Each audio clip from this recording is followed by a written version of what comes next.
Thank you very much, everyone, for joining us back. Now, I would like to introduce our next speaker, Dr. Riazuddin. He has received his PhD degree from University of Karachi under a joint research program with the University of Illinois at Chicago, USA. Dr. Riazuddin joined the Panjwani Center for Molecular Medicine in the year 2012 as a faculty member. He's currently serving as associate professor at iccbs.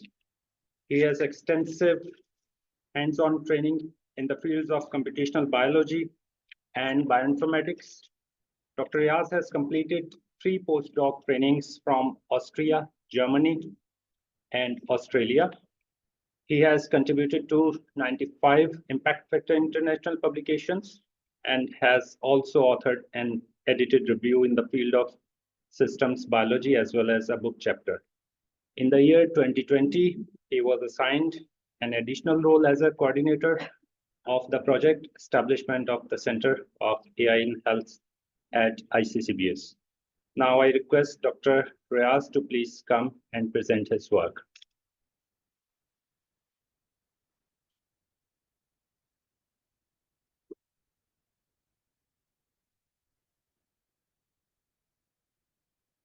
Thank you so very much, Shadad, for introducing me. And it's my pleasure to share my experience and so far, which I have encountered during the establishment of a Center for AI in Health Sciences. That was an additional role I've been given back in 2019, actually, when our then director asked me to write a proposal for asking for funding from Government of Pakistan using knowledge economy task force. So we were able to defend it, in a effective manner, so that we got funded.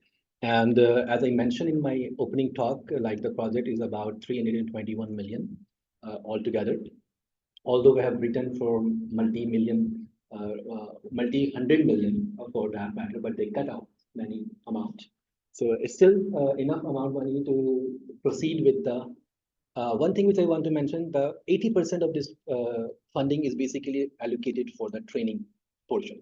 So you can imagine it is basically for human resource training in the cutting edge new area of AI. And why we chose health as a focus? First of all, there is no such institution across the country. Second, our center is famous for doing research in natural product chemistry as well as health-based like molecular medicine members. That's what we have an expertise in this area, so that makes sense to establish such a center. And this is the building of this center where we have built up the labs inside the iccbs campus. So what are the objectives of this center? So this is literally we have written in our proposal. So first is to build up the national or provincial level center in AI for research and training purposes. Second, to establish a hub of innovation for the applications of AI. To create entrepreneurship in the AI areas of research. And to commercialize the AI tool through an AI-based incubation center. I will share some examples also. And to create the employment opportunities for the youth of Pakistan by training them in this cutting-edge area of research. So what is the stage of this project? The challenges which we have faced initially by establishing this project and starting in here in Pakistan, in Karachi actually. At that time, the COVID was on peak and almost everything was closed. And that's why we have hurdled in getting funding in time. At the same time, we were having hurdle in recruitment of our AI staff. That's why we could not start our training initially in first year phase. So we have decided to do as much renovation of the building as possible to start something from the scratch. And infrastructure was developed and hardware and equipment related to AI have been procured during that time. And the project coordination staff has been recruited, including as project manager Shadad is here, and our network administrator.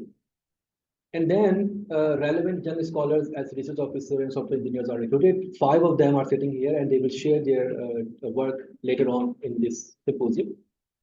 And we have been able to conduct by the time now, at least 3 scholars got trained from our Austrian partner in Austria. So this is, as I mentioned, this project location. It is we have a big infrastructure of technology park in our center. There are 2 big buildings, and under which we have established our center of AI. So moving on further and starting with the hardware we have so far, this is dedicated for AI lab research. So you can imagine the specs. At that time, we have procured the best available in the market, and this kind of systems are available for the dedicated AI-based research and product development. So we have been blessed to have this NVIDIA RTX 5000 CUDA parallel processing units. They are 6 in number, and they are installed on Lenovo Think system, which has itself a big advanced high configuration, such as 128 GB RAM.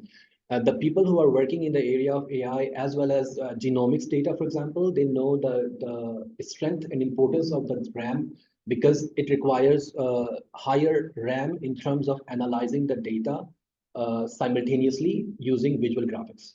So at that point of time, you need highest RAM available. So we have 6 systems in number of this configuration. And we have a desktop system, which is also very good, and they are 18 in number for our team, and they can access the server system from those systems. And in addition, we have some laptops and other configurations. So this is the picture of our server room. And how it was, I would say, organized. Our network administrator sitting here, Essen, he's the one who's expert in this field. One of the advice I would like to give anybody sitting in here and wanting to establish the AI lab, I must say, invest in the person who is actually have capability to do and handle such hardware on daily basis. So Essen is one of the staff member here in our system. So he was able to establish this, universal access of this server system using Grafana as a desktop, as a dashboard to show the performance indicators, and Prometheus for getting the automatic email updates about the jobs are being done or completed, so that you can get the real-time information about the status of the jobs. So it's automatic. And we have a Docker-based system in which containers are basically deployed to use the application optimally, So, and that server system is accessible from around the globe now. So our team member who went to Austria, they were accessing it. We are accessing here sitting anywhere in Karachi or in Pakistan. And these are the benefits of using Docker and Kubernetes, basically to get the equipment, running environment of the equipment as it is placed in your own hardware. And scalability and resource management, workflow standardization, and somehow version monitoring also.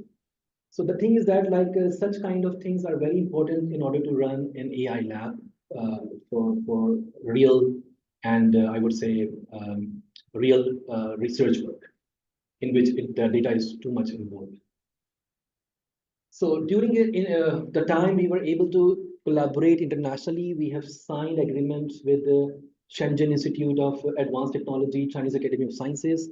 They are agreed to train our scholars. One of the challenges which we have faced, definitely, we cannot find the right human resources which are trained doing work in advanced technologies such as AI and others.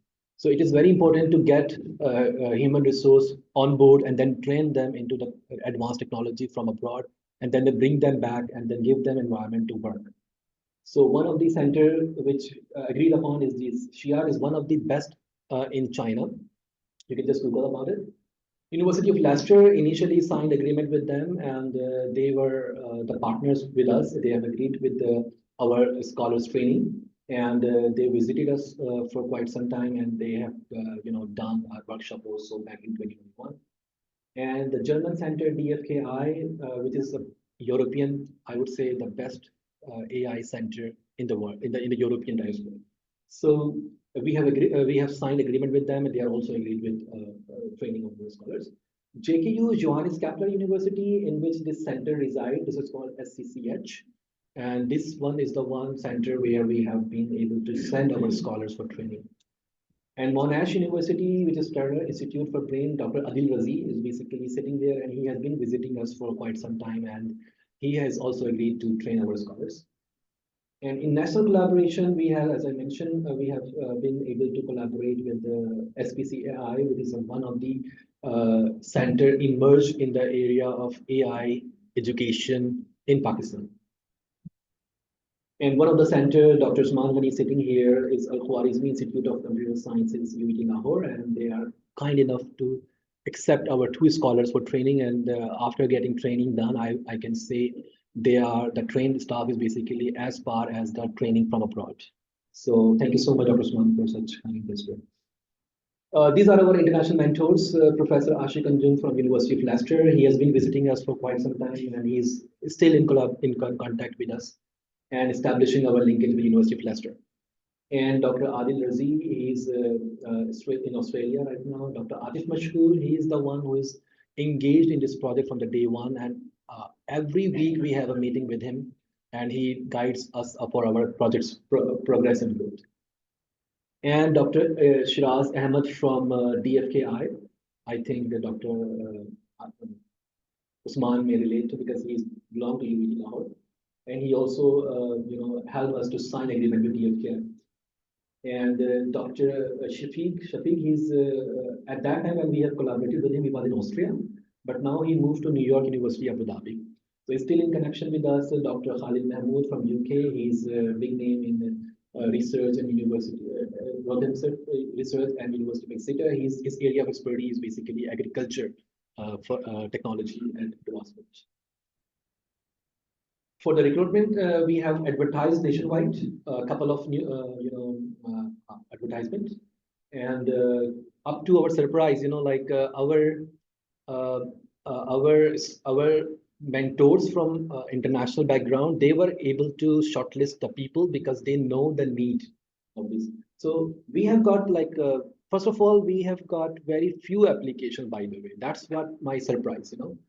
I don't know why. Maybe we have made advertisement very stringent. Maybe that's why.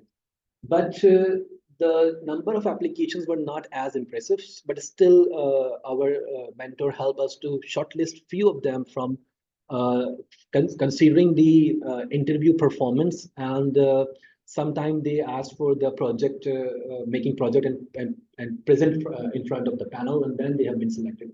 So these the 5 members who have selected here, they know like how much they have been trained during this interview process, and that's how they come here. And they are the best available at that point of time.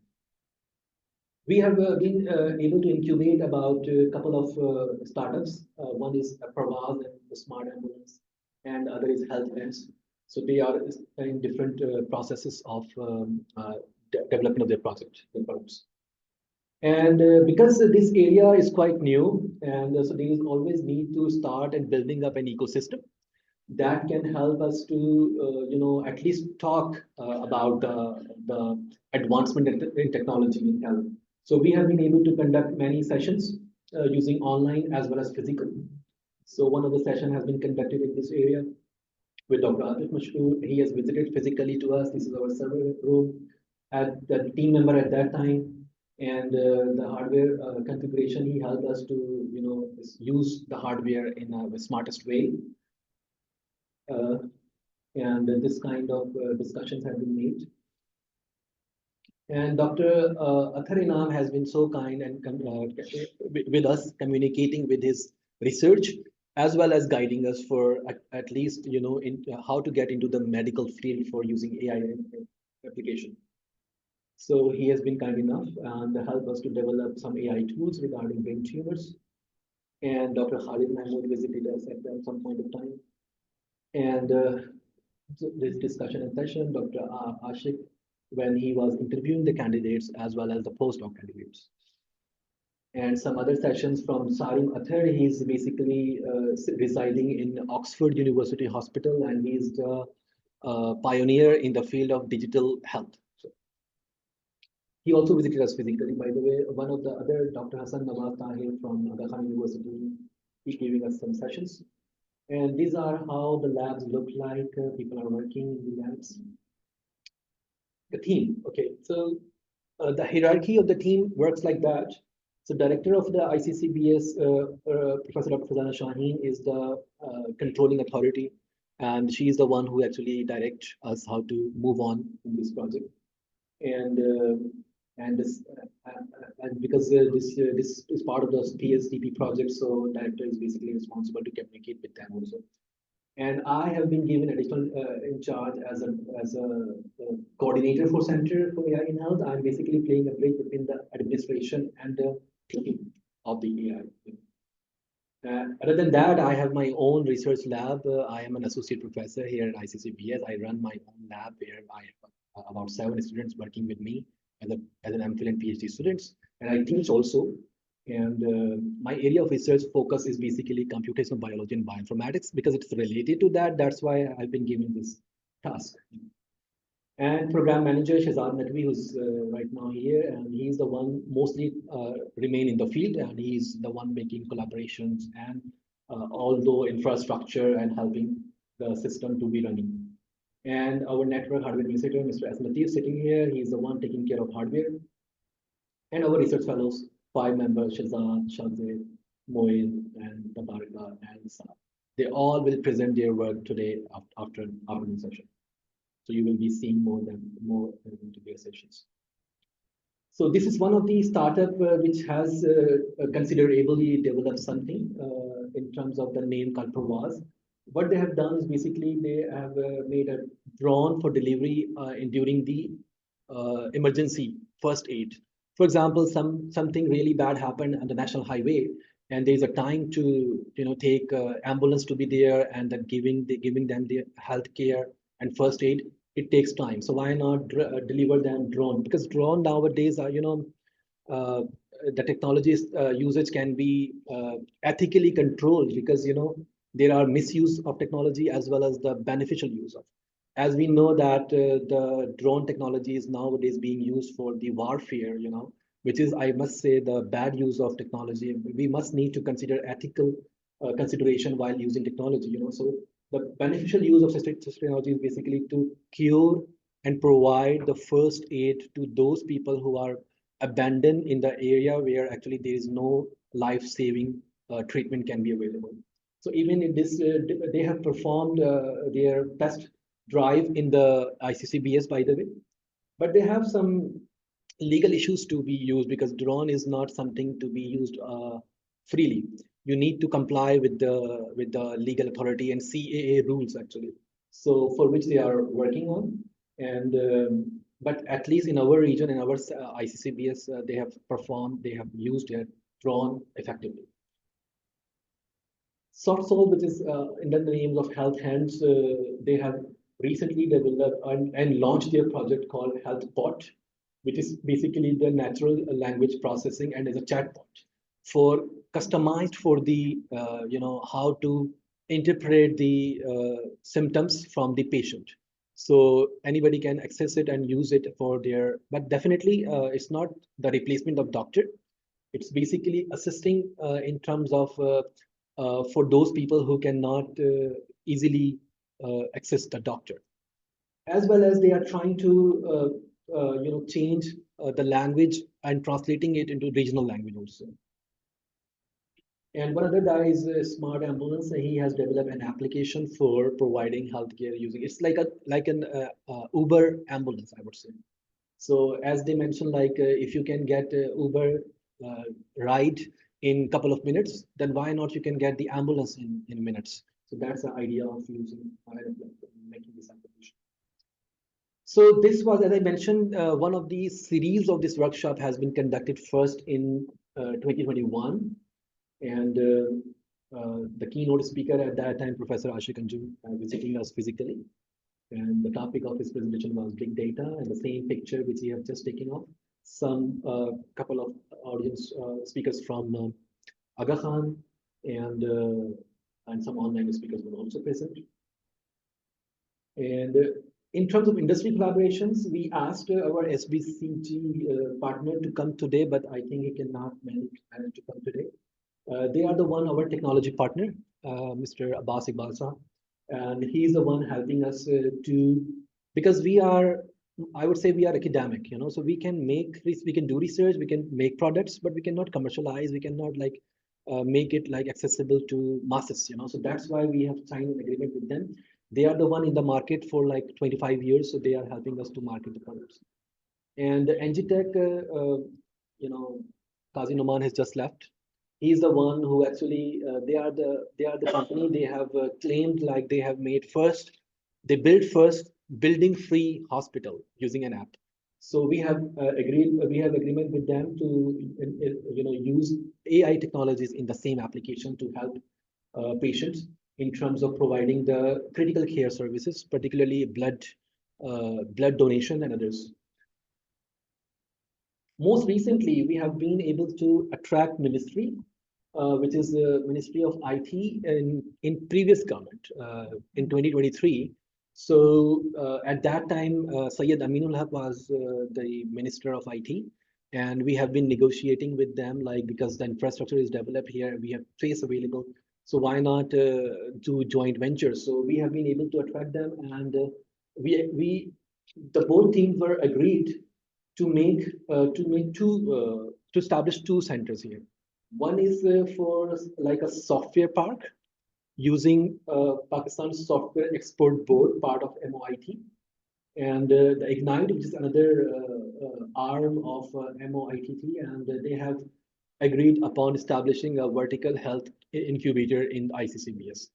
And that all negotiation were materialized on 1st August 2023 when the minister visited himself, and we signed agreement with them. So this is in their agenda now. And later on, after just a couple of days, the government was dissolved because of the elections, and we have I would say, a block in this communication. But now the government is established functionally, and we are now in communication with the current minister, who is Shehza Khwaja, I think. She's the one we are communicating with us because the agenda has been finalized. Now it needs to be formulated. It's about 500 million grant to be given to iccbs for establishing a healthcare incubator. And one of the other sessions we have conducted back in 2021, it was an international exhibition, Technology-Enabled Healthcare Solutions, in which we have done this event through collaboration with Comstech organization in Islamabad. And through that, we were having about 57 OIC countries. They were also exhibiting their technology products here in this iccbs. So this was actually established at that time.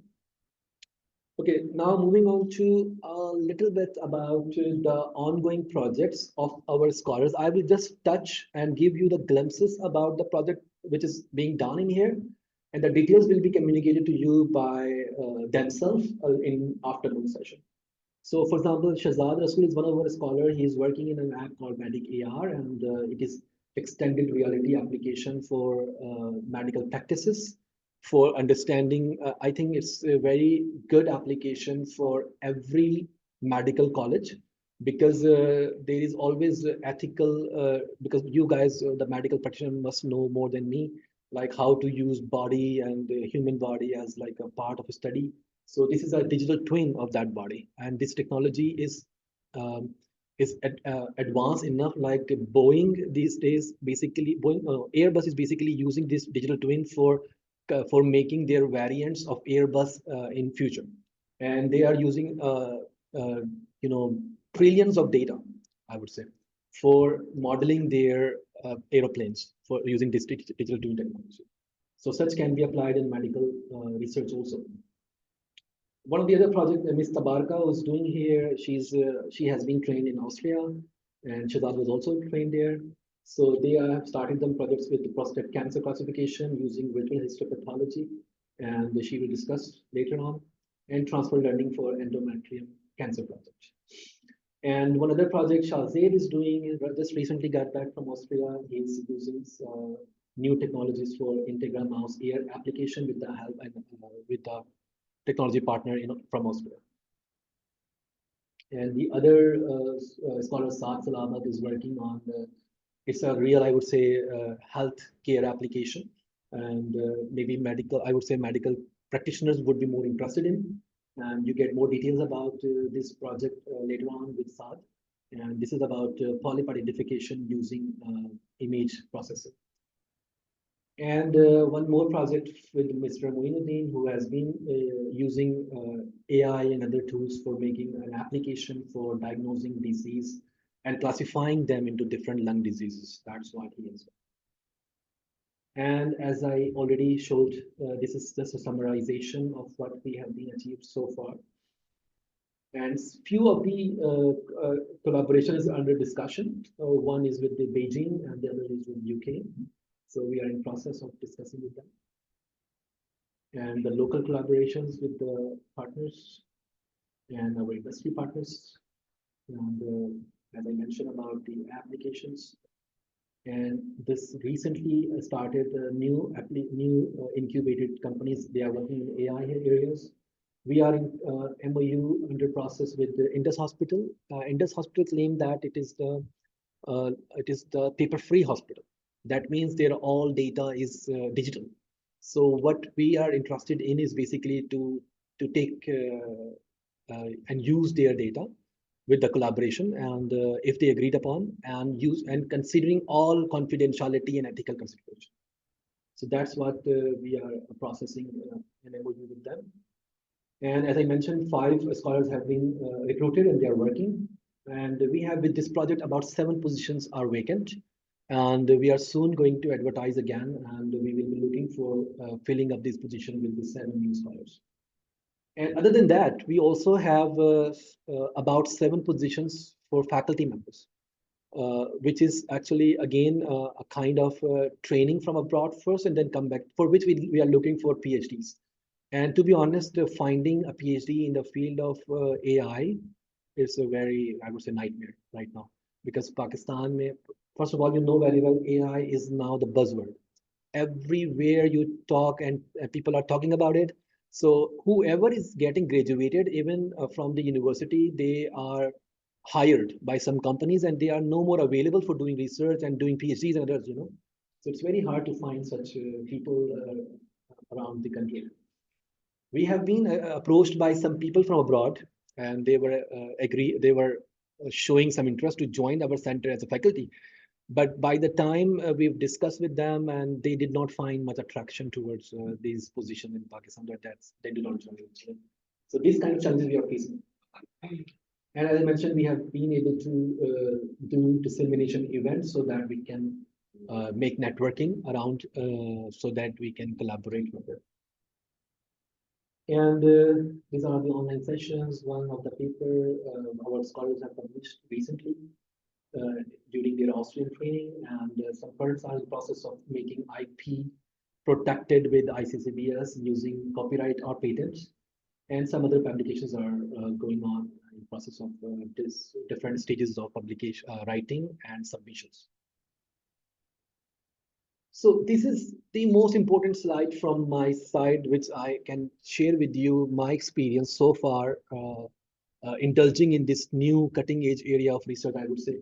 So particularly in the health sector, So the biggest challenge is the data access and availability. We all know that open access data is available for everyone. But we need real localized patient data so that we can sort out and we can find and apply our algorithm to the local population and to understand the real trend of the disease progressions, And to be honest, we have been in communication with different hospitals in Karachi. We have visited personally in different big hospitals. But once it comes to the sharing of the data, I say it's a nightmare. Nobody is, just Dr. Atharnam was actually commenting on that. It's not something they do not want to share the data. They actually want to share the data, but with the confidentiality and ethical consideration, that's a major challenge.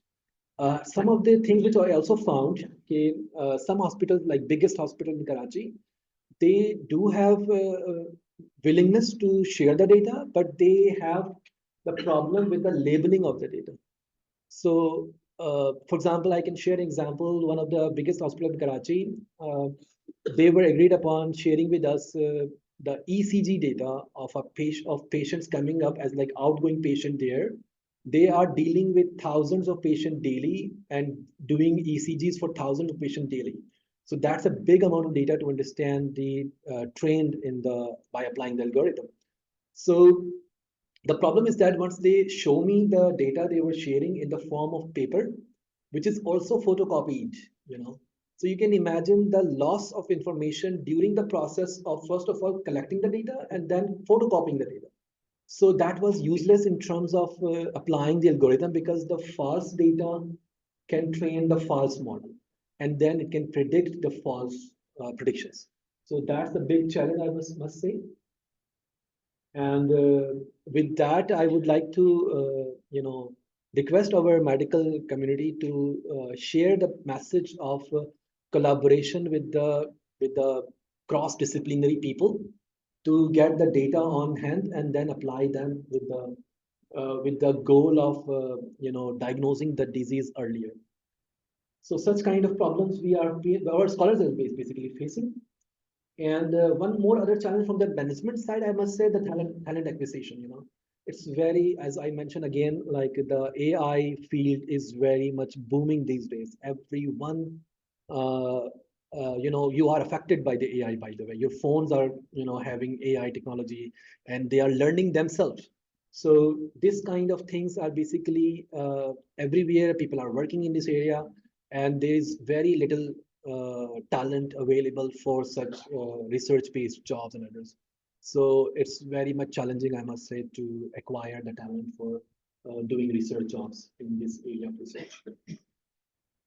So what we are looking for in future directions, and we have planned some events also.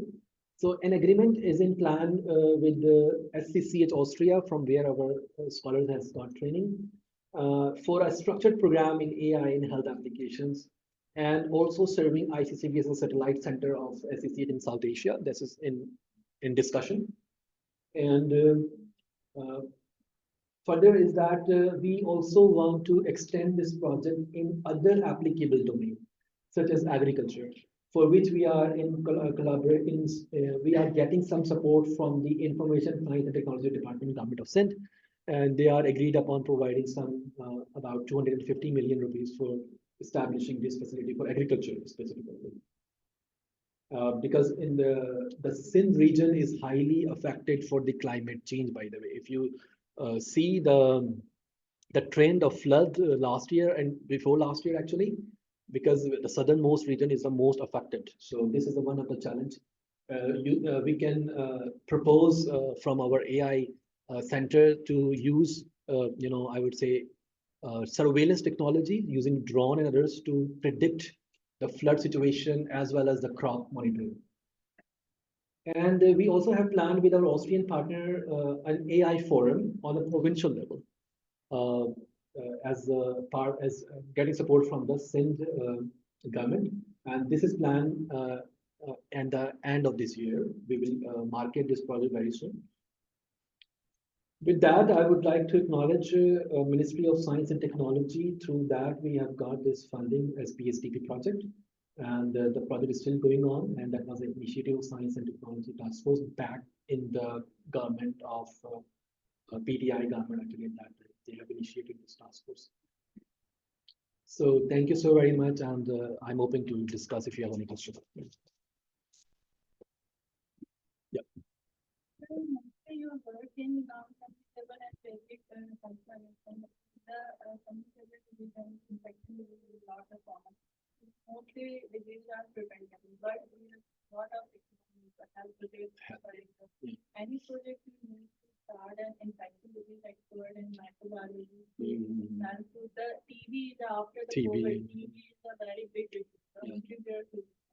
Any project that TB is also diagnosed by MRI and CT scan and simple X-ray. Yeah. So how can manage this? these diseases in community and control the infection disease through the air?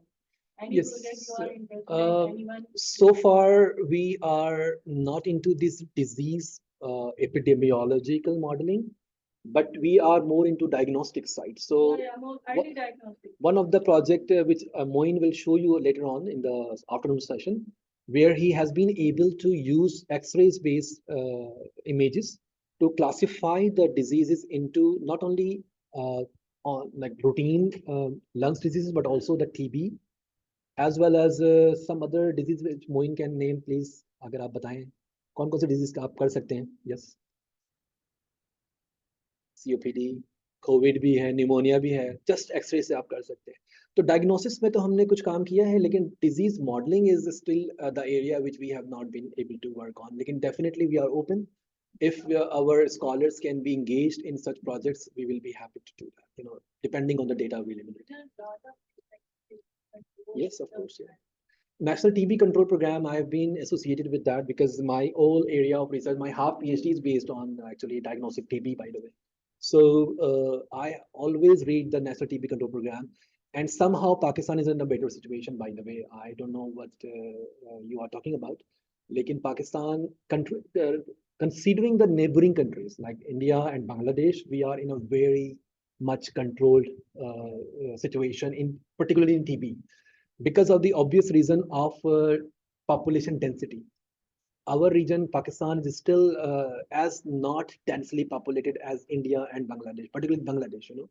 Our major problem, I would say, National TB Control Program and the Bill and Melinda Gates funding for eradicating the TB by 2030 is won by Indus Hospital, and they are running very good program for controlling the TB, for which they are providing not only the disease drugs, but also the ration for each month, so that the people can be easily without having trouble of earning money and getting and using the drugs in terms of eradicating the disease. They are doing it. So in my opinion, in Pakistan is more challenging. Infectious diseases are challenging, which is actually the in the infectious disease mostly is basically, I would say, the viral diseases, for example, hepatitis, Yeah. as well as dengue. These are the major challenges, which actually Pakistan is I'm troubling. working in the Pakistan Public Health Society, Yeah. running it. So a lot of collaboration is available and global grant is available for TB, HIV. Yes, definitely. As I mentioned, Bill and Melinda Gates Foundation is very much. They really want to, finish the TB from the earth by 2030. They have lots of funding for around the world. Yeah. I think very nice to Thank you. Mm.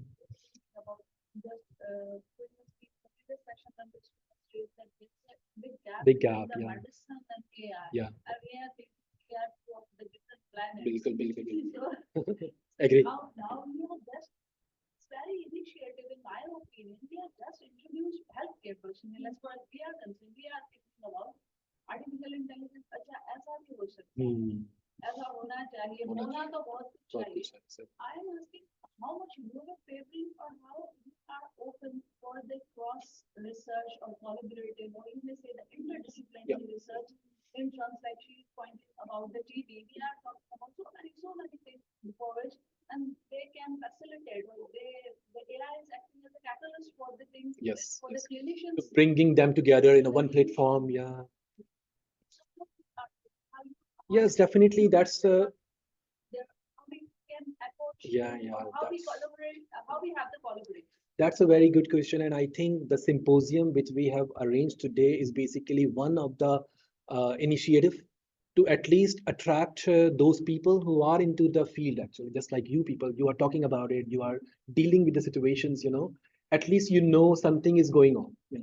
So we are definitely, this center is basically not the personal, by the way, and our center iccbs is famous for cross-disciplinary research around the region, in Pakistan also, and around the region. Like, we have so much collaboration with China, Iran, and some other neighboring countries like Sri Lanka, and we have also some collaborations with the European partners.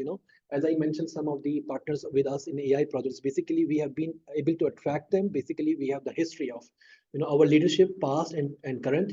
They all always favor for collaborations and others. So we are, at least from my point of view, from this center point of view, which I have discussed today, Center of AI, we are completely open, and we want, like, just recently we have finished with the internship program of medical doctor. About 15 16 doctors, actually, they came here and stay here for about 2 weeks. They come here and then they discuss with our AI team, like what they are doing, and they are starting to discuss with their collaboration, because they are the practicing doctors. So such kind of collaborations avenues are always open, and we are very much open. So we can talk, because we are the one who are looking forward to you, and you are the one who are the beneficiary of this center, basically. Otherwise, we cannot work in silos, in isolation. We cannot work, to be honest. So this cross-disciplinary, collaboration is the demand of the time, and we are looking forward to it, and we are very open to that. Yeah. Okay. Mm. Yeah.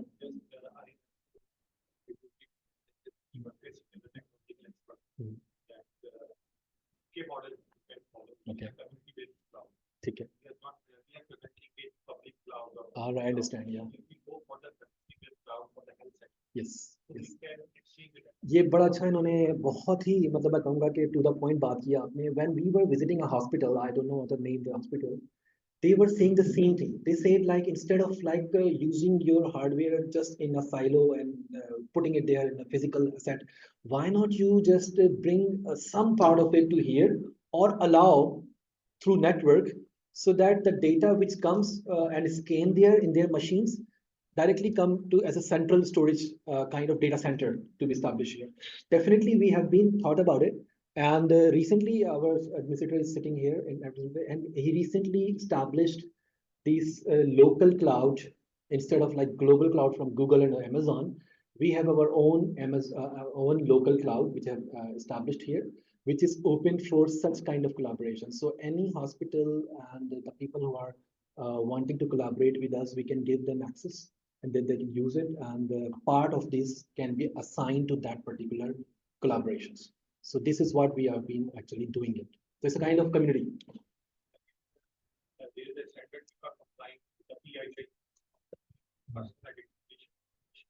Oh, yeah.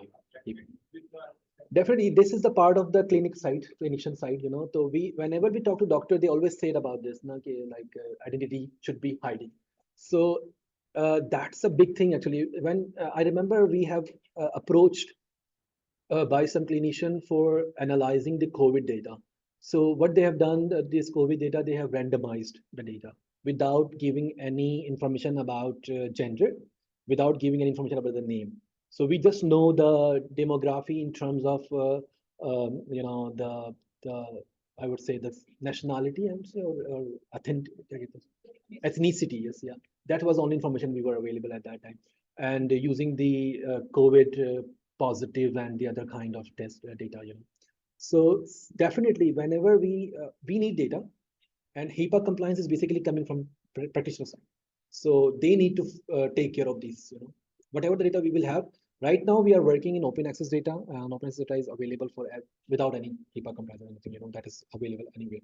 So considering such compliance, we can perform such. Can Dr. Javed, and recently the last government, the health minister of Punjab, is a very dynamic person, and they grow the Punjab Medical College in very. Agree. I know that. You can join us, so they have the certain skills. And definitely, cross provincial collaboration is also very important. Definitely, we can think. And Dr. Zaki is the pioneer of digital. I know. Yeah, he is the one with us already. Yeah. We are in contact with Dr. Zaki. Thank you so much.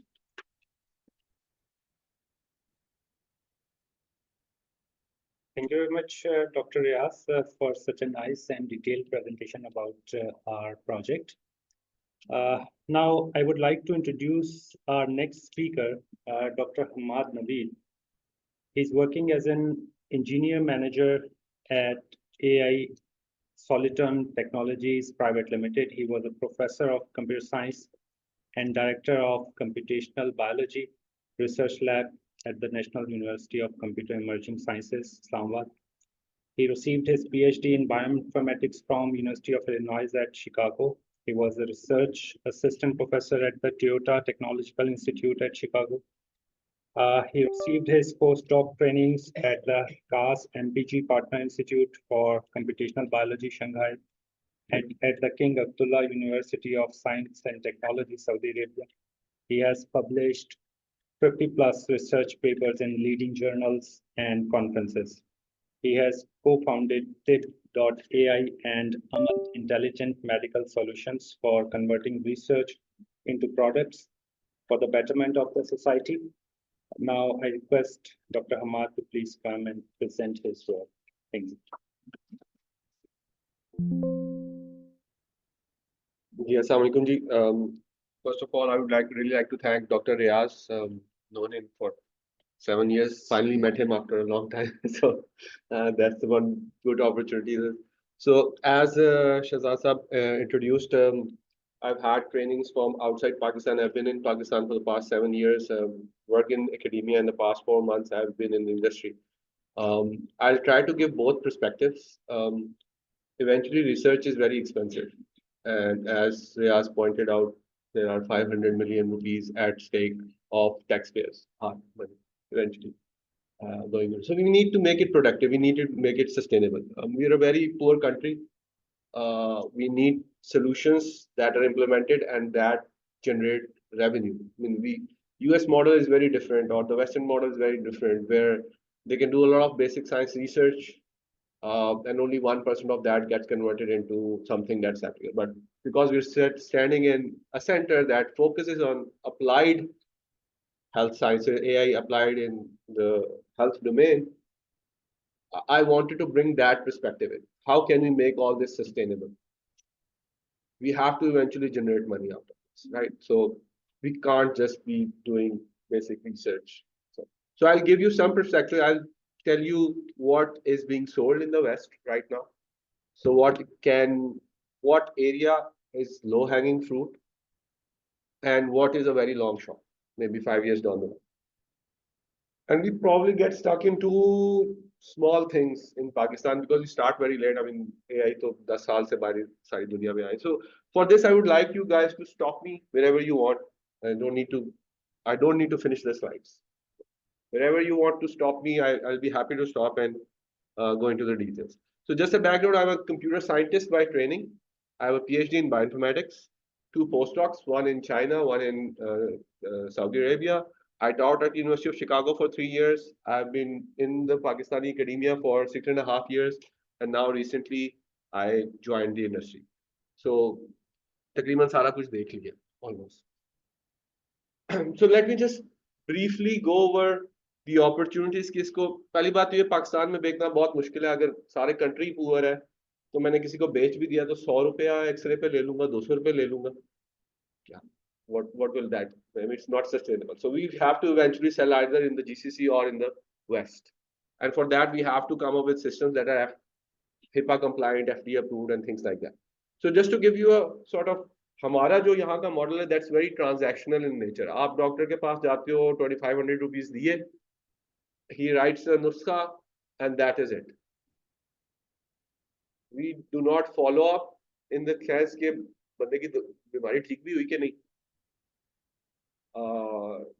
Long term कोई complications तो नहीं आई उसकी उसके कोई उसके ऊपर उसकी वजह से तो नहीं कोई एलर्जी स्टार्ट होगी and tens of other things but that is not the case in the West so West is a value based care system बहुत पहले से ही यहाँ पे कुछ हमने स्टार्ट किया था कि हेल्थ कार्ड्स वगैरह आए थे बट उसके क्योंकि बहुत पहली बार कर रहे थे प्रीमेच्योर मॉडल था पीपल स्टार्टेड अब्यूजिंग इट बहुत ज्यादा क्लेम्स जाने शुरू हो गए थे जो शायद बहुत सारे ठीक भी नहीं थे तो for that the West has already have a developed system जिसके अंदर you have insurance groups you pay some of it from your pocket the rest is paid by the insurance groups हर लोगों को complications नहीं होती तो वो the load is balanced between the population so what the insurance over there is कि उनके quality parameters कि you have to keep the mortality rate let's say X%, you have safety of care, आपको readmission rate 30 day के अंदर इतना रहना चाहिए, आपका पेशेंट एक्सपीरियंस बहुत ज्यादा देर तक इंतजार नहीं करना चाहिए, टाइमली इफेक्टिव, आपको डॉक्टर अवेलेबल हो। हमें यहाँ पे वैसे वीकेंड में मिल जाते हैं बाहर, इतनी बढ़िया हम एंटीबायोटिक की था साथ लेके जाया करते थे कि वीकेंड में बंदा नहीं मिलना, और हमें तो लगता है कि हम शायद दूसरे दिन कैंपटास हो जाएंगे, तो वो हम पहले ही, वो तो 2 दिन तक पहले कल्चर जब तक नहीं आता एंटीबायोटिक नहीं देते, हम कल्चर कराते ही नहीं है, पहले स्टार्ट कर देते। तो these are just the differences here। तो छोटे बच्चे को भी, 3 साल के बच्चे को भी, 2 महीने के बच्चे को भी एंटीबायोटिक नहीं देते जब तक कल्चर नहीं आएगा। तो in order to keep these quality parameters, they say for example now के for an insurance group or a group of hospitals, let's say that has 10,000 insured patients, they'll say we'll pay you $10,000 per patient। You have to ensure कि ये वाले quality parameters उनके हों पूरे, and if you can maintain it at $5,000, expense आपका $5,000 आता है, तो बाकी $5,000 हम स्प्लिट कर लें, तो ताकि आपको अनवांटेड क्लेम्स भी ना आ रहे हो। जितने वो कम करेगा रेडियोलॉजी के, पैथोलॉजी के चीजें, उतनी कॉस्ट कम आएगी, और जो बचेगी वो आप डॉक्टर को भी देंगे, हॉस्पिटल को भी देंगे, और कुछ गवर्नमेंट भी बचा दें। So this is the value based care model, जिसमें everybody wins and you still maintain the quality of care. ठीक है, सो और वहां पे फिर देयर इज अपॉर्चुनिटी। हमें लगता है वैसे हॉस्पिटल पाकिस्तान में लगता है hospital systems are making a lot of money, right? इतने महंगे ₹3,000 हर बार देते हैं, जाके हर महीने जाके देना पड़ता है, कितने लोग जाते हैं, इतने इतने तो पेशेंट्स आते हैं रोजाना। In the US more than 40% of the hospitals are in loss over several years।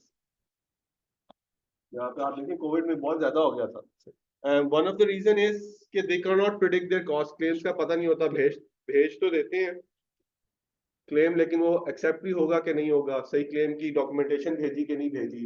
So there are many reasons why the hospital systems are not actually in profit over there, even though cost, एक आप uninsured बंदा जाके कराए तो यहाँ से तो बहुत ही ज्यादा है cost, but actually so they are very interested in saving money, optimizing their costs, and that's where we can help them। The other difference in the Western based system is that they are all, the system is digitized, everything is 2007 में Obama care आई थी, everybody has to have a digital health record। ठीक है, and once you have that digitization, you have, आपको अभी भी यहाँ पे files लेके जानी पड़ती हैं, एक लैब का दूसरे लैब वाला मानता नहीं है, दोबारा टेस्ट कराओ, उसमें सारा एक longitudinal health record. once you have that type of health record, you can start predicting things। अगर एक बंदे को एक क्रॉनिक डिजीज लग गई है, अगले 3 साल बाद कुछ और लगेगी, you can start predicting and preventing care की तरफ जा सकते हैं। एक बंदे को हाइपरटेंशन है, आप 2 महीने बाद कॉल करके याद करा सकते हो, यार नमक नहीं ज्यादा डालना, ये नहीं करना, डायबिटीज है मिठाई कम खाओ, and they actually get paid about $23 per call for this, ताकि वो बंदा ER में ना, once the person comes in the ER, $2,000 सीधा खड़ेगा लगभग। So there are a lot of these optimizations that we can do, जिसमें ना FDA की इन्वॉल्वमेंट की रिक्वायर्ड है, ना कोई कंप्लायंस का मसला है। एक बंदे को निकालना है कि एक बंदा लेट्स से फ्लोरिडा से गया है इलिनॉय, तो उसका शायद रिकॉर्ड अवेलेबल नहीं है, वहाँ पे डायबिटीज मेंशन हो रहा था, वो किसी हॉस्पिटल में गया, तो यू कैन कोड दैट कि इसकी मैंने डायबिटीज भी आप यहाँ पे मेंटेन कर रहा हूँ, so send me this much money. So these are all care gaps opportunities, जो कि डायरेक्टली सिर्फ रिकॉर्ड डिजिटाइज होने के बाद ही आपको मिलनी शुरू हो जाए। एक्चुअली जिस तरह हमारी कॉस्ट बढ़ रही है, यूएस की भी कॉस्ट बहुत ज्यादा बढ़ रही है। So this just shows, blue line just shows for all sorts of goods and services since 2000 up till now 80% increase हुआ है। हाँ, पाकिस्तान का अलग बात है कि 80% हमारा 2 साल में इंक्रीज हो गया, उनका ओवर 24 इयर्स इतना इंक्रीज हुआ, बट उनकी हेल्थ केयर की सर्विसेज भी 115% इंक्रीज हो गई है। So there it is no longer sustainable for them to actually have these high costs on their healthcare system, so they are looking for opportunities कि मैं अपने operations कैसे सस्ते कर सकता हूँ, मैं क्वालिटी उतनी ही रखना चाह रहा हूँ, but how can I help my patients by reducing this। So this just shows you the overall healthcare की landscape कि इस वक्त क्या चीज adopt हो रही है कहाँ पे, और कंपनीज में जो रेड में है ये जनरेटिव एआई की कंपनीज है, इसमें अक्सर लोग कोई भी बायोलॉजिस्ट इन्वॉल्व नहीं है। थोड़ा सा स्टार्ट करता हूँ। So whenever a person goes to a doctor, वहाँ पे रिक्वायर्ड है क्योंकि डिजिटल रिकॉर्ड है, they have to take notes. अब वो क्वेश्चन की तरफ देखें या टाइपिंग करें, तो सबसे बड़ी अडॉप्शन आ रही है डिजिटल स्क्राइब की, कि पेशेंट बोल रहे हैं, डॉक्टर बोल रहे हैं, just स्क्राइब इट डाउन, उसमें नोट होता जाए, नीचे नोट्स बनते हैं। दैट हैज ह्यूज पोटेंशियल और बहुत से लोगों ने बड़ी बड़ी कंपनी में बना दी है। इसी तरह ये क्लिनिकल आरपीएम और क्रेडिट ट्रांजेक्शंस के आपके पास एक बंदा आया है, he is going through the system for let's say hypertension, you look at his previous history and see if there is a risk or if we can manage him, या हमारा कोई क्रॉनिक कंडीशन का programme है जिसके अंदर उसे enrol कर सकते हैं, उसके 2-4 टेस्ट कर रहे हैं और ताकि उसको 1 साल बाद 2 साल बाद पीआर में ना आना पड़े। So these are called care programme, की केयर ट्रांजेक्शन के अंदर आता है। This is just looking at your EHR data, identifying these risks और प्रीएम्प्टिवली उनके 2-4 टेस्ट हर 6 महीने बाद कर देने के आपका टेस्ट खराब तो नहीं हुआ। Everybody who is insured has to do an annual wellness visit. ठीक है, वो आपने जाना ही है, उन्होंने कुछ सेट ऑफ टेस्ट करना ही है। A lot of the things can be identified just by few blood tests and a few exercises. So these are the whole companies, $1 million companies, just by digitizing and looking at health records. हमने जो अभी तक बातें सुनी है, they are right at the bottom. Video and जो diagnostics पे चली जाती है, diagnostics में a lot of compliance has to come in, regulatory compliance and clinical trials पूरे हुए हैं। That is way long, ये शायद 10 साल बाद कोई डॉलर क्रिएट कर। ये तो लो हैंगिंग फ्रूट, क्या हमने वो भेजना है, क्लेम भेजना है, वो सही तरह भेजा है, वापस पैसे आ गए, गलत तो नहीं आ गए, कुछ रह तो नहीं गया था, मिस तो नहीं हो गया था। Company just looking eight patient engagement, मेरे डॉक्टर को बैठ के ना मैसेज देखना पड़े पूरा कि यार तुम्हारे 3 दिन बाद फॉलो अप था, तुम आए नहीं।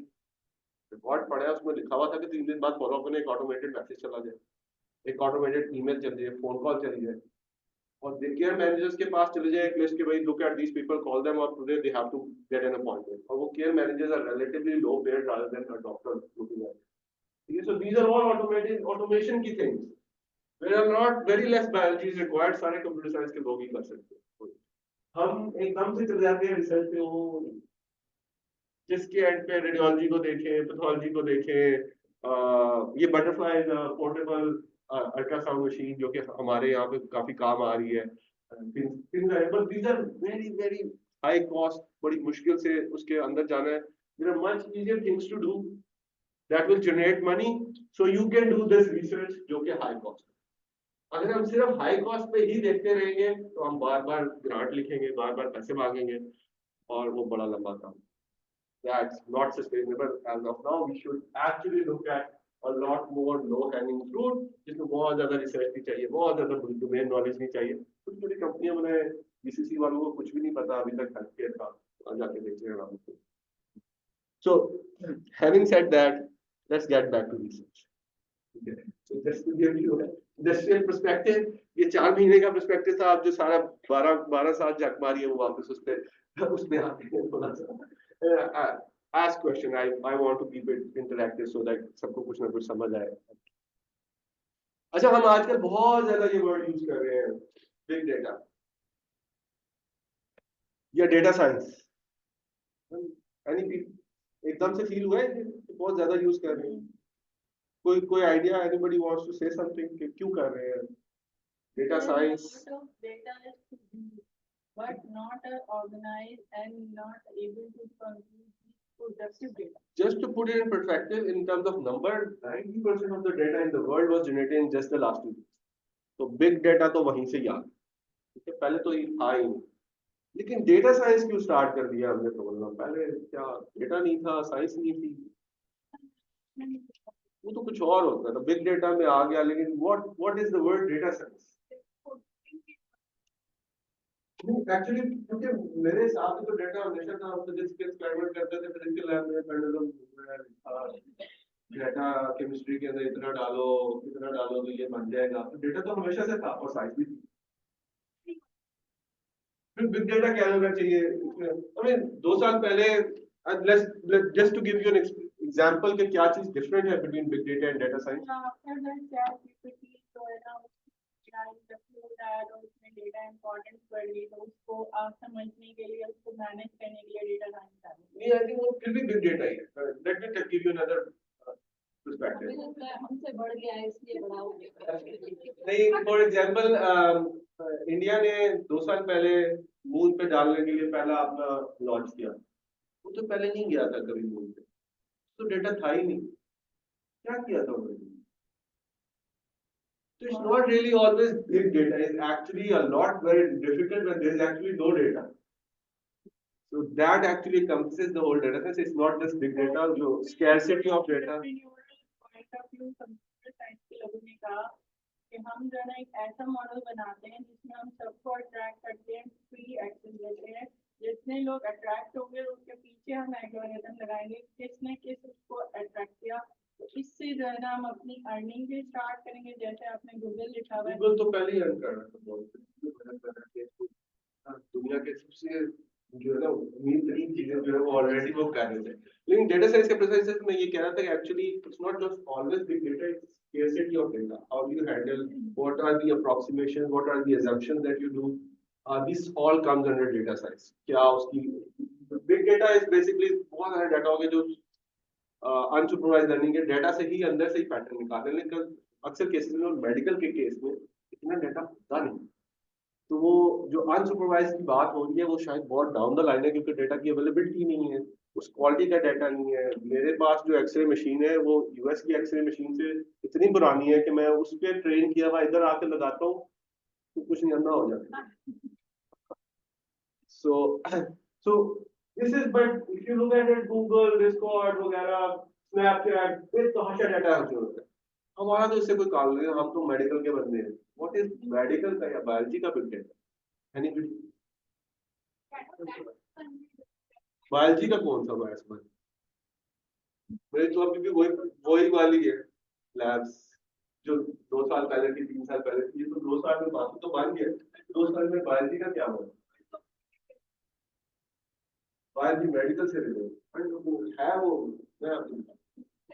तो genomics is just a few $100 now. आपका पूरा डीएनए रीड कर सकते हैं हम $200। Unfortunately, even to manage cancer, हम अभी तक डीएनए सीक्वेंसिंग पाकिस्तान में नहीं देखी है।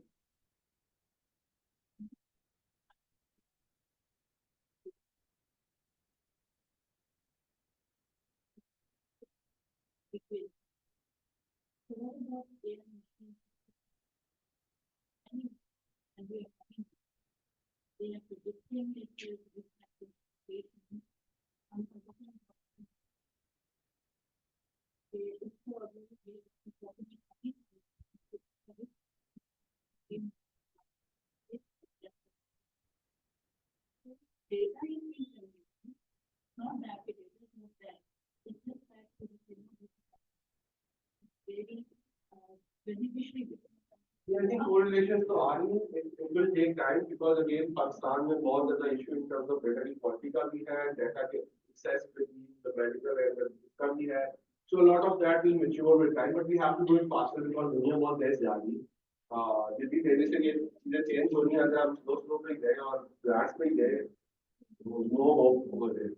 So cost of genomics is very high। मेरे एक स्मार्ट हुआ थे आज, पता नहीं कितने लोगों ने की होगी। This is a lot of data points that you can use इस्तेमाल करना चाहिए। पैथोलॉजी का डाटा एक एक data, I don't no, I think 18 साल के बाद एक होल स्लाइड इमेज स्कैनर है पूरे पाकिस्तान में ऑनलाइन है, तो एक एक इमेज 1 GB का होता है। मैं अभी अगर चला तो दिखाता हूँ। और these used to be the DNA sequencing centers. This is what you need for sequencing your data to a USB. So that's how biological data is going.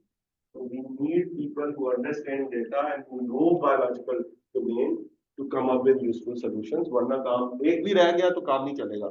अगर डाटा नहीं हुआ तब भी काम नहीं चलेगा, समझ नहीं आई कि उस डाटा में लिखा गया हुआ है तो तब भी काम नहीं चलेगा। So we need, there has to be some joint curriculum, some joint study group. बाहर MD PhD नॉर्मल है कि एक बंदा MD की ट्रेनिंग कर रहा है, 3 साल डॉक्टर की पढ़े, 2 साल फिर लैब में आता है किसी कंप्यूटेशनल में, वहां से रिसर्च और कंप्यूटेशनल सीखता है, वापस जाता है अपनी MD कंप्लीट करता है, तो 7 साल का होता है। तो उसके पास स्किल्स हैं to look at the data himself, और डाटा उसके पास वैसे ही पड़ा है क्योंकि वो क्लिनिक में। मैं ये कह रहा हूँ वी हैव टू मिक्स, वही यही तो मैं बता रहा हूँ कि ये जितनी तेजी से कर लिया वरना वो विल बी लेफ्ट फाइव। अच्छा, we'll just I'll give you an overview. This all is not doom and gloom.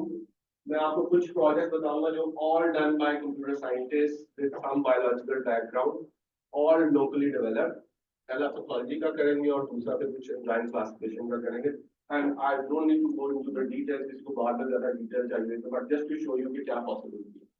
So as you all know, I don't need to go into the background. Breast cancer बहुत ज़्यादा है. 1 in 8 or 9 women will are at risk of breast cancer. जल्दी आप detect कर लेंगे तो आराम से मैनेज हो सकता है. A lot of the जब आप माइक्रोस्कोप के नीचे देख रहे हैं तो पहली वेरिएबिलिटी तो आ रही है. आप देख किधर हैं, पूरा नजर तो आ नहीं रहा. ठीक है, हम शौक के साथ 3 साल से काम कर रहे हैं. उनकी अच्छी से अच्छी टीम हर बार एक उधर देख रही है.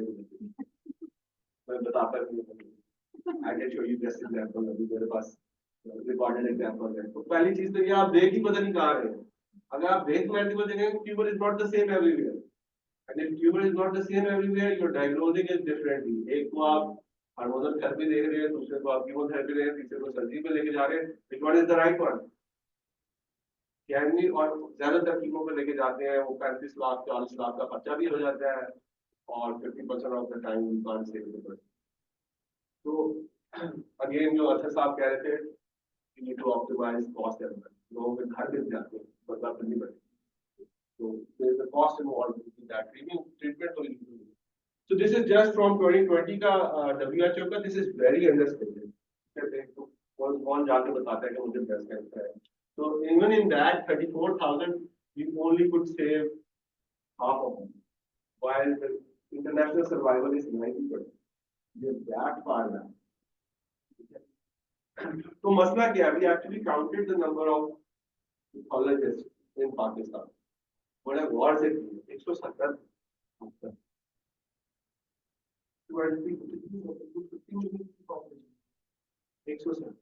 all concentrated in major cities. Lahore, Karachi, Peshawar,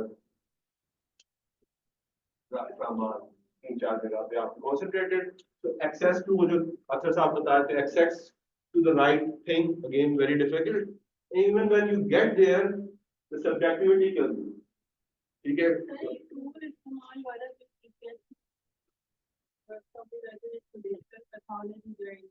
software develop किया. एक कंपनी भी आई थी जो तमाम पैथोलॉजिस्ट को डॉक्टर साहिब परवेज उनका नाम है.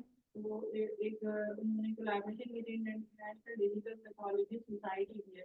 वो एक टूल देती है जिसमें आपको, लेकिन उसमें भी उन्होंने ये कहा कि मसला ये है कि वो आपकी जो किस डेटा उसकी जो फाइल है वो इतनी हैवी हो जाती है, उसको वो करें तो कहते हैं हम आपको वही फाइल यहाँ पे अभी इस कंप्यूटर पे लोड कर दूँ. Just to show you all. नहीं, उस पे उन्होंने कहा था कि अगर जो हिस्टोपैथोलॉजिस्ट टेक्नोलॉजिस्ट है उनको ट्रेड कर दे. अगर मेजर सिटी में आपको हिस्टोपैथोलॉजी एक्सपर्ट बैठा हुआ है तो वो जो है अपनी फाइल अपलोड करनी है. उसने डिसीजन उसने सेंट्रल सोसाइटी से लेना है, इंटरनेशनल सोसाइटी. पहले उसे इमेज बनाना पड़ेगा ना. इमेज के लिए होल साइड इमेज स्कैनर चाहिए. ठीक है, वो जरा महंगा है, but you can get 5 scanners for price. It is not an issue. वो जो आपकी स्लाइड्स हैं, they are not temperature degradable. वो आप टीसीएस करें, आती है हमारे पास, हम स्लाइड स्कैन करके अपलोड करके वापस भेजते हैं. होल साइड इमेज स्कैनर है जो कि मिलियंस ऑफ डॉलर्स का. ऐप तो बात की बात है, पहले स्कैन करके इमेज बनेगा तो उसके बाद कुछ करेंगे. मैं अभी आपको दिखाता हूं. So the image, इसका इशू ये होल साइड इमेज स्कैनर से जब ये इमेज बनता है, this is huge 1 GB image. मेरे लैपटॉप पे अगर मैं 2 खोल लूं ना, मेरा लैपटॉप बंद हो जाए. और मैंने अपने एआई को थाउजेंड्स दिखाने हैं, उसके बाद उसे समझ आएगी कि क्या है इसके अंदर. तो सबसे बड़ा चैलेंज ये है कि मेरे पास हार्डवेयर नहीं है जिसके ऊपर मैं इतने सारे करके प्रोसेस कर सकूं. पहला, ठीक है, साइज ऑफ द. अभी इसको सॉल्व करते हैं. जो लोग करते हैं उसको सॉल्व वो करते हैं कि इसके छोटे छोटे हिस्से बना लेते हैं, क्योंकि हमें एनोटेशन पिक्सल लेवल पे है. तो वो छोटे छोटे हिस्सों को देखना शुरू करते हैं कि यार मैं इसका बता दूंगा, इसका बता दूंगा, मैं 10 चीजें एक होल स्लाइड में बता दूंगा तो शायद मेरे पास एक आइडिया है. अब इसका इशू ये आता है कि even when cancerous issues there is a lot of normal. ठीक है, तो इस केस में देखिए 75%. मैंने अगर इसका पूरा टैग, वो जो एनोटेशन की बात हो रही थी, अगर इसमें पूरी स्लाइड को टैग कर दिया कि ये कैंसरस है या जो भी है उसमें इन्वेसिव है, तो बाकी जो नॉर्मल टिश्यू है, मेरा मॉडल उसको कंफ्यूज करना शुरू कर, क्योंकि इट्स नॉट एनोटेटेड. तो इसलिए आपकी इन्विटेशन वहां पे जानी पड़ेगी, फिर काम नहीं चल रहा। दूसरी बात ये कि मैं उसको किसी तरह हैंडल नहीं कर देता हूँ। अगर मेरा सारा डेटा या 75% डेटा नॉर्मल है, तो जब मैं मैट्रिक दे रहा हूँ ना एक्यूरेसी की, मैं अगर एक गंदा सा मॉडल रखे या मैं हर किसी को नॉर्मल भी कह दूँ तो उसकी एक्यूरेसी 75%। तो how do you handle that? You have to be remember, हम एक्यूरेसी बड़ी आराम से बता देते हैं, मुझे इतनी है ये नहीं बताते कि उतना ही डाटा नॉर्मल था तो उसने नॉर्मल कह दिया, सबको एक्यूरेसी 7।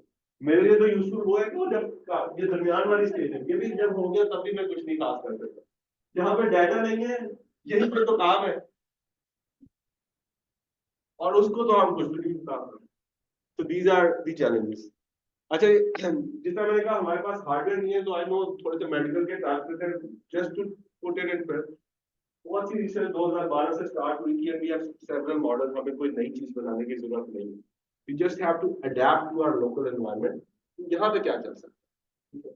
तो वो बेतहाशा, अब उनके पास सुपर कंप्यूटर है, मेरे पास नहीं है, तो I can not compare with something what there. तो हम एक्चुअली बहुत छोटा सा मॉडल उठाते हैं, यूजुअली लोग ये उठाते हैं रेजनेट है, ये बहुत छोटा मॉडल है, और ये ये छोटा है, तो ये लोग बाहर इस्तेमाल भी नहीं करते। लेकिन हमारे क्या करें, हमारे कंप्यूटर चलाते ही है, तो क्या हम इस मॉडल से कुछ कर सकते हैं? ये बेसिक रिसर्च हमने की है कि हमारे पास जो चीज है उस पर चलाए ना। अब सुपर कंप्यूटर पे ना मिलेगा ना चलेगा। अच्छा, इसके लिए हमने पहले पहले काम करने की कोशिश की, तो हमने ये छोटे छोटे पार्ट्स दिए, हमने कहा हर पार्ट के ऊपर एनोटेशन है हमें, तो can I predict each patch, इसको हम पैच कहते हैं। और ये एक इंटरनेशनल एवरी 2 इयर्स कंपटीशन होता है, वहाँ पे 10-15 वो होल साइड इमेजेस डालते हैं, वो कहते हैं बताओ क्या है इसमें क्या। हर बार थोड़ा सा डिफरेंट होता है, कभी वो स्टेज कह रहे होते हैं, कभी माइटोटिक न्यूक्लियाई कह रहे होते हैं, कभी कुछ कह रहे होते हैं। तो इस केस के अंदर उन्होंने हमें प्रेजेंटेड किया था, उन्होंने ये 4 क्लासेस बताई हुई थी कि नॉर्मल, बिनाइन, इन विट्रो और इन्वेसिव, नॉर्मल, बिनाइन और मोस्टली इन सीटो और इन्वेसिव। अब ये 10 दिए हुए थे, तो पैचेस जब हमने किया तो भी एक्चुअली कोई भी उठाए मॉडल बड़ा रीजनेबल बन जाता, ये तो बहुत अच्छी आ रही थी, ये तो मसला ही खत्म हो गया, ये कोई मसला था कब? वो उन्होंने स्कैन इमेजेस दिए हुए थे हमें 10, ये इंटरनेशनल डाटा में लोकल पे अभी आता है, लोकल के मसले बताता हूँ उसको। तो ये 10 इंटरनेशनल थे इमेजेस, उसमें मैंने ये तो काम ही कोई नहीं है, ये तो कोई भी मॉडल पकड़ कर लगाए बड़ा अच्छा कर लेते, थोड़ा सा और इम्प्रूव कर लेंगे इसमें। तो मैंने कहा देख किधर है, जहाँ पे उन्होंने कहा है, अब ये तो पर्सनल लेवल पे है ना, अब वो इधर देख के मुझे कह रहा है कैंसरस है, कि सही जगह पे देख के कह रहा है कैंसरस है, तो क्या जहाँ पे पैथोलॉजिस्ट कह रहा था कैंसरस है, मैं तुक्का तो नहीं मार रहा मैं? जब मैंने कहा कि वो ओवरलैप कितना कर रहा है, वो एक जो मॉडल है वो 2% ओवरलैप था, तो भी नहीं 1.6। दूसरा मॉडल क्या, ये मैं किसी भी आप में से पैथोलॉजिस्ट के पास लगे जाऊंगा, वो ठुड्डा मार के बाहर फेंकेगा कि तुक्के मार रहे हैं, अगली बार नहीं लगा तुक्का तो क्या होगा बंदे का। और उसकी मसला ये कि आप छोटा देख रहे हैं, आप जब इसको देख रहे हैं आप साथ वाले को नहीं देख रहे, ऊपर को नहीं देख रहे, there is a lot of information in the human surroundings, ठीक है, तो वो सारा कुछ आप जब ग्लोबल देखेंगे साथ साथ तो तब होगा।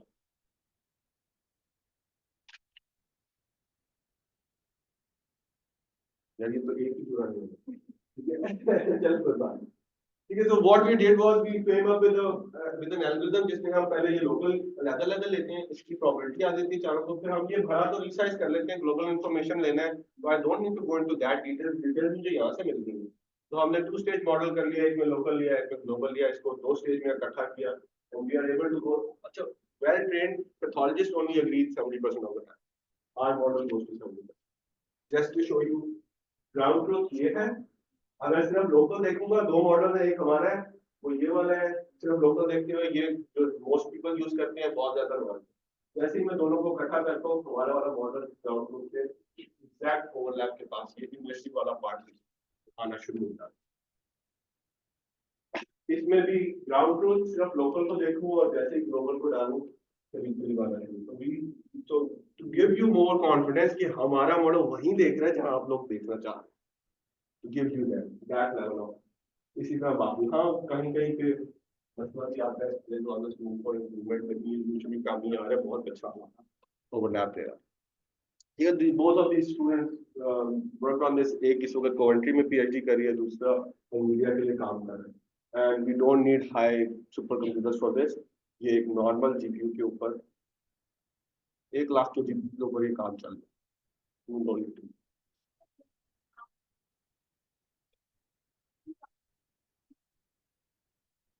जो बाहर वाले देख लेते हैं वो उनके पास बड़ा रैम है, बड़ी स्पेस है, वो सारे इकट्ठे डाल सकते, वो मॉडल मेरे पास चल ही नहीं सकता। तो मैंने पाकिस्तान के लिए बनाना है, तो I have to come up with a different approach कि मैं उनके लेवल तक वापस चला जाऊं, but still using the same equipment that we have here. We don't have billions of dollars to spend on equipment.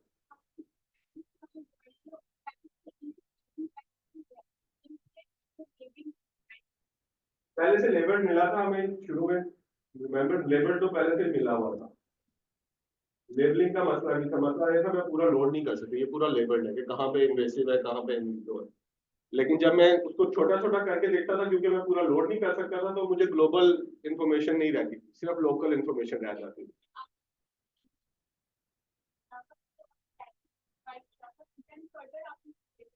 नहीं, वो लेबल्ड था ना, क्योंकि पिक्सल, हर पिक्सल लेबल्ड है, उसके अंदर एरिया है। लेकिन ये कि मैं सिर्फ छोटा सा हिस्सा देख रहा हूँ, बाकी नहीं देख रहा। नहीं, क्योंकि पूरा हर पिक्सल पे लेबलिंग का मसला नहीं था, it was just I was not able to look at the whole information together with the equipment as well.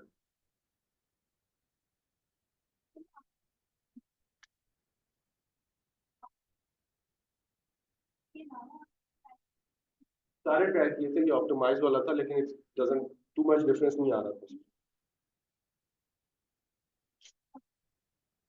तो ये पब्लिकली अवेलेबल है, इसको आप ICIR 2018 को सर्च करोगे, ये 10 है। अच्छा, उसके बाद हमने जब हॉस्पिटल में जाके गए तो हमने तोप मार लिए, कर लिया है पैथोलॉजी हम कर लेंगे आपके लिए। वो कहते आओ जरा बैठो ना जरा मेरे साथ, तो वो तो माइक्रोस्कोप पे बैठे हुए थे, मैं होस्ट साइड इमेज का स्कैनर देख रहा था। तो पहला काम हमने फिर पहले एक डिजिटल माइक्रोस्कोप खरीदा, चंदा मांग के अपने उनसे, ठीक है। फिर कहीं से ग्रांट मिल गई तो हमारे पास एक होल साइड इमेज स्कैनर आ गया छोटा सा। Now we have a full SPI, Shaukat Khanam साहब IRB approved है। I before stopping I just want to show कि वो कैसा लगता है, उसके बाद हम इसे खत्म कर लेंगे। Okay, everybody has enough.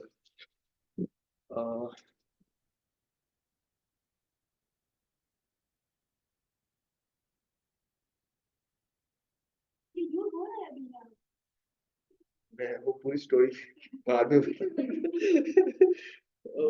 so there is a lot more to it. Use तो पॉसिबल है बिल्कुल करना। मैं ये दिखाना भी चाह रहा हूँ कि आपके हाथ में एक लाइव माइक्रोस्कोप है जो सारा यहाँ पे बना, जिसको आप जहां मर्जी से एक्सेस करें, जिसके लिए आपके पास सिर्फ एक, ये मेरा कंप्यूटर नहीं है, ये मैं आप इनका यूज कर रहा हूँ, मुझे पता भी नहीं है इसमें क्या है, और ये इस पे चलेगा इंशाल्लाह, ये आपके मोबाइल पे चलेगा। ये 1 GB से ज्यादा का इमेज है जो कि एक मूवी से भरा होता है, और ये आपको 1 सेकंड के अंदर लोड करके दिखाए।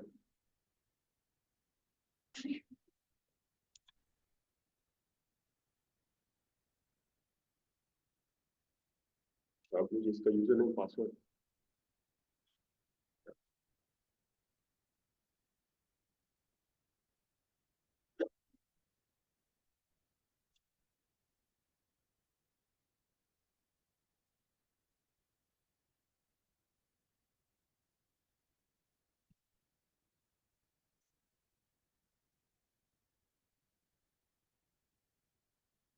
अच्छा बाय द वे वो जो हमारे सारे अभी थे कि पता नहीं हमें सेव हो जाएगा, इसमें मुझे बताइएगा मुझे क्या पता चल रहा है किस पेशेंट का कौन सा डाटा है।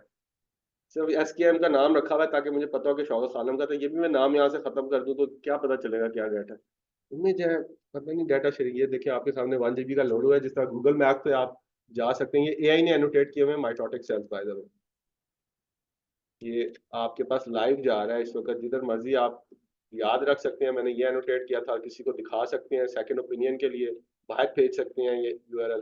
This is all done in Pakistan. Live microscope आपके हाथ में, ये मोबाइल पे भी खुल जाता है, सेम है। सो एक एक इमेज का स्कैनर जो कि हम ले चुके हैं, अब आपने सिर्फ स्लाइडें TCS करनी है, हम डाल देंगे अगर आप जिस तरह मर्जी देखें। उसके ऊपर AI की एनोटेशन चाहिए,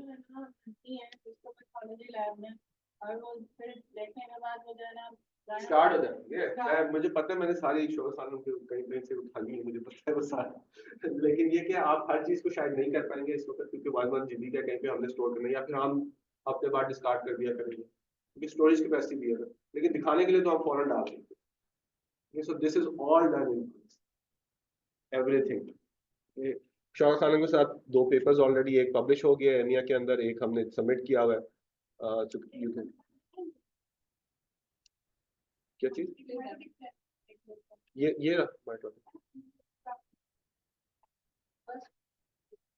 अच्छा, आप जो शौकत खान की पहली टीम यहाँ पे देख रही थी, इसलिए मैंने वहां पे नहीं दिखाया, मैंने वो दिखाया जो वो नहीं देख रहे थे। दूसरी टीम यहाँ पे देख रही थी इस वाले केस के अंदर, तो वो भी मेरे पास पड़ा, टीम 1 टीम 2 अलग से। सॉरी, रिकॉर्ड तो नहीं होता, ये काम खराब हो जाएगा। So this is just to wrap up. मैं अगला प्रोजेक्ट को रहने दूँ। I just wanted to show you कि ये सारा कुछ पॉसिबल है यहाँ पे। So उसके बाद हमने मजीद किए हैं, we have actually improved इसके बाद बहुत ज्यादा। लोकल डाटा के ऊपर ये सारा कर, इंटरनेशनल में दिखाया हमने, ये सारा काम लोकल पे भी कर चुके हैं। ये कुछ पब्लिश हो रहा है, कुछ जी पेपर आप इफ यू कैन सर्च उस पे आपको नजर आ जाएगा कि this is all on small hardware, सारा कुछ बाकियों से बेहतर हो रहा है। So let me just go to my team for thanking you. So I had a large team MS PhD students के लिए, so this is just Covid के अंदर ली हुई थी, तो वो इकट्ठे खड़े नहीं हो सकते थे, अलग अलग इकट्ठे करके डाली हुई। So just and in the end I would like to thank all the funding bodies. So we had 3 grants from HEC, but मैंने कहा फिर वो मुझे बोझ सा महसूस होने लग गया कि अब और ग्रांट नहीं मांगनी, तो जाके इंडस्ट्री से पैसा कमाना है थोड़ा काफी। So that is it. I'll be open for any questions that you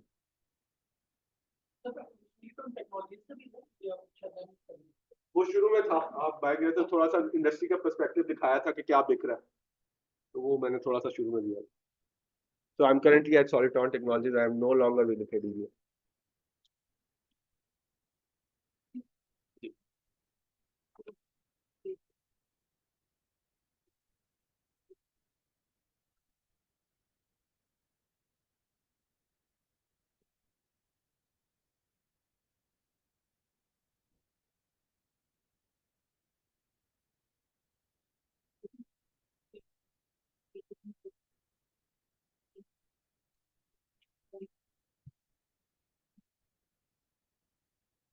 वैसे क्या बड़ा मसला ये है कि हमारे पास लेडी तक तो कोई we don't do security as a, लेकिन जनरली पाकिस्तान के अंदर लॉट ऑफ पीपल, हमने वही वाले पैनल भेजे हैं जो बाहर, हमने शायद कोई जो सिक्योरिटी अपनी देखी नहीं, कह रहे थे हमारे कोई डिफरेंट है, जो जनरल लेवल पे भी डिफरेंट है, तो हमें तो अभी पता ही नहीं कि हमारे में जो आ रहा है वो just because of competition position बाहर के हमको कॉम्पिटिशन के साथ रिलेशन के साथ पहले हमें अपना बेसिक लेवल का कोई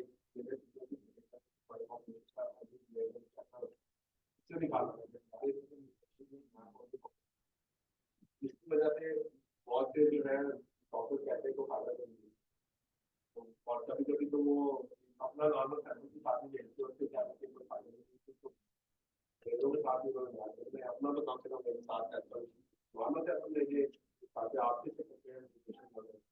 तो लॉट ऑफ एजुकेशन और लॉट ऑफ एक्सेस वन के बाद अपनी मैंने सिक्योरिटी मशीन की जो नहीं करी, RMI के पास अपनी है जो नहीं करी।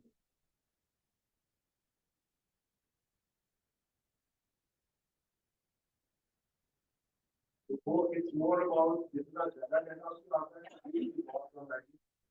अभी जितने लेवल पे हम चला रहे हैं उसकी बहुत ज्यादा आती है, जो लोग प्रेफर करते हैं बहुत से तो आपकी अपनी एक्सपर्टाइज है। So you have to come up at one sample location, sample उधर दे दें, quality ऐसे तो ठीक है। ठीक है जी, thank you so much. I'm here. I'll be happy to address any questions that you have later.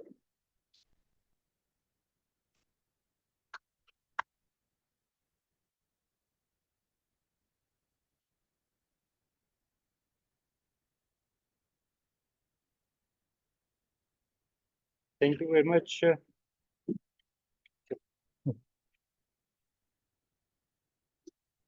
Thank you very much, Dr. Hamad Naveed, for this informative session. And now I would like to introduce our next speaker, Professor Dr. Muhammad Usman Ghani Khan. He has over 17 years of research experience, specifically in the area of image processing, computer vision, bioinformatics, medical imaging, computational linguistics, and machine learning.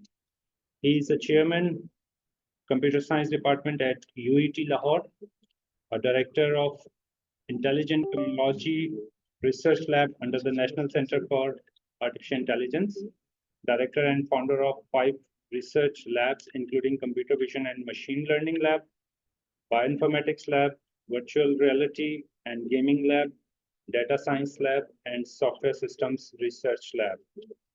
He is an expert teacher and mentor for the subjects related to artificial intelligence, machine learning, and deep learning.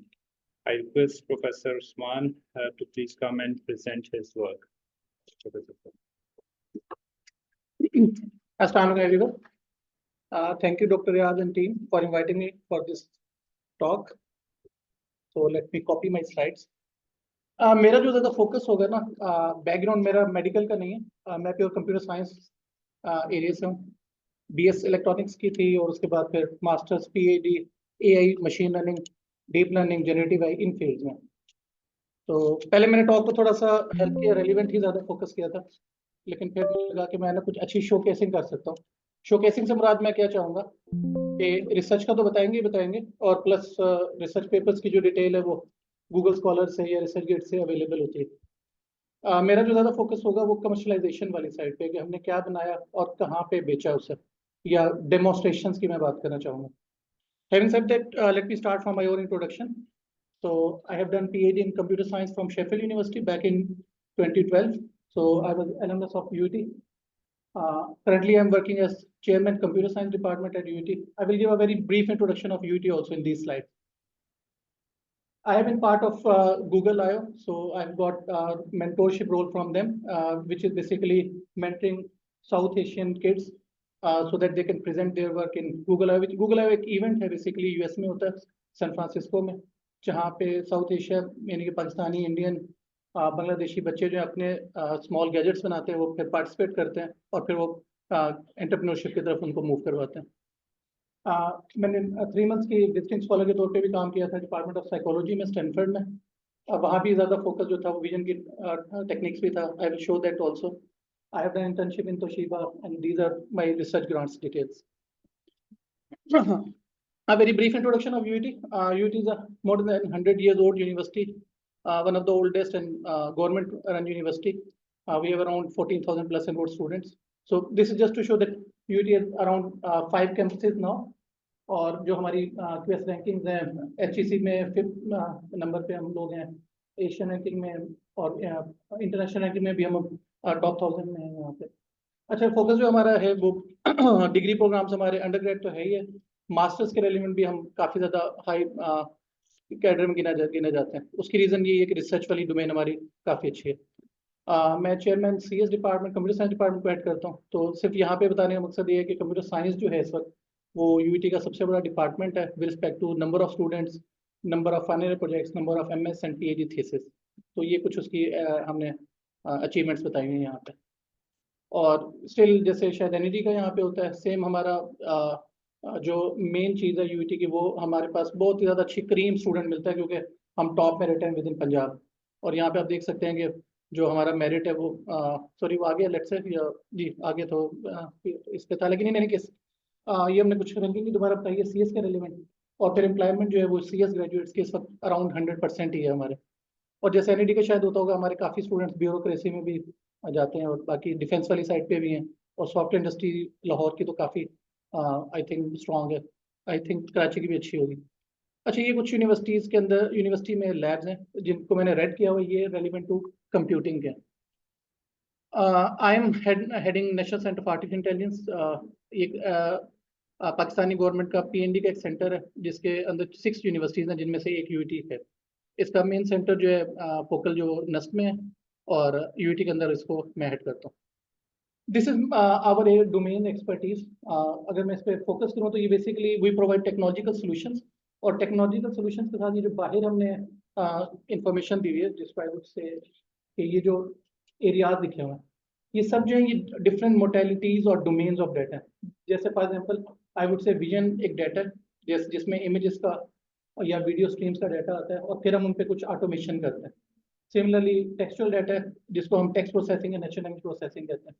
Biological data जो अभी यहाँ पे discussion ज़्यादा चल रही है जिसमें genome sequencing भी हो सकती है, प्रोटियोमिक्स भी हो सकता है, प्रोटीन्स हो सकती हैं, या मेडिकल इमेजिंग का डाटा, ये सारा डाटा जिस पे हम फिर ऑटोमेशन करते हैं। Similarly audio processing, mobile and web apps, the sort of things. हमारा मेजर जो वर्क है वो अगेन जैसे रिसर्च एंड डेवलपमेंट तो है ही, जैसे भी डॉक्टर हमाद ने बड़ा अच्छा एक्सप्लेन किया था कि R&D जो है वो अगर हम पैरामिड बनाए तो बिल्कुल टॉप पे है, ऑल्दो उन्होंने रिवर्स ऑर्डर में दिखाया था, लेकिन ये बिल्कुल पैरामिड के टॉप पे होता है और इसमें बहुत कम चांसेस होते हैं कमर्शलाइजेशन के या फंड रेजिंग के। होता क्या है कि इन्हीं के बेस पे अगर हम कुछ प्रोडक्ट्स एंड मार्केटिंग कर लें, तो जैसे हमने बात चली थी कि हम सबके ऊपर काफ़ी प्रेशर होता है कि हमने फंड रेजिंग करनी है और टीम्स को अपने इन्वॉल्व रखना है। और फिर ये ट्रेनिंग एंड कोर्सेज का हमारा काफ़ी स्ट्रॉन्ग विंग है, ये भी मैं भी एक्सप्लेन भी करूँगा। ये जो हमारा ए सेंटर है, इसके हमने ना ये 5 डिफरेंट रिसर्च लैब्स में इसको डिवाइड किया हुआ है। First one is this computer vision and machine learning, then bioinformatics, data science, information dissemination. ये जो 4 हैं ये हमारी रिसर्च लैब हैं, और इनको कमर्शलाइज करने के लिए हमारे पास डैशबोर्ड्स, डेटाबेसेस इनकी जरूरत होती है। तो ये सॉफ्टवेयर सिस्टम रिसर्च लैब है जो हम यहाँ पे R&D करते हैं, उसको प्रोडक्ट में कन्वर्ट करने के लिए ये software system research lab SSRL जो लिखा हुआ है ये काम करती है। Anyways, so I will start from this computer and machine learning. अगर हम किसी डाटा की बात करें, किसी भी किस्म की डाटा की, चाहे वो audio, video, text, medical imaging, किसी भी किस्म का डाटा हो, तो these are the 4 major phases कि आप डाटा में डिटेक्शन करते हैं, क्लासिफिकेशन करते हैं, सेगमेंटेशन या फिर जनरेशन करते हैं। अभी मैंने जितनी टॉक्स देखी हैं वो मेजरली ये 3 चीज़ों पे काफ़ी फोकस ही रहा है, और आगे भी अभी प्रेजेंटेशन है, तो मेरी अंडरस्टैंडिंग ये है कि शायद इन 2-3 चीज़ों पे तो बहुत ज़्यादा फोकस है। एक जो इस पर काफ़ी ज़्यादा काम चल रहा है वो जनरेशन का चल रहा है। अनफॉर्चुनेटली ये जो स्लाइड है ये, क्योंकि मैं कंप्यूटर विजन के लिहाज से और मेरा ख्याल है कम्युनिटी हेल्थ की या मेडिकल की ज़्यादा, स्टिल ये कि नाम से ही आप आइडिया ज़रूर लगा सकते हैं कि क्या चीज़ हो रही होगी इनके अंदर। अच्छा, मैं कुछ ना डिमोस्ट्रेशन पे आता हूँ स्ट्रेट फॉरवर्ड में। हमारा जो अगेन ये मैं भी कंप्यूटर विजन की एप्लीकेशन और इनको थोड़ा सा एक्सप्लेन करूंगा, जिससे कुछ आप लोगों को अंडरस्टैंडिंग शुरू हो जाएगी कि हम करते क्या हैं और क्या चीज़ हमारी चलती है। अच्छा, एक ना प्रोजेक्ट है पंजाब सेफ सिटी अथॉरिटी का, आई होप कि कुछ ने नाम सुना होगा। लाहौर शहर जो है, लाहौर सिटी, उसमें एक प्रोजेक्ट चल रहा है पंजाब गवर्नमेंट का, with the help of Huawei उन लोगों ने इंस्टॉल किया था, जिसमें पूरे शहर लाहौर शहर में 3000 कैमरे लगे हुए हैं, 3000 कैमरा। 3000 कैमराज का मकसद ये है कि जी लाहौर में जो चीज़ एंटर हो रही है और एग्जिट हो रही है और फिर वो कहाँ कहाँ पे मूव करती है, इस चीज़ को ट्रैक करते हैं और रिकॉर्ड करते हैं। फिर ये कि नॉर्मल बिहेवियर है या कोई अनयूजुअल एक्टिविटी है या सस्पिशियस एक्टिविटी है, इसको मॉनिटर किया जाता है। ये तो एंड ऑफ द डे ये उसका मकसद है। लेकिन इन एडिशन टू दिस, इसमें होता है कि हमारे पास काफ़ी सारी काउंटिंग और स्टैटिस्टिक्स आ जाती हैं। इस सारे फील्ड को कहते हैं व्हीकल एनालिटिक्स। ये जो पहली एप्लीकेशन यहाँ पे दिखाई गई है ये व्हीकल एनालिटिक्स, ये इसका डैशबोर्ड है। ये जो पहला अभी जो चल रही है ना फिगर, ये वाली, ये डैशबोर्ड क्या एक्सप्लेन कर रहा था कि हमारे पास कौन कौन सी व्हीकल्स हैं। व्हीकल से मुराद है कि कार हो सकती है, बाइक हो सकती है एंड सो ऑन, उसकी शेप क्या है, मॉडल क्या है, ये सारी इंफॉर्मेशन है जो व्हीकल के रेलिवेंट है। फिर उसकी नंबर प्लेट के थ्रू हम निकालते हैं उसका नंबर क्या है, और उस नंबर को हम एक्साइज एंड टैक्सेशन से रियल टाइम में मैच करते हैं कि यार ये फेक तो नहीं है, फेक तो नहीं है, ये चोरी की तो नहीं है, ये क्या चीज़ है। ये सारी इस पर इंफॉर्मेशन आती है। अच्छा, फिर इसमें इंटरेस्टिंग क्या होती है, जैसे अभी हम हंसे थे, वो परसों भी मरीम नवाज आई हुई थी, CM हमारी जो है शायद यहाँ पे भी जानते तो दूर होंगे सारे, तो तो उनको जो है ना उनके उनके लिए, सॉरी पहले भी शायद पॉलिटिशियन की बात हो गई थी, उन लोगों के लिए ये चीज़ें इंपॉर्टेंट होती हैं। दे डैम केयर के पीछे जो है सेगमेंटेशन हो रही है, या कौन सा वायरस है या कौन सा क्लासिफिकेशन हो रही है, they want this fancy dashboard. तो ये मेरा ख्याल है कि एक मेरी तरफ से बेसिक यही मैं था कि ना कमर्शलाइजेशन करने के लिए, शो ऑफ करने के लिए these things are very important. इन्हें नहीं, मैं इसको थोड़ा सा एक्सप्लेन करना चाहूँगा। अच्छा, आपको यहाँ पे नजर भी आ रहा होगा डैशबोर्ड का।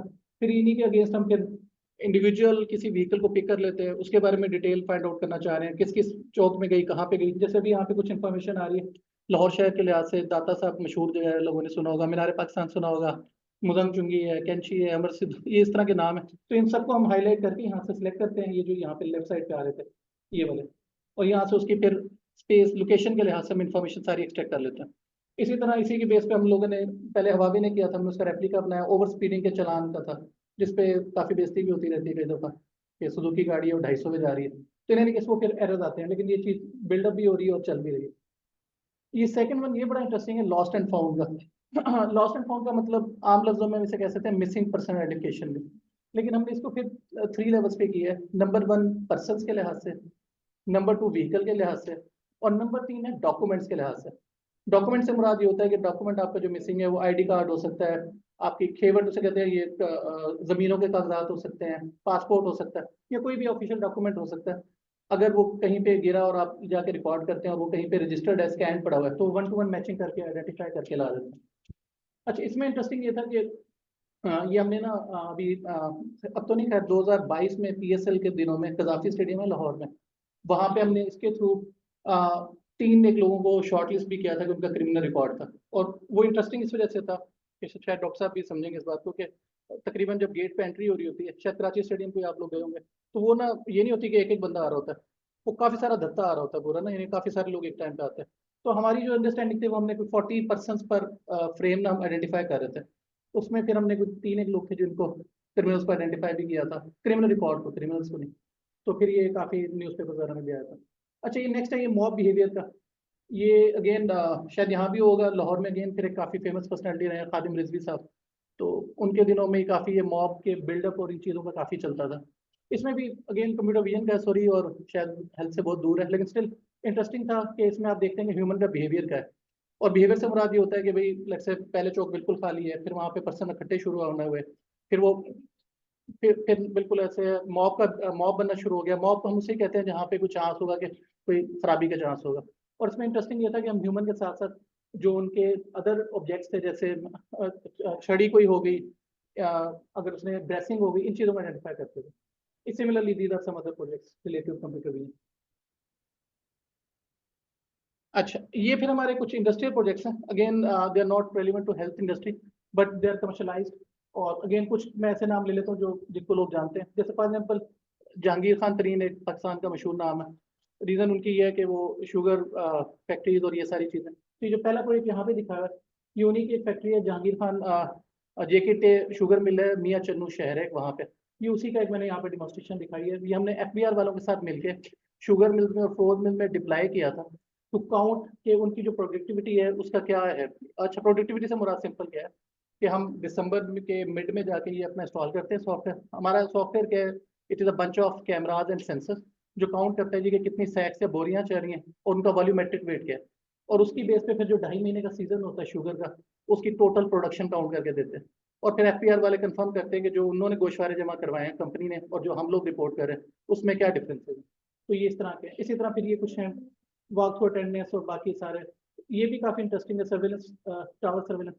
ये इसलिए इंटरेस्टिंग कह रहा हूँ क्योंकि इसके थ्रू पहली दफा हमने सिंध में कोई चीज डिप्लाई की थी। ये सक्खर वाली साइड पे हमने की थी। टावर सर्वेलेंस का आइडिया भी बड़ा इजी है। ये जो हमारे पास मोबाइल के टावर्स होते हैं, जैसे जोंग के या इसके एंग्रो के काफी ज्यादा इन्वॉल्व है अब इसमें।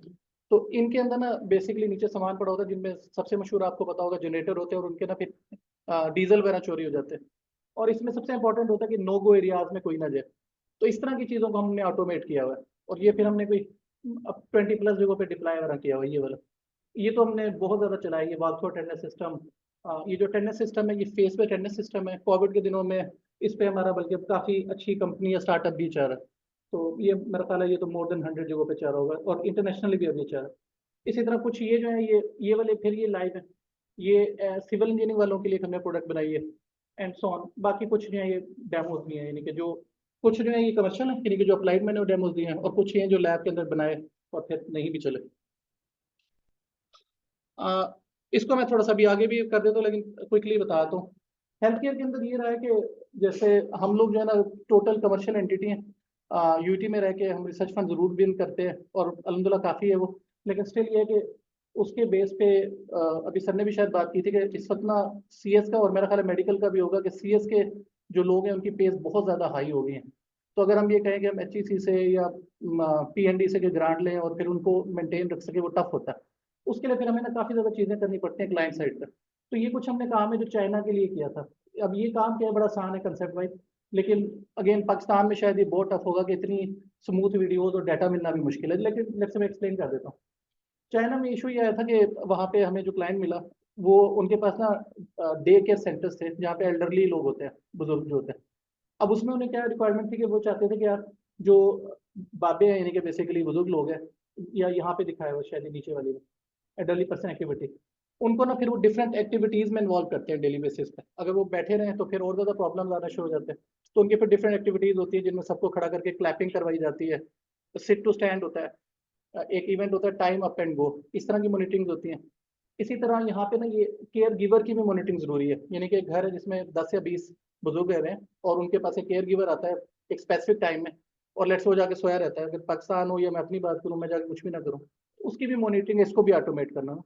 तो ये इस तरह की प्रोडक्ट्स हैं जिनमें वीडियो कैमरास के थ्रू हम ये देखते हैं कि जो एल्डरली लोग हैं वो भी अपनी एक्सरसाइज प्रॉपर कर रहे हैं या उनकी बाकी एक्टिविटीज प्रॉपर हैं, और इसी तरह जो केयर गिवर है उसका भी प्रॉपर। सिमिलरली ये तो हमारा अल्हम्दुलिल्लाह कमर्शलाइज है, यानी कि रनिंग हालत में।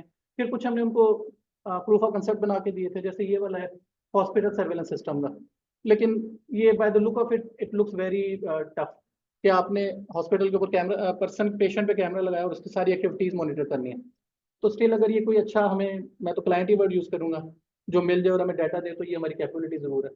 इसी तरह ये कुछ रिसर्च के हैं चीज़ें, although हमने इसका भी एक प्रोटोटाइप बनाई थी, लेकिन यहाँ पे रिसर्च पेपर की तस्वीर डाली है कि बेस्ड ऑन फेशियल एक्सप्रेशन आप डिफरेंट डिजीज निकाल सकते हैं। जैसे यहाँ पे ऑटिज्म का दिखाया हुआ है, डेमेंशिया हो सकती है, तो इसी तरह ये चीज़ें फिर डिजीज की। तो ये कुछ इस तरह के एग्जाम्पल हैं।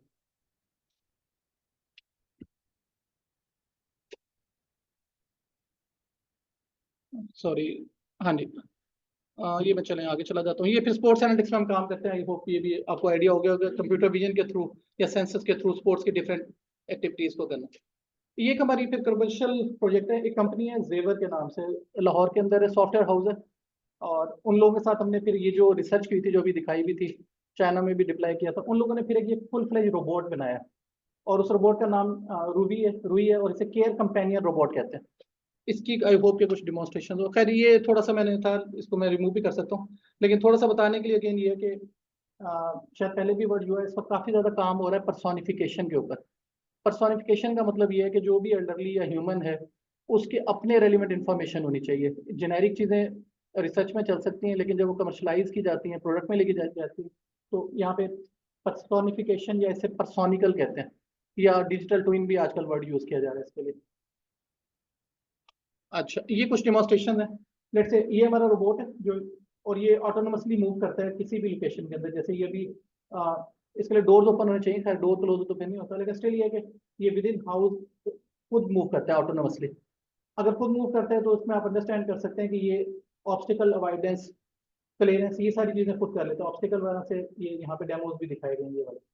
अच्छा, इसी तरह डॉकिंग का मतलब क्या है कि ये डॉक इंजन यहाँ पे जाके ये अपने आप को चार्ज वगैरह करता है, ऑटोमेटिक डॉक कर लेता है ताकि इसकी वो चलती रहे। इसी तरह सीढ़ियाँ वगैरह हैं, तो अभी तो उसको अवॉइडेंस की भी है, ये क्लिफ अवॉइडेंस की भी है, लेकिन फ्यूचर में ये कि ये फिर सीढ़ियाँ उतरना भी शुरू कर देगा।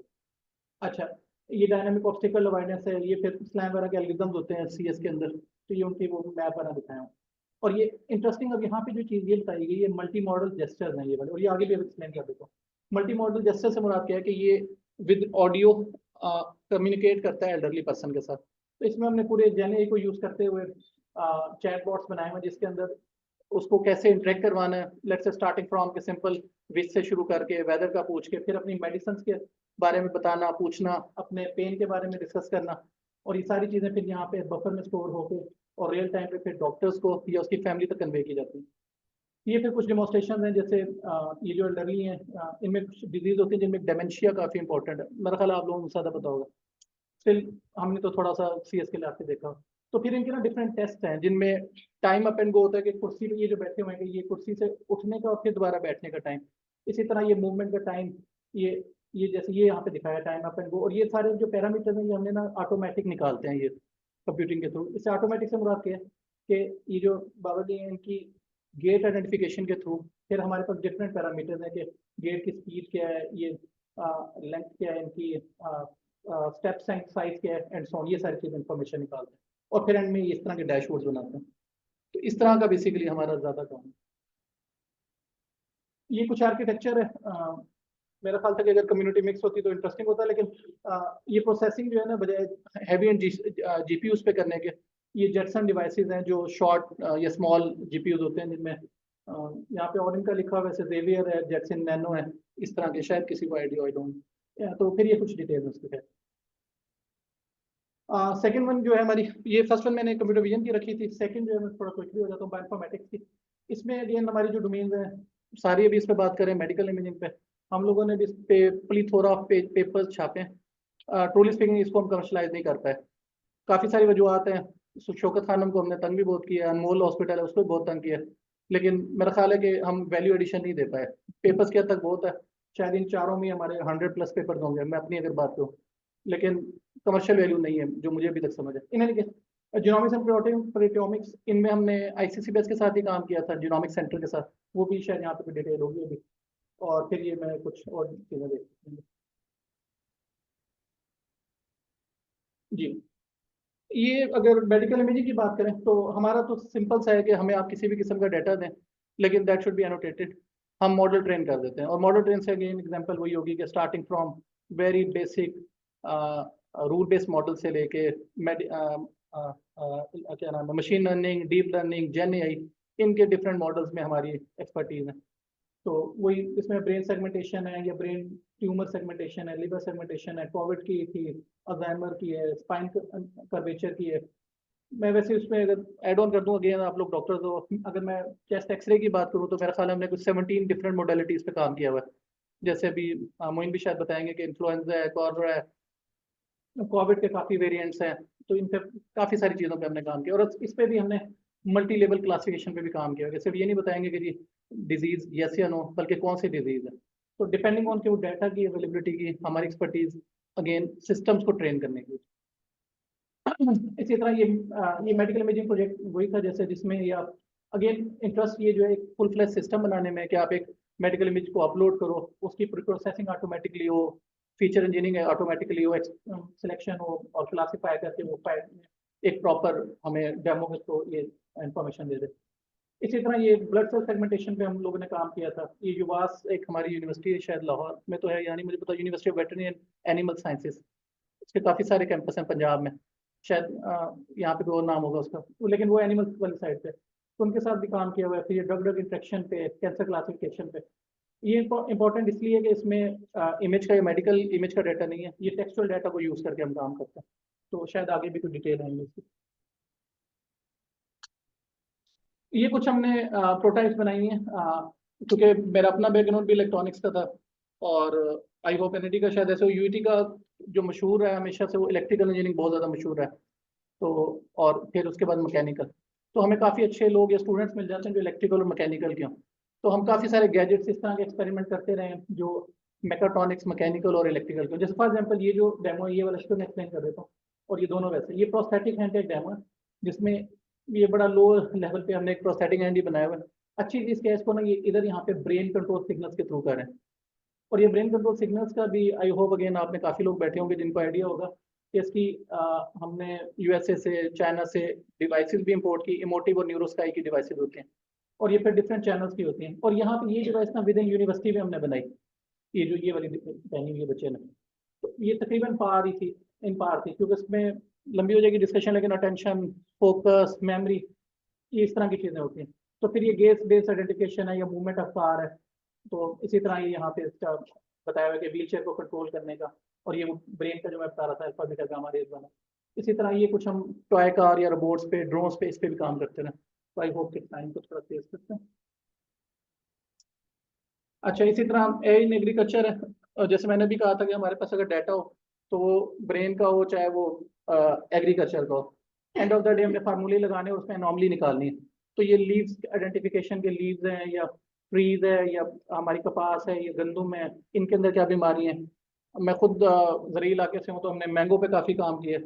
हमारे अपर पंजाब में माल्टा बहुत होता है, यहाँ भी होता ही होगा, वो सरगोदा शहर है, तो वहाँ पे हमें काफ़ी ज़्यादा उस तरफ से क्लाइंटेज मिल जाती है। तो उन चीज़ों की हमने एनॉमली निकालना, या कि कौन से ऐसे हैं जो जिनमें कीड़ा वगैरह है, उस तरह की इन्फॉर्मेशन या उस पर हम काम करते रहते हैं। तो ये ग्रुप भी स्ट्रॉन्ग है। इसी तरह सर ने एक एग्जांपल दी थी, ये थोड़ा सा इंटरनेशनल क्लाइंट के लिए था, अनफॉर्चुनेटली पाकिस्तान में इस तरह का काम कम ही चलता है। वो ये था कि जैसे एग्जांपल सर ने दी थी कि जी मैं खुद यूके में था, तो वहाँ पे बैठ के हर वक्त जो नर्सेज हैं वो नोट्स ही लिखते रहते हैं। तो नोट्स को ऑटोमेट करने के लिए फिर ये फिजिशियन रिपोर्ट जनरेशन है, कि जो डॉक्टर के वीडियो या ऑडियो के नोट्स हैं उनको ऑटोमेटिकली समराइज रिपोर्ट्स में जनरेट करना, क्रिटिकल इंसाइट देना, और फिर रिमोट पेशेंट मॉनिटरिंग और वेयरेबल डाटा समराइजेशन, ये इंटरनेशनल क्लाइंट्स का कुछ काम किया। फिर इस वक्त हमारा ना काफ़ी ज़्यादा काम है ये चैट बॉट्स के, ये जेन एआई जिसको कहते हैं।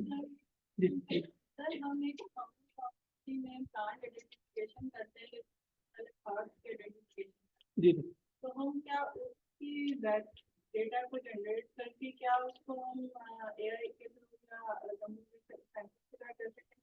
एक गोल ऑफ फार्माकोग्नोसिस में जो है ना आइडेंटिफिकेशन की ऑथेंटिसिटी आ जाए, ये बात सीधे ड्राई होने के बाद बहुत सिमिलर हो जाती है और काफी चीजें मिस हो जाती हैं, जिसमें हर्बल ड्रग डेवलपमेंट में जो है ना बहुत सी एरर्स आ जाती हैं। जी। अभी ना देखिए, अभी सुबह से जो डिस्कशन चल रही है उसका बड़ा आसान सा आंसर यही बनता है कि कोई भी काम किया जा सकता है as for domain knowledge is there. जो डोमेन नॉलेज तो हम खुद ही बिल्कुल, कर सकते हैं और ना। हम बिल्कुल हम क्या कर सकते हैं, हम वो सॉफ्टवेयर बना के दे सकते हैं जिसके अंदर फीडिंग का मैकेनिज्म हो। जैसे देखिए, फीडिंग से मुराद क्या है कि हम कोई इस तरह का डैशबोर्ड समझते हैं, जीयूआई समझते हैं, जीयूआई। हम कोई जीयूआई दे दें जहाँ पे आप अपलोड करें सिस्टम की इंफॉर्मेशन, बैक एंड पे मॉडलिंग उसकी ऑटोमेटिकली हो रही हो। मॉडलिंग से मुराद अगेन विद योर हेल्प या योर डोमेन नॉलेज हम एक सिस्टम बना देंगे। जैसे अभी शुरू में जो सर आए थे डॉक्टर अतर भी, और आप लोगों ने काफी उनसे वैलिड क्वेश्चन भी किए। मेरा बड़ा सिंपल असम्पशन है कि वो एक ना डायमंड टाइप बंदा जो ना हमें बड़ी अच्छी इन डिटेल एनोटेशन बता सकते हैं। ऐसा ना, जैसे मेडिकल इमेजिंग की बात करें, मेरे लेवल पे तो बस हमें ये पता है कि यार दो किस्म के ट्यूमर होते हैं, मेलिग्नेंट होता है, बिनाइन होता है, और बाकी हमें कुछ नहीं पता। हमें तो पेपर में या एनोटेशन में जो डाटा मिलता है हम उस पर यकीन करके अपने मॉडल को रट्टा लगवा देते हैं, जिसे सुपरवाइज लर्निंग को हम कहते हैं। हम उसे रट्टा लगवा देते हैं कि ये तुमने मेलिग्नेंट कहना, ये बिनाइन कहना। अब अगर उससे आगे जाना है तो आपको डोमेन नॉलेज चाहिए। तो अब ट्रूली स्पीकिंग मुझे तो ये ऑन्कोलॉजी का इन टर्म्स का भी नहीं आइडिया, ऐसे है ना। लेकिन लेकिन अगर आप लोगों को पता हो और आप उस डाटा की एनोटेशन एक अच्छी दे दें, जैसे मैंने भी यहाँ पे गंदम की एग्जांपल दी ना, तो या चले आम की मैं एग्जांपल देता हूँ, मैंगो थोड़ा समझना आसान होगा। अब मैंगो में क्या होता है, एक फ्रूट फ्लाई होती है, शायद आइडिया, फ्रूट फ्लाई उसमें एंटर हो जाती है, या वो टच करके जाती है तो हल्का सा डॉट पड़ता है, फिर वो एंटर होती है तो पता ही नहीं चलता अंदर कहाँ पे है। अब ये प्रॉब्लम एक है जो आप लोग बताओगे कि यार ये प्रॉब्लम है, उसका क्या होना है ना। हम फिर क्या करेंगे, हम उसके सोल्यूशन फिर आपको कहेंगे कि यार ये हो सकता है। फिर डोमेन वाला बताता है कि अच्छा नहीं यार, इसका ये नहीं सोल्यूशन लेके आना। जैसे फॉर एग्जांपल मुझे अगर कोई कहेगा फ्रूट फ्लाई का, तो मैं कहूँगा यार थर्मल कैमरा लगाओ। थर्मल कैमरे का क्या फायदा होगा कि कोई भी उसमें ऐसी जगह जो एनॉमली होगी या कोई खराबी होगी वो आइडेंटिफाई हो जाएगी। अब आप कहेंगे नहीं यार कि मैंने प्लेन कैमरे से करना है, तो फिर आप हमें गाइड करेंगे कि क्या मैकेनिज्म होगा। I hope you got my answer और नो। तो सी एस, ये जो है ना अभी सी एस और मेडिकल की जो है ये अंडरस्टैंडिंग, ये इंपॉर्टेंट है, और ये मेडिकल वाली तरफ से ही ज्यादा इंपॉर्टेंट होगी। We can conclude in a way that it depends on our results with the inputs. Yes, Appropriate Yes. inputs or it results as we guide. Yes. Supervise learning का मतलब ही ये है कि आपने, देखिए सिंपल से पाकिस्तान का पूरा सिस्टम ऐसा है, लाहौर का तो, पंजाब का पता है, मैं वहां से पढ़ा हूँ, कराची का भी होगा, उसे कहते हैं रट्टा सिस्टम। ऐसे है ना, हम बच्चे को पहले से नहीं बताते हैं यार ए। अगर कोई अगली चीज आती है, आंसर क्या आता है, नंबर नहीं आते बोर्ड में। डॉक्टर्स के तो शायद यहाँ भी होगा, पंजाब में तो सबसे बड़ा मसला है कि सबसे अच्छा रट्टा डॉक्टर ही लगा सकता है। ऐसे ना कि आधे नंबर से भी मेरिट रह जाता है बेचारे का। और वो होता यही है कि आई डोंट नो यहाँ का क्या है, लेकिन वहाँ तो प्योर जो है ऑब्जेक्टिव है कि एग्जैक्ट आंसर आना चाहिए, ऐसे कि नहीं। अब जब आपने उसको जो चीज़ सिखाई है एल्गोरिथम वही प्रोड्यूस करेगा। तो एक ऑल के आप एल्गोरिथम को इनपुट क्या दे रहे हैं, हम लोग क्या कर सकते हैं कि हम उसके फार्मूलिज्म कर सकते हैं कि किस जगह पे कौन सा मॉडल, कौन सा फीचर निकालना है। लेकिन जो उसकी एनोटेशन है डाटा की, प्रोविजन डाटा की है, वो है जो डोमेन नॉलेज वाला। जैसे अभी सेफ सिटी की भी बात करें, अगर पंजाब पुलिस ना हो, अगर पंजाब पुलिस ना हो तो हमें तो नहीं पता है ओवर स्पीडिंग के क्या मैकेनिज्म है, या हमें नहीं पता कि कौन सी गाड़ी चोरी की होती है। हमें तो ये भी नहीं पता कि यार उसका इंजन नंबर कैसे पढ़ना है। मेरा ख्याल हमें से अक्सर को शायद नहीं आइडिया होगा कि गाड़ी का नंबर कहाँ लिखा होता है, कोई डिग्गी में होता है या चेसिस पे लिखा होता है, कैसे लिखा होता है। तो ये knowledge it is very important. ठीक, मैं इसको फिर कंक्लूड कर लूँ, फिर आगे दोबारा भी कर।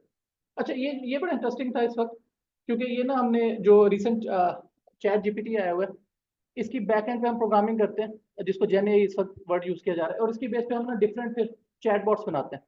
और ये आई होप के नाम से भी पता लग रहा है, ये डेमो से भी इवन ये चैट जीपीटी की तरह ही फील हो रहा होगा। लेकिन इसमें फ़र्क है कि इसमें हम अपने डोमेन नॉलेज के थ्रू अपने सिस्टम को ट्रेन करते हैं। चैट जीपीटी जो जेनेरिक फ्रेमवर्क है, उसमें आप कुछ भी पूछेंगे वो जेनेरिक इन्फॉर्मेशन देगा।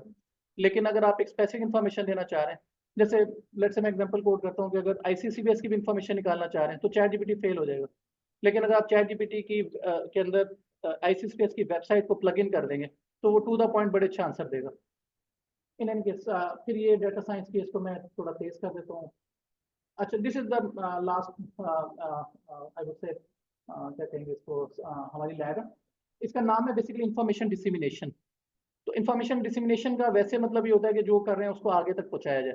हमने इसको थोड़ा सा चेंज ये किया कि इसमें ना एक पार्टिसिपेट करवाया है गेमिंग को भी ना, और उसका मेडिकल से कैसे या हेल्थ से कैसे वो मैं एक्सप्लेन करूंगा, लेकिन यहाँ पे मैं क्विकली बताता हूँ कि हम 2D 3D different games client के लिए भी बनाते हैं। हमारा अपना यूटी का गेम स्टूडियो है जिसमें हम गेम्स को लॉन्च करते हैं, अमेजोन पे भी करते हैं, गूगल पे भी करते हैं, गूगल प्ले स्टोर पे भी, और फिर डिफरेंट क्लाइंट्स को भी करते हैं। तो ये कुछ डेमोन्स्ट्रेशन है। अच्छा, ये this is a bit interesting, although ये लो लेवल पे, लेकिन आई होप इसको देख के आप समझ जाएंगे कि क्या हुआ है। जैसे पाकिस्तान में 10th क्लास में हर बच्चा जो है ना केमिस्ट्री के लैब्स जरूर करता है, बायो की भी जरूर होती है। बायो की यहाँ पे नहीं दिखाई, लेकिन अच्छा ये इलेक्ट्रॉनिक्स की लैब है, ये भी आपने देखी होंगी इस तरह की। इसी तरह ये फ्रॉग डाइसेक्शन जो बायोलॉजी की लैब होती है। इसी तरह फिर ये 3D कंसेप्ट हैं, विजुअलाइजेशन के कंसेप्ट हैं। इसमें आइडिया क्या है कि बजाय इसके कि एक फिजिकल लैब हो, वर्चुअल लैब्स हमारे पास मौजूद हैं। और इनके करने की स्ट्रेट फॉरवर्ड रीजन ये है कि इनका ना क्लाइंट मौजूद है, और यहाँ पे हमने स्कूल लिखे हुए हैं, शायद इनमें आप इसको क्रिसेंट का शायद कुछ लोगों का नाम हो, लाहौर का काफी मशहूर स्कूल है क्रिसेंट के नाम से। तो और बड़ा स्कूल है काफी।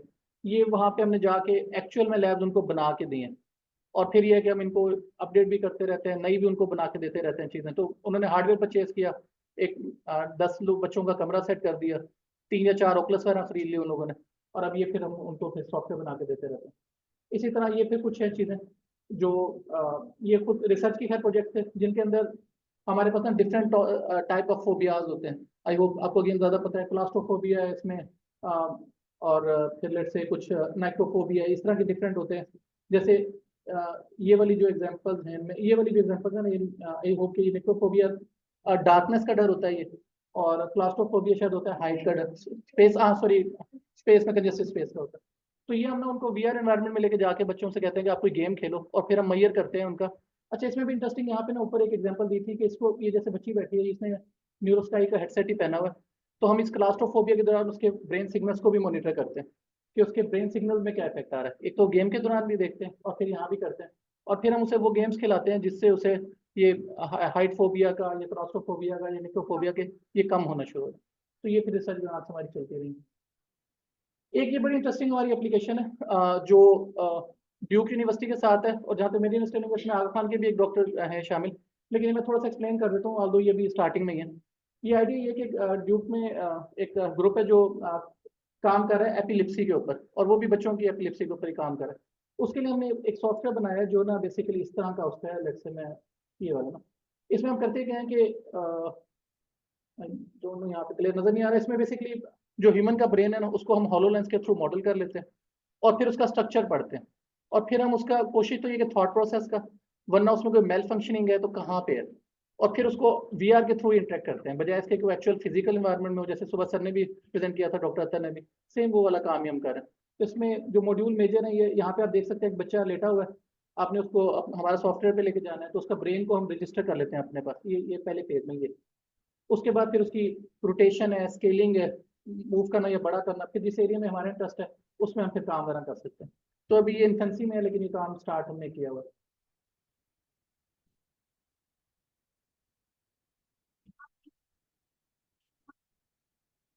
नहीं नहीं, ये हमारे का नहीं है, ये वीआर का ही है। ये हॉलोनेस के अंदर ये करते हैं कि आता बेसिकली वही है, ठीक है, सही कह रहे हैं कि एमआरआई का हमारे पास एक स्कैन आ जाता है, उसको फिर कन्वर्ट करते हैं, सही कह रहे हैं।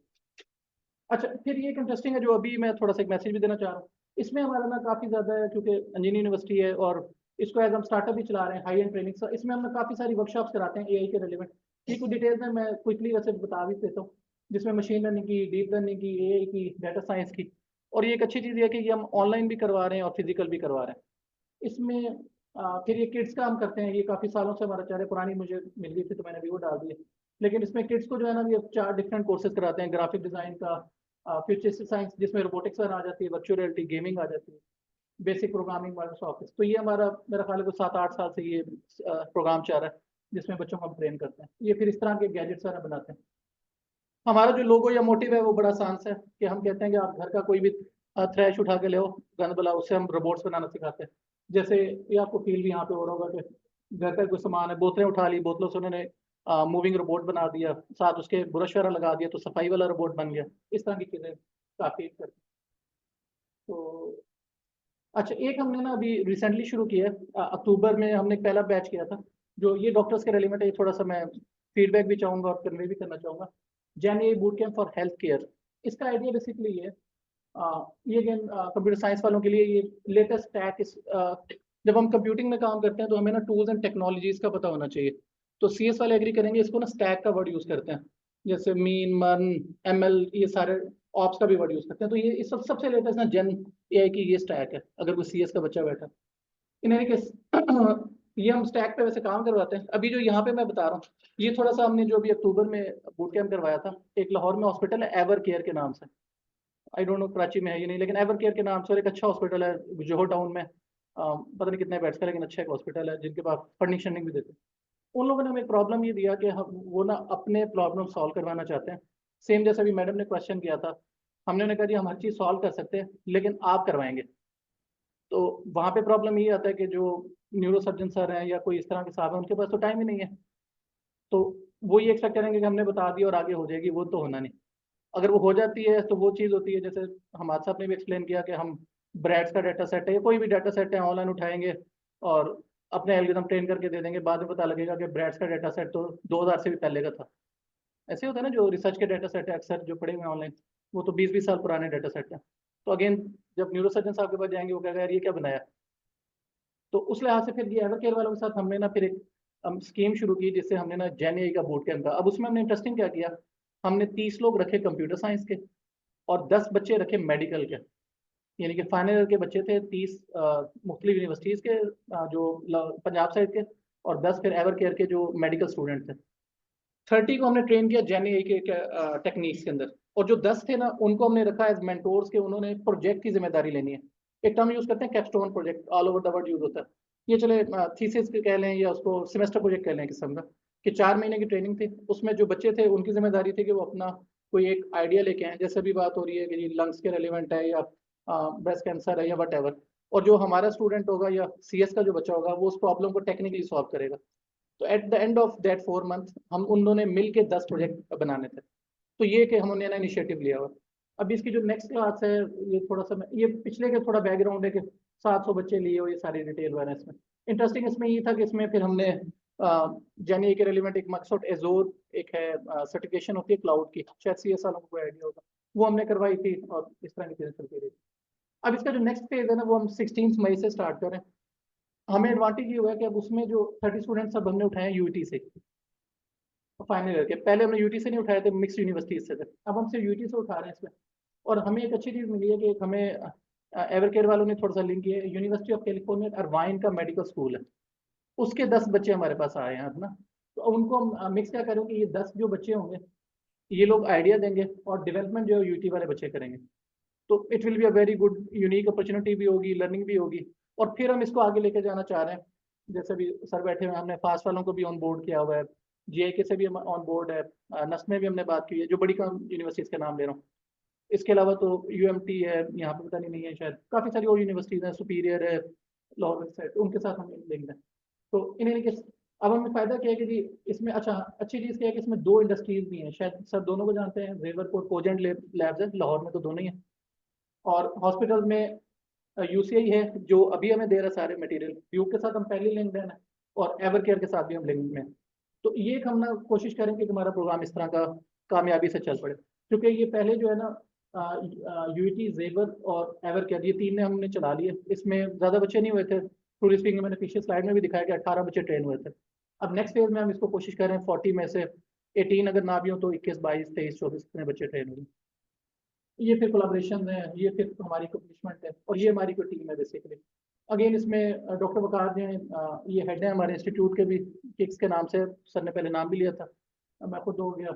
और वैसे अब ये जहाँ पे जब नाम आते हैं तो सर भी एग्री करेंगे कि ये बच्चे जितनी देर में हम नाम शो करते हैं बाहर चले जाते हैं पीएचडी करने। तो यानी कि ये फिर ये इनकी लास्ट वीक की फ्लाइट थी कनाडा की ना, ये जो जवेली ये जा चुकी हैं, अहमद हमारे साथ है, नुमान भी जा चुका है। तो खैर ये अपडेट होती रहती है लिस्ट में, तो इसी तरह से ये लोग चलते रहते हैं। तो फाइनल वर्डिंग अगेन वही है जो भी क्वेश्चन भी आया था कि भाई सीएस का हो, हमारे जैसा बंदा हो, वो क्या कर सकता है।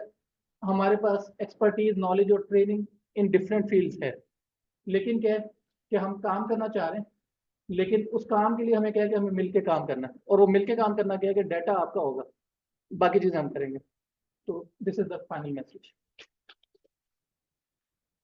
जी जी जी जरूर जी सर।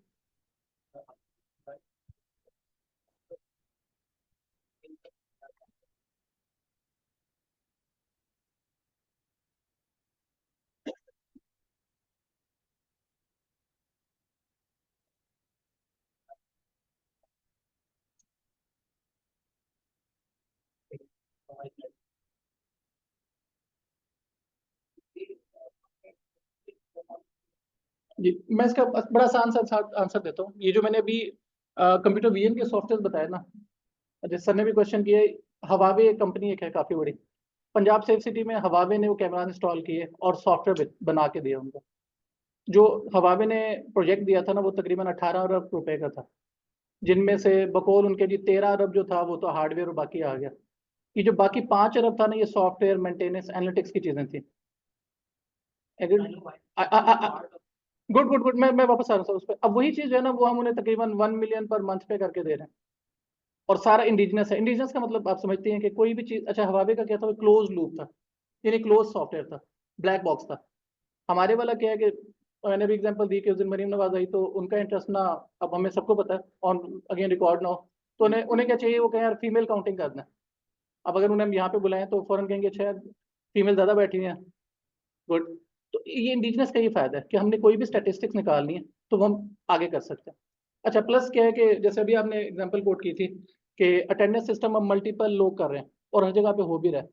अब हमारी रीच यही रही थी कि हम लोगों ने जहाँ पे कैमराज 2 मेगापिक्सल का भी कैमरा लगा हुआ है ना, हमने सिर्फ उसकी थोड़ी सेटिंग चेंज की है, मैं एग्री करूंगा, लेकिन उसके अलावा हमारी हार्डवेयर की कोई कॉस्ट नहीं है। हम सिंपल उन्हें कहते हैं आप अपने सिस्टम पे यही सिस्टम है, इसके साथ ही आपने कैमरा अटैच पहले ही हुआ हुआ, लेट्स से उसी के ऊपर ही हम अपना छोटा सा सॉफ्टवेयर एग्जीक्यूट कर देते हैं।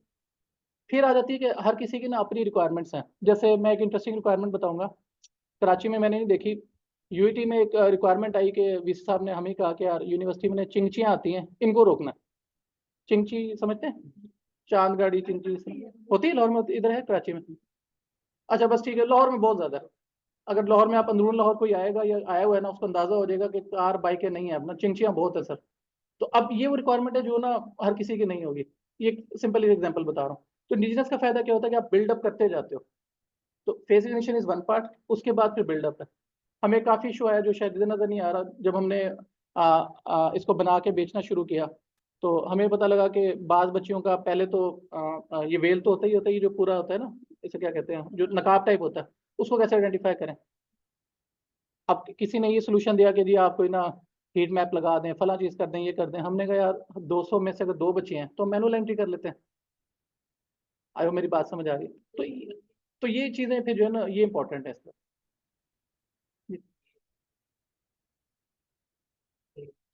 जी जी जी।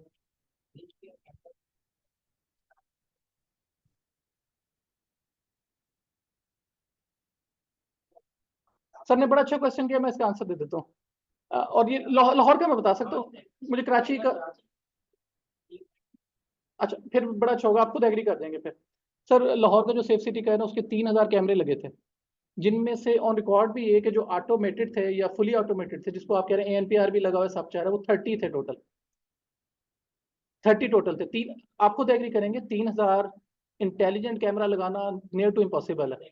क्योंकि इंटेलिजेंट के लिए क्या जरूरी है कि आपको प्रोसेसिंग करनी पड़ेगी। ये जो मैंने भी यहाँ पे जैक्सन, आपको शायद आइडिया होगा डिवाइसेस का, जैक्सन जेवियर, जैक्सन नैनो, इनका आइडिया है। अब ये गेमिंग सॉफ्टवेयर, जो गेमिंग हार्डवेयर थे, और अब ये जब हमने शुरू किया था तो 60,000 से अब 2-2 ढाई लाख पे पहुंच गए।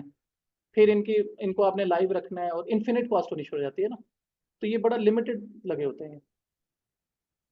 तो स्टिल ये कि जी जी हम बिल्कुल बिल्कुल ऐसा बिल्कुल जी। तो जी और जी जी मैं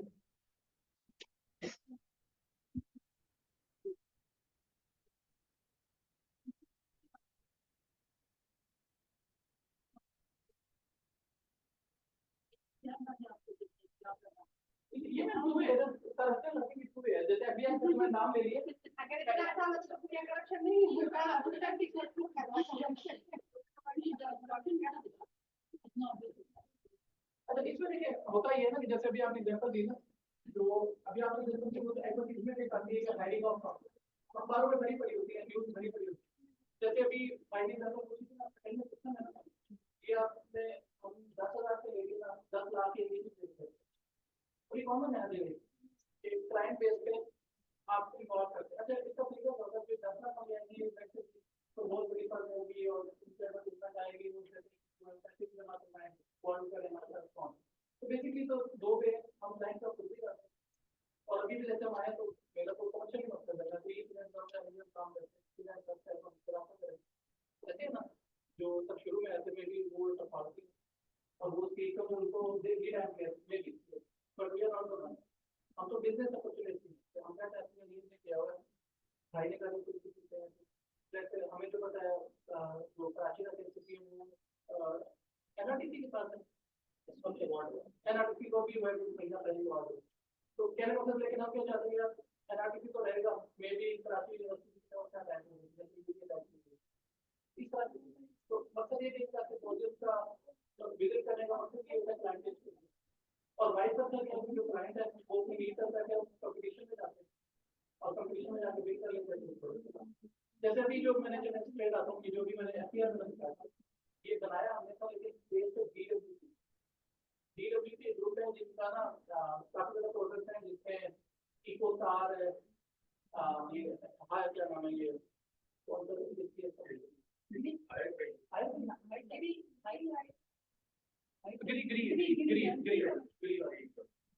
तो वो हम नहीं दे सकते अगर हम बात करें एफडीआर के ड्यूटी एंटिटी है तो हमें तो शायद 10 लाख नहीं देंगे, लेकिन डीडब्ल्यूपी वाले शायद 10 मिलियन या 100 मिलियन के बाद तो फिर हम पार्टनरशिप में आते हैं। और जी जी I represent Dhawal University और मेरी मेन स्कॉलिंग आपके मैंने लेक्चर सुने artificial intelligence in collaboration with medicine तो बहुत बात हुई है। मेरा ताल्लुक मेडिको लीगल डिपार्टमेंट से और मैं ऐसे बहुत सारे स्पेस देख रहा हूँ जहाँ पे हम लोग कोलैबोरेट कर सकते हैं। फॉर इंस्टेंस इमीडिएटली हमें मेडिको लीगल रिपोर्ट बनानी होती है फॉर इंजरी और एनीथिंग एल्स। तो फॉर इंस्टेंस आई सपोज कि कंप्यूटर बेस्ड और आर्टिफिशियल इंटेलिजेंस बेस्ड हम कोई ऐसा आइडेंटिफाई कर सकेंगे कि कुछ इंटरनल न्यूज एक्यूमुलेट हो रहा है और things like that other than जो हमारे अपना इक्विपमेंट है वो एट द टाइम ऑफ या ऑन द स्पॉट मुमकिन नहीं होता। फॉर इंस्टेंस एक्सरे करने या कुछ करने उसमें आप लोग हमसे कैसे कोलैबोरेट कर सकते हैं? अच्छा इसका पहले सेकेंडली मेरे ख्याल में इतने आपके कोलैबोरेशन है डिफरेंट यूनिवर्सिटीज का तो मैंने तो जरा कराची में जब मुझे बताया कि कराची की जैसे डॉल यूनिवर्सिटी है वेरी गुड यूनिवर्सिटी तो इसका कहीं से नहीं है। इज इट पॉसिबल कि हम आपसे कोलैबोरेशन एक्सटेंड कर सकें? लेकिन मेरा तो कराची से नहीं है बैकग्राउंड, मुझे तो बच्चों के बच्चों के बताऊंगा मैं तो खुद पे और लाहौर की साइड तो यही मतलब है कि अगर कोलैबोरेशन में कोई है तो ईमेल आजकल ना अच्छा वैसे मुसलसल भी मैं कार्ड में सही लाइन है वरना उसके अलावा बड़ा आसान है। आप सिंपल गूगल पे भी नाम लिखेंगे ना तो सारी डिटेल लिख डालिए। ये जो प्रेजेंटेशन है बातें कर रहे हैं यूट्यूब पे भी रखी हुई है शायद आपने लिखी हुई वरना वेबसाइट भी मौजूद है वहाँ से आप कॉन्टेक्ट इन्फॉर्मेशन भी निकाल सकते हैं। ये अगर 3-4 लाइनें ड्राफ्ट भी कर देंगे फिर हमारा अपना बंदा ही आपसे कॉन्टेक्ट कर लेंगे। जैसे मेरी अभी तक की जो सुबह की लर्निंग है 2 बंदे ही हैं, एक डॉक्टर सर आए थे एक सर है मैंने तो कोई बंदा लगा के ना इनको साल करना शुरू कर देना फिर तो ऐसे ऐसे ही चलेगा ना सरकार सेम आपका ऐसे ही मुझे सॉरी तो मतलब मैंने एमईटी नाम सुना हुआ है या रुपये सुना हुआ है लेकिन अभी जैसा अच्छा मेडिकल KE of Lahore. ओह अच्छा वेरी गुड। तो अगर आप आपसे अगली बार तो हमें बताओ मैं लेकिन डॉक्टर तो आप भाग के जाएंगे सिंपल सा आंसर है सर। अच्छा उसमें मैं लेटर में वापस आते हैं सर के 2 जवाब थे। एक का तो मैं भी आंसर देता हूँ अनफॉर्चुनेटली वो मेडिकल के नहीं हमने ना अपना चैटबॉट बनाया लीगल सर्विसेज के लिए लेकिन अनफॉर्चुनेटली जो थोड़ा सा प्रॉपर लीगल होता है जिसमें फौजदारी और जिम्मेदारी होती है क्रिमिनल और उसके सिविल केसेस की उनकी हमने बहुत ज्यादा बनाई है। अच्छा उसका मैं आपको शायद बातों समझ आ जाएगा। अगेन पाकिस्तान की सबसे मशहूर जो वेबसाइट है लीगल की उसको कहते हैं पाकिस्तान लॉ डाइजेस्ट PLD के नाम से पाकिस्तान लॉ पब्लिशर भी कहते हैं उन लोगों का रिसाला सबका PLD के नाम से उसके साथ हमने कोलैबोरेट करके उसको मैं आपको वो किया हुआ डिजिटाइज किया हुआ तो वही हम एक चैटबॉट बना रहे हैं कि जिसके अंदर कोई भी वकील क्वेश्चन करना चाह रहा है विद रिस्पेक्ट टू सिग्नल पे या सिविल पे, वो उसको बड़ी फौरन हेल्प दे देगा। हेल्प से मुराद क्या होता है, केसेस पहले वो होता है कि 1970 में एक फैसला हुआ था कि ऐसा 80 में ये हुआ, 90 में ये हुआ, तो सारे डिटेल उसके पास आ जाए और फिर वो हेल्प आउट कर दे। सेम मतलब इसके साथ भी हो सकता है, ये मिक्सर होगा जहाँ पे मेरी अंडरस्टैंडिंग है, अगेन नहीं ये वो नहीं है, लेकिन मेडिकल में मिलेगा और फिर वो हमारे chatbot. But it can be very interesting. और इवन इसमें ये भी हो सकता है कि आप आईसीएसपीएस में बच्चे ट्रेन हो रहे हैं, बैठे हुए हैं, इन लोगों के साथ ही आप स्टार्ट कर रहे हैं, हम पार्टनर पे ही हैं इनके साथ। ऑन द स्पॉट आप पिक्चर्स से या प्रोसेस करें, क्योंकि तो टू लेवल को लेके जाना पड़ेगा जब तक आप एक्सरे करवाओगे, यही कहना चाह रहे थे। यानी कोई ऐसा टूल हो जिससे हम पिक्चर से आइडेंटिफाई कर लेंगे कितना डीप बन है, क्या है क्या हो, बिल्कुल हो सकता है। आप कलेक्ट कर वही डेटा देना पड़ेगा, फिर वो अब उसमें देखिए, अब अगेन क्योंकि मेरा वो कोई बेटी को अगर मुझे समझा पाए कि गाँव किस तरह का होता है, कौन सा कैमरा होगा जिसको यूज करते हैं, इफ दैट थिंग एग्जिस्ट, उसके ऊपर जो पूरा सिस्टम बनाना है, अच्छा उसका भी हम ऑटोमेशन भी हम ही करेंगे, इमेज प्रोसेसिंग की अगर मशीन लर्निंग लगानी है वो सारी भी हम कर देंगे। लेकिन जो इनिशियल डाटा की बाउंड है और उसके ऊपर लेबल ये लगना चाहिए, वो आपकी तरफ से आएगा। और उसके बाद जो पूरा सिस्टम है, इवन हम उसको मोबाइल ऐप पे भी ले जाएंगे, जैसे अभी भाई बैठे हैं, अब ये व्हीकल वाला है, मोबाइल के ऊपर भी लेके जाना चाहते हैं, बल्कि इसका भी ऑन लाइटर मॉडल हमने बनाया हुआ, लाइट मॉडल। इसमें वही प्रॉब्लम है जो सुबह बात हो रही थी, प्राइवेसी की, कोई खड़ा हो जाता है कहीं कैसे तस्वीर आ गई, इस तरह की चीजें, उससे फिर हमको डरते हैं, आपको डरते हैं जी जी थैंक यू। मैं अभी मैंने जो एग्जाम्पल दिया पंजाब से उसकी गवर्नमेंट है,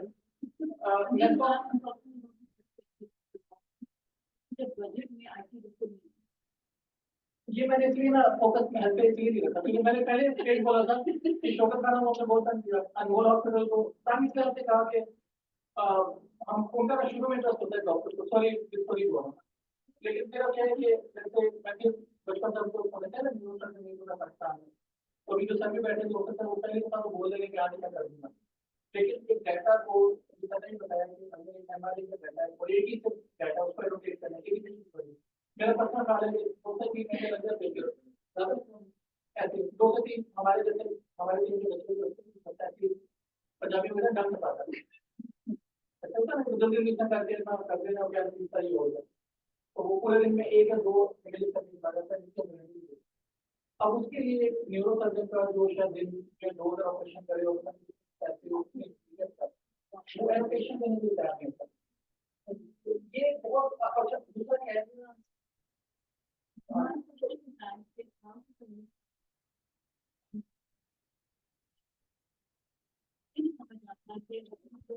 गवर्नमेंट से बाहर आ जाए, यही गवर्नमेंट कर सकती है, गवर्नमेंट कुछ नहीं कर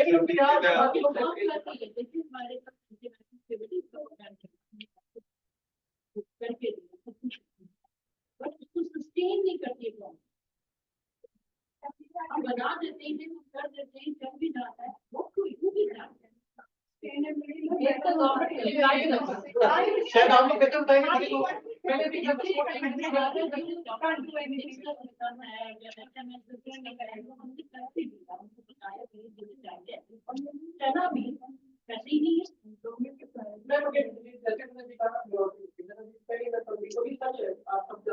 सब देखते हैं, आप जाके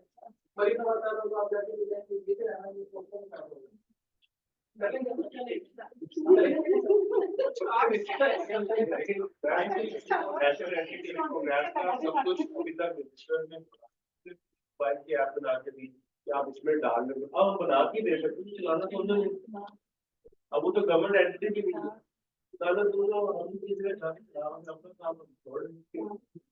आपके अंदर से आने आप लोगों ने पुश करना है कि भाई हमें ये चीजें मेरी जो डॉक्टर साहब है, डॉक्टर फरजाना या हम तो ये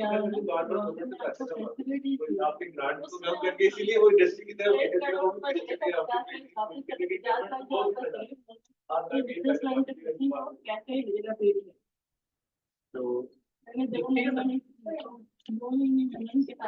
चलिए थैंक यू। अगर कोई और क्वेश्चन हुआ तो अभी लेफ्ट पे भी अवेलेबल है। Thank you.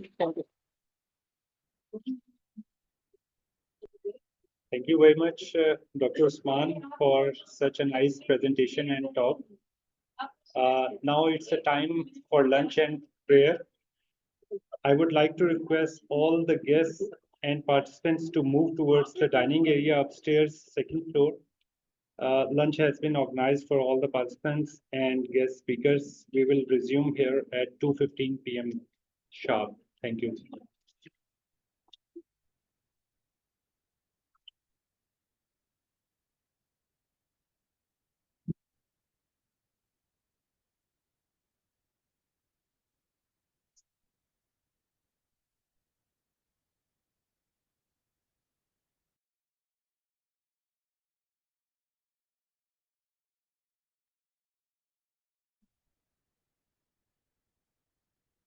Bismillahirrahmanirrahim.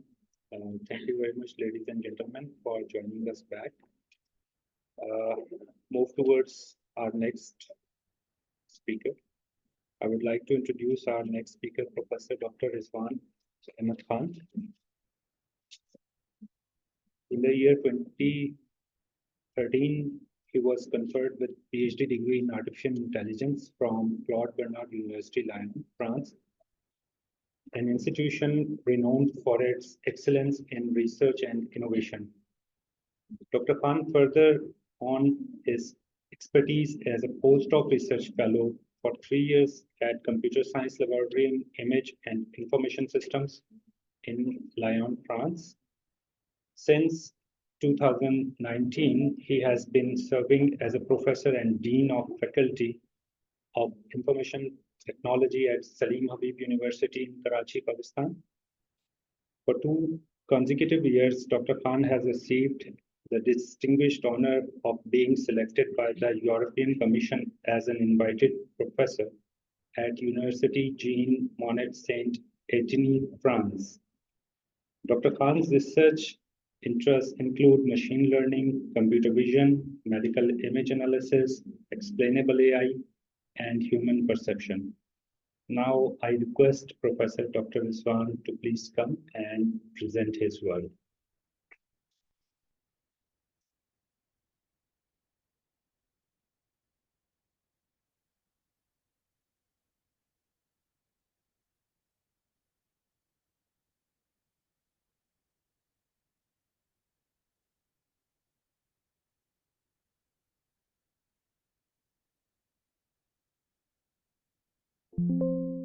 Okay, which one? Forward?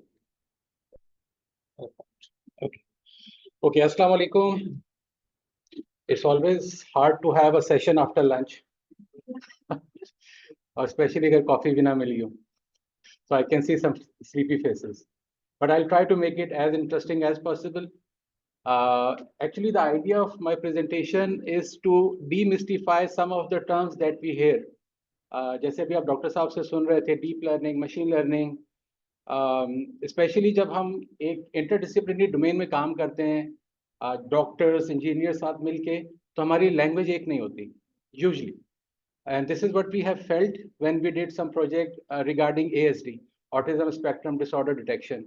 तो अंदाजा ये हुआ कि we should have some common lingo, at least कुछ basic idea हम लोगों को नहीं होता कि वो डॉक्टर्स क्या कह रहे हैं, और जब हम उनको कहते हैं कि यार डीप लर्निंग अप्लाई करनी थी तो हमारी शक्ल देख रहे होते हैं कि क्या कह रहे हैं. So I'll try to demystify some of the terms and I'll show at the end some of research projects जो हम लोगों ने यूनिवर्सिटी में किए हैं. Probably they will be interesting for you guys. Okay, so I'll start with my biographical sketch. So by training, I'm a computer systems engineer from UIT Mehran. Then I did masters from NUST Islamabad. Before moving to France, actually I'm Erasmus Mundus Scholarship Fellow. Before moving there, I was working in NESCOM in Islamabad for 4 years. Then I got this scholarship, moved to France. So I did Erasmus Mundus ki it's a mobility program. So I spent 1 year in France and 1 year in Norway. So I did my masters from there. Then I moved to Lyon, which is third largest city in France. I did my PhD over there. Postdoctorate was also from Lyon, but for engineering school. And I spent 6 months in Gjøvik, Norway as postdoctoral fellow as well. And since 2017, after spending almost a decade in Europe, I came back to Pakistan. And since then, I'm serving Salim Habib University. And from 2019, I'm serving as dean and professor over there. Okay, just to motivate the talk, I have few numbers for you guys. So medical data is आजकल कहते हैं कि जिस company के पास data है वो सबसे बड़ी कंपनी है. So Meta is big because they have the data. Google is big because they have all of our data. Right? From in 2010, it took 2.5 years to double the data. But now in 2020, it takes only 73 days to double medical. I'm only talking about medical data. इसके अंदर EMR data भी है आपका medical imaging का भी है, reports का भी है, पैथोलॉजिकल रिपोर्ट्स जितनी भी हैं. So it's only 73 days now. So think about the volume of data that we are producing and saving. पहले मतलब big data का concept नहीं था. So usually we used to waste data sometimes अगर वो save नहीं होता था. But now it is only 73 days. तो आपका data double हो रहा है, exponential growth. 5,600 medical journals producing 800,000 articles annually. 800,000 articles only in medical imaging. And depth of information in radiological report is more than जो आपके वो येलो पेजेस हुआ करते थे एक जमाने में, जो न्यूयॉर्क की टेलीफोन डायरेक्टरी है, उससे ज्यादा इंफॉर्मेशन आपके पैथोलॉजिकल डेटा के अंदर है, सिर्फ एक इमेज के अंदर. So think about the data we are dealing with. अच्छा, अभी डेटा पे आते हैं, because data, we need data to train deep learning models. If you don't have deep learning, तो ये डेटा सारा बेकार है, right? And if you don't have the data, तो deep learning बेकार है, कुछ हो नहीं सकता. But professional now handle 50,000 images per 12-hour shift. ये डॉक्टर्स के लिए है, रेडियोलॉजिकल डेटा है. ये डेटा मैंने GE हेल्थ केयर से उठाया हुआ है, ये उनकी एक रिपोर्ट से डेटा मैंने लिया हुआ. A significant jump from 500 images 15 years ago. So think about the data these doctors are dealing with. अच्छा, जब डेटा ज्यादा है तो ह्यूमनली पॉसिबल नहीं है. So there are more chances of inducing error, right? और error की percentage कुछ यहाँ पर मैंने show की है. An estimated 40 million medical errors occur annually worldwide. अच्छा, इसमें सारे fatal error नहीं है, छोटे errors भी हैं. But think about 40 million medical errors. And up to 350,000 patients only in Europe die because of wrong diagnosis. It's almost about a small city. In Europe, usually cities are very small. So annually 350,000 people are dying because they don't have time or they don't have enough doctors to do this. क्योंकि इसका सारा एक issue आ रहा है कि आपके पास एक तो डेटा बहुत ज़्यादा होता जा रहा है और प्रोफेशनल्स कम होते जा रहे हैं. सेकेंड थिंग जो एक और इशू आपका आ रहा है is the shortfall of health care professionals. ठीक है, projected escalation by 2035. This is as per GE healthcare report. 14 million healthcare workers will be more needed in 2035, जो कि शॉर्टेज होगी. और उसका रीजन क्या है? यंग प्रोफेशनल या तो ऑप्ट नहीं कर रहे हैं और they are moving towards industry to gain more financial gains. So AI क्या कर सकता है? We try to understand the scale of problem कि हम किस scale of problem को deal करना चाह रहे हैं या किसको हम solve कर सकते हैं using this technology.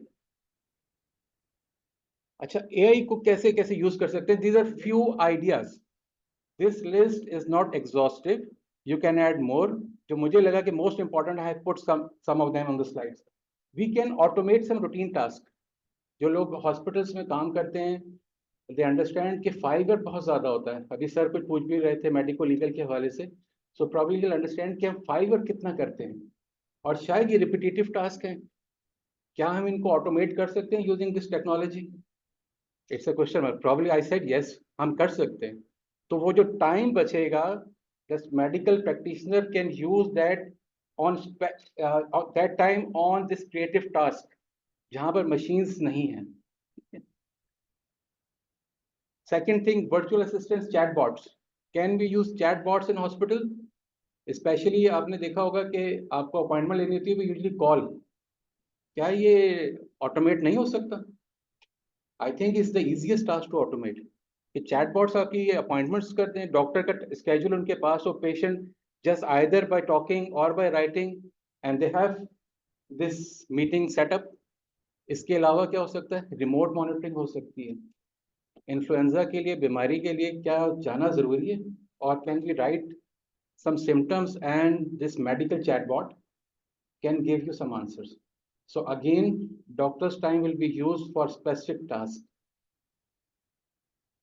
Decision support system, जो भी सर बात कर रहे थे, usually that comes under decision support system. So we are not trying to replace any doctor or medical practitioner, but technology is going to augment the skills of medical practitioner. ये एक हमेशा problem होता है जब हम लोगों से बात करते हैं, से ओके मशीन तो हमें रिप्लेस कर देंगे। आई थिंक ये रिप्लेस नहीं होने वाली इतनी जल्दी। हाँ, कुछ छोटे टास्क रिप्लेस हो सकते हैं जहाँ पर, लेकिन जो स्पेशलाइज्ड जॉब्स हैं, AI is going to augment the skills of medical practitioners, not going to replace, at least in near future. Training and education, आपके पास जो हॉस्पिटल से सर डाउ के और लोग भी हैं, आगा खान के कुछ हैं, आई डोंट नो।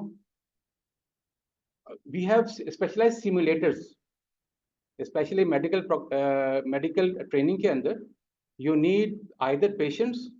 अब पेशेंट्स की जरूरत नहीं है कि आप किसी पेशेंट का पहले गलत नीडल लगाएं और उसको देखें कि यार नीडल गलत लग रही है। You have the simulators, right? So AI is going to help over there. They can give specialized reports. Aga Khan में actually we visited 2 months back. They have the simulator.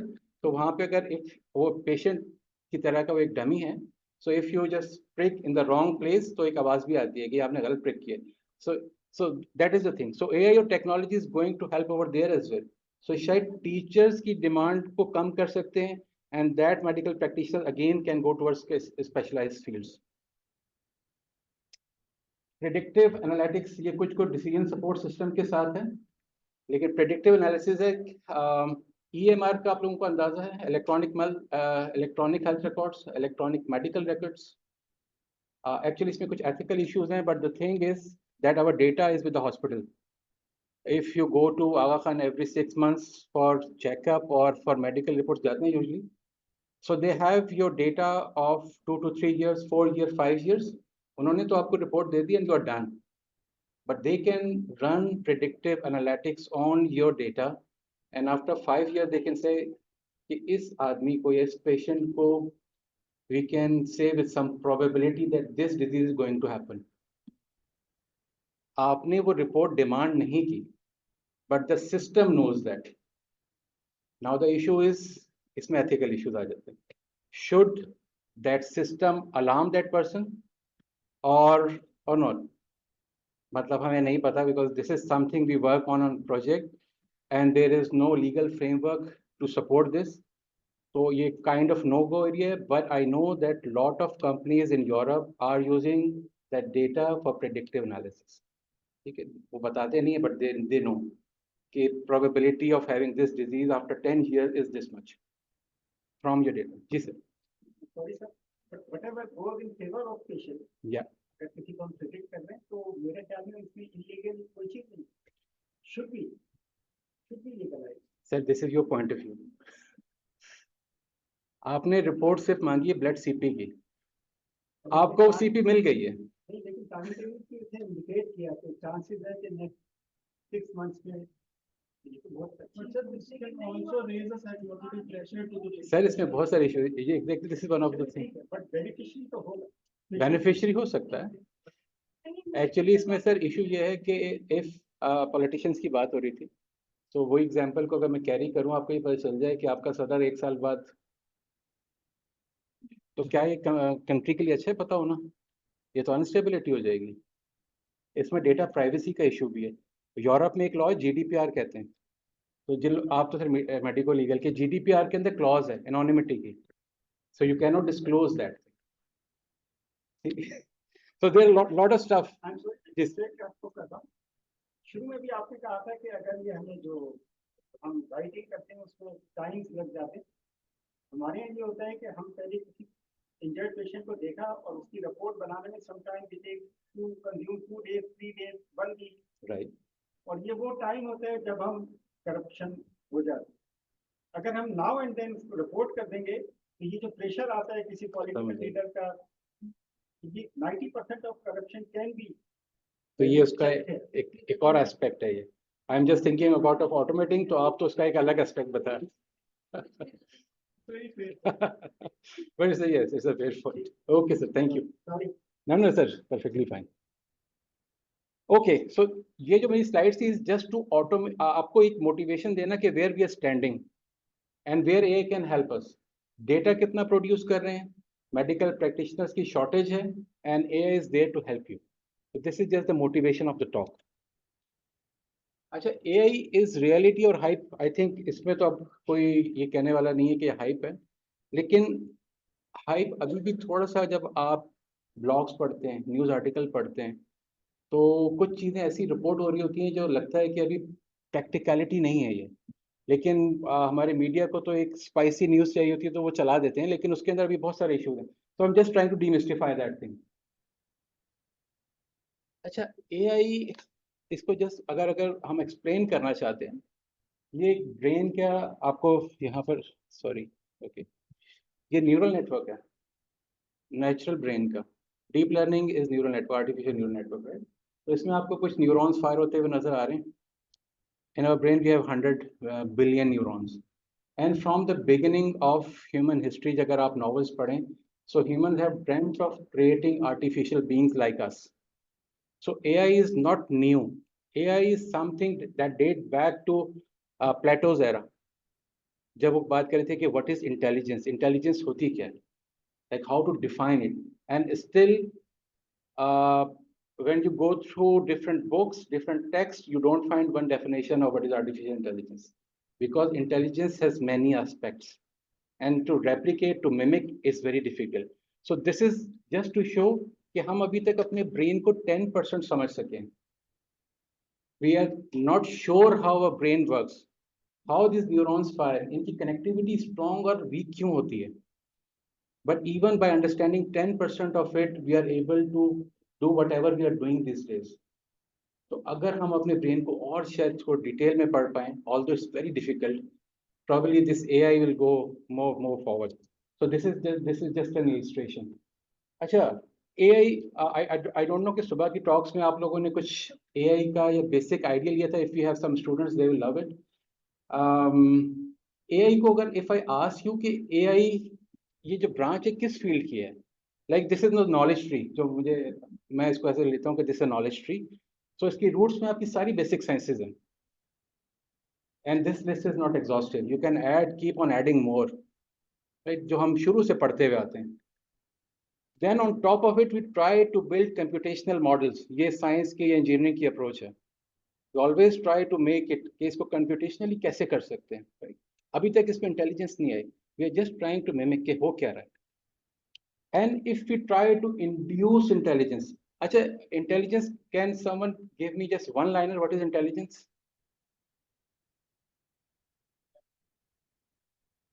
Okay, yes, correct. For me, intelligence is the ability to make decisions. तो जो आप कह रहे थे, right or wrong. So this is the ability to make decision. That is intelligence. Easiest definition of intelligence. And this is what artificial intelligence do. It makes decision on the data. That's it. Right. So we build computational model. On top of it, we try to induce intelligence. अच्छा, AI की जब बात करते हैं, AI is like philosophy. जब हम अपनी PhD start करते हैं AI में, usually the first paper that was given by my professor was from the field of neuroscience. So from coming from engineering and giving the person giving me paper from neuroscience was a big shock. But later on we understand कि यही तो कुछ नहीं, ये तो सारा ही नहीं से रहा है, क्योंकि मेरी परसेप्शन में PhD थी। So we need to understand human visual system कि वो कैसे काम करता है, perception क्या होती है, ये terms कभी सुने ही नहीं थे। So again, this is more philosophy. Machine learning is purely a science approach. AI is top down. AI starts with the idea of producing human like machines.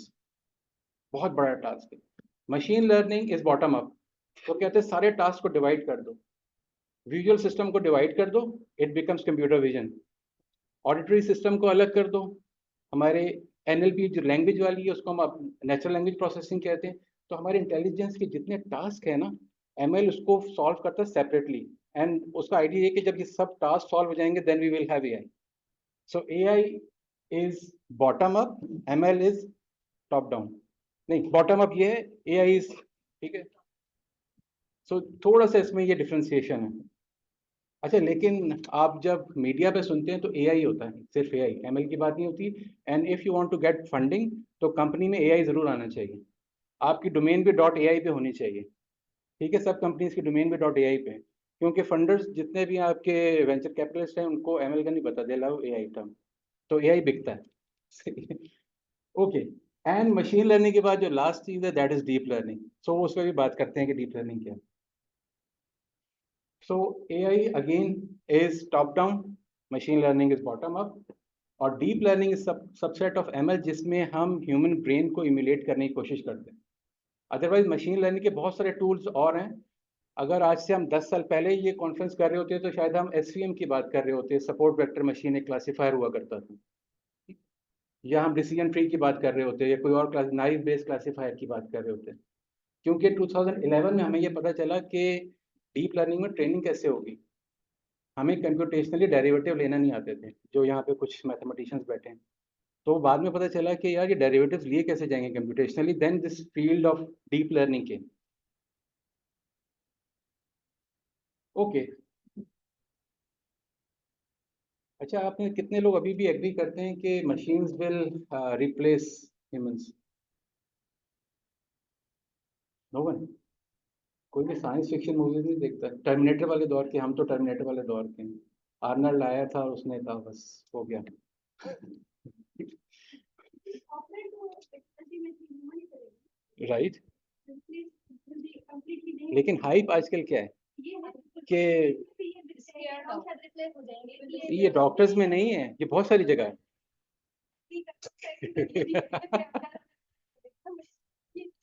असल में जो हाइप है ना, वो मैंने टर्म यहाँ लिखी है, AGI, artificial general intelligence. Artificial general intelligence जब हम कहते हैं, so we try to think of a machine that is going to replace, या वो मशीन ह्यूमनली जितने हम टास्क करते हैं सब में इंसान को बीट कर देगी. तो that is AGI, artificial general intelligence, जो वो रोबोकॉप मूवी में या वो टर्मिनेटर में आया था. ओके, मैं देखता नहीं तो okay, so that is okay. So ये थोड़ी सी मिथ है अभी. ठीक है, अगर आपको कोई कहे कि कोई आपको रिप्लेस कर देगा, या आर्टिफिशियल जनरल इंटेलिजेंस या एक मशीन आएगी जो आपको सब टास्क में बीट कर देगी, तो दैट इज अ मिथ. अच्छा, ये टास्क में कह रहा हूँ, आपको समझ में आ रही है कि टास्क का क्या मतलब है? अभी डॉक्टर साहब ने आपको कुछ एग्जांपल्स दिखाई थी, वो सारी मशीन एक टास्क कर रही थी.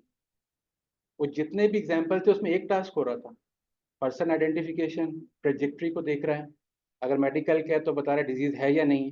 इंसान कितने टास्क करता है?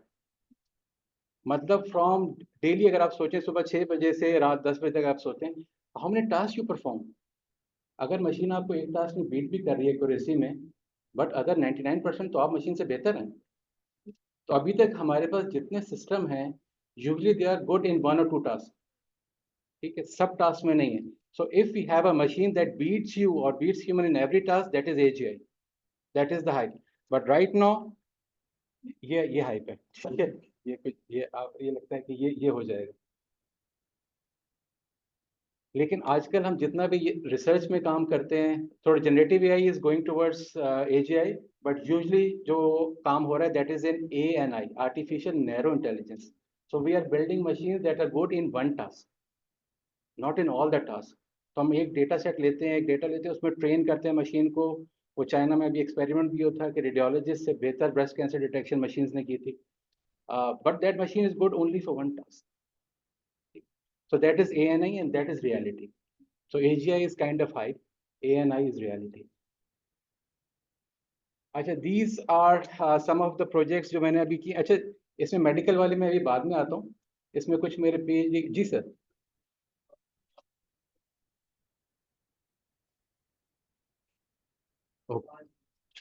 ओके.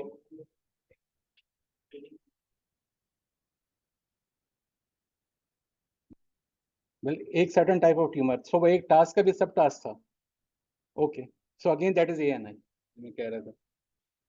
ओके. अच्छा, ये कुछ प्रोजेक्ट्स हैं not related to health tech. Health tech पे मैं भी आता हूँ.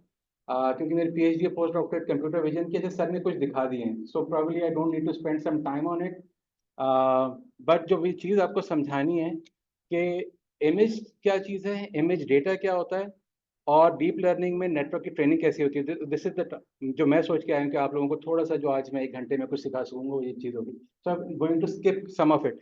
अच्छा, जो एक इसका ये वाला जो आपका है, this is something you do every day on iPhone, ठीक है, ये बायोमेट्रिक्स का है। सो यू हैव फेस में हम कहते हैं कि 64 पॉइंट्स होते हैं, जिससे आप किसी भी शख्स को, इस वक्त पॉपुलेशन 7 to 8 बिलियन है, बट इफ these 64 पॉइंट्स, इनमें मैशेस बनते हैं एक्चुअली, तो 64 पॉइंट्स से उससे मैशेस बनते हैं, and they are specific for every person.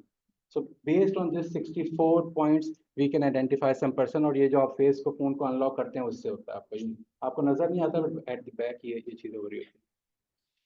Okay, let me move forward.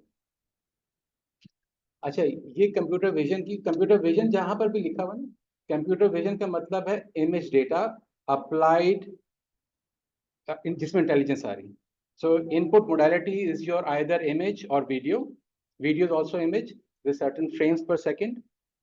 And then on top of it, some machine learning system is trained, and based on that, we are giving some decision. So computer vision का मतलब है machine learning plus image, simply. अच्छा, आजकल जो latest trend है, that is generative AI. Generative AI is we are generating data that is not in training, but exactly same as training. So आप data की probability distribution को learn करते हैं और उससे आप डेटा को प्रोड्यूस करते हैं, तो इसके कुछ एग्जांपल्स हैं। Greetings, I am Professor Dr. Rizwan, the Dean of the Faculty of Information Technology, the Department. Okay, so this video is generated using one image. ये वीडियो फेक है, मेरी वीडियो, मैंने सिर्फ इसको अपना इमेज दिया था, and I wrote the script. And this video was created. So in marketing, you can do something like this. अच्छा, again ये artificially generated video है। Ready to create a dynamic AI-powered avatar? Let's make it happen with Midjourney, HeyGen, and ChatGPT. First stop, Midjourney. Design your avatar. Adjust, experiment until you're thrilled with the result. Got your avatar? Time for HeyGen.com. Navigate to the talking photo section and upload your avatar. Ready to make your avatar talk? Tap plus on your new avatar and it's time for a script. But wait, no need for the writer's block. Head over to ChatGPT and generate a script that suits your avatar. Copy it over, click submit, and boom. Your custom AI avatar is ready to speak for you in your marketing videos. Talk about hassle-free and stunning avatars in minutes. Remember, with AI, your creative possibilities are endless. Stay curious, stay ambitious, and let's ignite the Image world of generation AI models have together. taken the world by storm. It's now possible for anyone to turn their ideas into images using nothing but words. The explosion of creativity these models unleashed was years in the making. In 2021, Runway introduced latent diffusion, an AI system that was able to generate realistic images using an improved image generation technique. And in 2022, Stable Diffusion, a further improved version of latent diffusion that caused a tidal wave of creativity and mass adoption of the technology. Today, Runway is excited to introduce the next step forward in generative AI, Gen 1, a video generation AI system that can efficiently generate video in any style, all while retaining quality and flexibility. Gen 1 is able to realistically and consistently apply the composition and style of an image or text prompt to the target video, allowing you to generate new video content using an existing video. We call this approach video to video, and we're incredibly excited to share a few early use cases. Stylization mode. Transfer the style of any image or prompt to every frame of your video. Storyboard mode. Turn mockups into fully stylized and animated renders. Mask mode. Isolate subjects in your video and modify them with simple text prompts. Render mode. Turn untextured renders into realistic outputs by applying an input image or prompt. And customization mode. Unleash the full power of Gen 1 by customizing the model for even higher fidelity results. Gen 1. Okay, ये video तो long है and I need to finish. अच्छा, जो लोग machine learning projects पे काम करते हैं, स्पेशली मेडिकल डेटा में, we always face shortage of data, क्योंकि usually hospitals they don't give their data until unless you have very powerful MOUs with them. For last 5 years, I'm trying to get data from Aga Khan, but I'm not getting it. But you can generate data, although this is not good idea. Doctors की जब तक आपका data set verified now, machine learning projects में usually use नहीं कर सकते, but just to test, there is something called SORA, SORA, probably you know. You can generate data. अच्छा, GANs की field कोई नई नहीं है. ये this is GAN. कुछ लोगों को अंदाज, यहाँ पे कोई machine learning के students हैं? Okay, so at the back. So you can, this is GANs. So you can generate your data and then use it. अगर आपके पास data की shortage है, so you can generate artificially that data that looks realistic. अगर आपके पास कोई doctors है तो उससे validation भी करवा लें, and then you can use this. So this is something very powerful जो शायद पहले नहीं था. Okay, let's move forward. अच्छा, ये AI ये हेल्थ केयर में कोई यूज केसेस हैं. Specially I want to show this video क्योंकि this is all computer vision applications. ये मैं प्ले कर रहा हूँ अभी. Michael Dieter has been awaiting a lung transplant at the University of Florida Health Center since December. I'm what you call high flow air, and because of that, I can't sustain myself at home. A dedicated team of doctors and nurses attend to him day and night. But that's not all. That's okay. Sensors and cameras track Dieter's every move in this smart intensive care unit, from vital signs to facial expressions and everything in between. Every place in this room will sensing something about you. Is this enough light? Is this enough noise? Are you okay?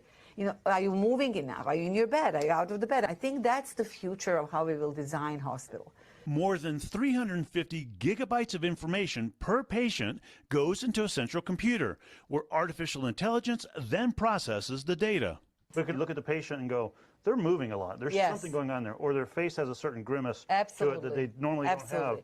Is it possible that it could tell you before I even know that I'm having problems? Yes, 100%. We will be able to decipher complex features, complex emotions like agitation or hunger. Funded by the National Institutes of Health, the high-tech experiment enters its third year. Researchers are still teaching the technology what certain actions like sitting and standing might indicate. The hope that AI will soon be able to provide real-time healthcare recommendations. Nurses, doctors, we spend a considerable amount of time paperwork, translating the data we get. You will actually have representation of the data in a way that you as a human can just understand and action. But will this new technology replace the need for humans in the hospital altogether? They are very simplistic models compared to what our brains are doing. And I don't think that we should be worried about humans being replaced anytime soon. This technology does take big burden off the physicians and nurses and provide them time to actually engage what we are here for, taking care of the patients. A new holistic approach to healthcare, where humans and computers work hand in hand. Dr. John Torres, NBC News, Gainesville. Okay, इसमें कुछ computer vision की application नजर आ रही. So first is patient को track कर रहे थे. Secondly, उसमें वो देख रहे थे कि वो क्या uncomfortable है, comfort कितना move कर रहा है. So based on that, they were trying to identify कोई dashboard पे कुछ ना कुछ आ रहा होगा कि कोई problem है patient के साथ. All again, there is a camera looking at the patient, and the system behind that is trained to monitor a patient, is giving that kind of decisions जो कि dashboard पे आ रहे हैं. So there is no need of nurse looking at the patient all the time. उसके बाद इन्होंने कहा कि you can automate the report generations जो at the end में वो कह रहे थे. So AI can help, it can augment, but it's not going to replace. जो इस वीडियो का भी एक मैसेज था. अच्छा, इसके अलावा आपको इधर this is what I did. ये कोई बहुत बड़ा project नहीं था during my postdoctorate. That was pain detection, or that was funded by a hospital in Lyon, France. So the idea was same again. So patient is there. ये shoulder pain के patient थे सारे जो data set था. And the system was able to detect कि यहाँ पर एक smiley नजर आ रहा है. So when there is a pain on the patient's face, ये smiley change हो जाता है. So it tells there is a problem or ये pain है patient को. So again, there is no need of attendant all the time. So system can look at the patient and alarm central system कि यहाँ पर कुछ issue है, and the doctor can attend. अच्छा, ये अभी मैं इससे बात करूँगा because this is what we are doing, breast cancer analysis. इस पे कुछ results हैं, I can show at the end. Skin lesion detection, gait analysis, cardiomegaly. So these are few examples जहाँ पर machine learning and deep learning system are used these days. Okay. अच्छा, how many of you how AI works? ये कुछ slides हैं मेरे पास because I want to show कि ये कोई जादू नहीं है, it's just mathematics. How many of you know कि कुछ लोगों को तो पता है, जो एमएल वाले हैं, बाकियों को पता है? या आज की कोई टॉक में कोई जिक्र हुआ है कि ये ट्रेनिंग कैसे होती है, क्या होता है? Okay, so I be very quick, very brief, क्योंकि आप लोगों की शायद डोमेन नहीं है, but it's very interesting to know कि ये हो क्या रहा है एट द एंड. डिसीजंस क्या, इंटेलिजेंस आ कहाँ से रही है? ओके, सो इसको इसको थोड़ा सा मोटिवेट करने के लिए, हाउ ह्यूमंस लर्न. मैंने यहाँ पे इमेज है बच्चे की और कुछ स्मॉल कार्स नजर आ रही हैं आपको. एक्सपीरियंसेस, एक्सपीरियंस को हम डेटा कहते हैं साइंस में. That's it. जो हम कह रहे हैं हम लर्निंग फ्रॉम डेटा, वो क्या रहा है? हमने बच्चे को कभी नहीं बताया कि ये कार, जो ये स्मॉल कार्स हैं, इसको अगर मैं पीछे करूँगा, पुल करूँगा तो ये फॉरवर्ड होगी. मैंने ये भी नहीं बताया कि you can open the door of the car. Even I haven't told कि ये जो व्हील्स हैं ये मूव होते हैं.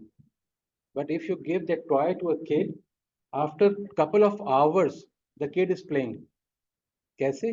with experience, with data. और वो कितना है? oh sorry, I takes image every 200 millisecond. every 200 millisecond. एक सेकंड में कितने इमेजेस हो गए? And just multiply it with 60 एक मिनट में. और अगर उस बच्चे ने 10 मिनट तक उस टॉय के साथ खेला है तो कितने इमेजेस हो गए? मे बी 400-500,000, 4-5 लाख इमेजेस उसके ब्रेन में चले गए. तो that is the data we get every day. हम मशीन लर्निंग में बात कर रहे हैं कि मेरा डेटा सेट में 10,000 इमेजेस हैं, बड़े खुश होते हैं मेडिकल इमेजेस में. लेकिन ह्यूमन तो ट्रेन कितने पे, मिलियंस ऑफ इमेजेस पे हमारा ब्रेन ट्रेन होता है, जो न्यूरल नेटवर्क हमारा ट्रेन हो रहा होता है. So we learn from experience, right. इसी चीज को हम मशीन लर्निंग में इम्यूलेट करते हैं. तो in traditional CS, if you are given a problem, आपको डेटा दिया जाता है. एंड लेट्स से अगर आपने 5 नंबर्स का मीन लेना है, so you already know the algorithm. So 5 numbers are there, आपको पता है कि 5 को प्लस किया, divide by 5, you get the mean. So you know the program. Machine learning में क्या प्रॉब्लम है? You have the data, but you don't know कि ये प्रोग्राम क्या होगा. लेट्स से यहाँ पे मैंने चेस्ट एक्सरे के लिखा हुआ, हमने एक निमोनिया डिटेक्शन का प्रॉब्लम एक दफ़ा प्रोजेक्ट किया था जब कोविड हुआ था. तो हमारे पास चेस्ट एक्सरेज हैं, बट वी डोंट नो कि कोविड के पेशेंट में क्या, मैं इसको किस तरह से एनालाइज करूँ. लेकिन डेटा इज एनोटेटेड, जिस पर भी बात कर रहे थे. So we get the data 20,000 x-rays, और हर इमेज के साथ एक आउटपुट गिवन है. सो डेटा, ये एक्स के ऊपर मैंने वेक्टर डाला हुआ, सो डेटा इज नंबर्स. सो ये बहुत सारे नंबर्स हैं और ये नंबर्स बताता हूँ कहाँ से आ रहे हैं. And you know the exact output. So for this is normal, let's say. So data normal is 0, if is there is something is 1. That's all. You pass it to a machine learning system, it gives you program. So जो traditional sense में जो programme हमारा input होता है, हमें पता होता है क्या होना है. मशीन लर्निंग में that is the output of a machine learning system. Because using that program now you can predict. अगर मुझे ये पता चल जाए तो then I can do this one, right. So ये पूरी साइकिल है, it is flip like this. ये मशीन लर्निंग का सिस्टम है. तो इसमें एक ट्रेनिंग फेज है, एक टेस्ट फेज है. ट्रेनिंग में जो गिव डेटा, ये सुपरवाइज लर्निंग की. वैसे यहाँ पे मशीन लर्निंग के तो स्टूडेंट नहीं है ना, तो आपको सुपरवाइज अनसुपरवाइज रीइंफोर्समेंट लर्निंग में कोई प्रॉब्लम नहीं है. तो I don't go into this. तो ये सुपरवाइज लर्निंग है. ओके, सुपरवाइज का मतलब ये कि एनोटेशंस है. अगर एनोटेशन नहीं होगी तो अनसुपरवाइज का प्रॉब्लम हो जाए. So we have the data, we have the annotations. हमने ट्रेन किया सिस्टम को. We get this program which is f of x, that is a mathematical function. F of x means it's a mathematical function. So I pass this x to this function and I get the output at the test. So जो सारी computations है, it is done over here. हम कहते हैं ना machine learning के system को 1 हफ्ते लगा ट्रेनिंग में, या LLM को आजकल चैट जीपीटी को कितना टाइम लगा था, किसी ने पढ़ा उसकी? सिद्रा बताएंगे. सिद्रा कितना टाइम लगा था? आजकल जो लामा बिल्कुल लेटेस्ट है, जो आपके व्हाट्सएप में भी है, आज सबके पास शायद एम्बेड हो चुका होगा, right. Llama is the latest one और फ्रीली अवेलेबल है. इसके प्रॉम्प्ट अगर आप इमेजिन करके लिखेंगे तो it can generate images and stuff, और एनिमेट भी कर देगा. It's very powerful. Anyway, so it can take months, it can take years, क्योंकि इसमें कुछ बिलियन पैरामीटर्स होते हैं जो ट्रेन हो रहे होते हैं. But once this is done, once you know this thing, this is constant time. This is done in a flash, क्योंकि आपने सिर्फ डेटा को पास करना है उस मैथमेटिकल फंक्शन से, and you get the prediction. So everything happens during training time. ठीक है. So this is the cycle of machine learning.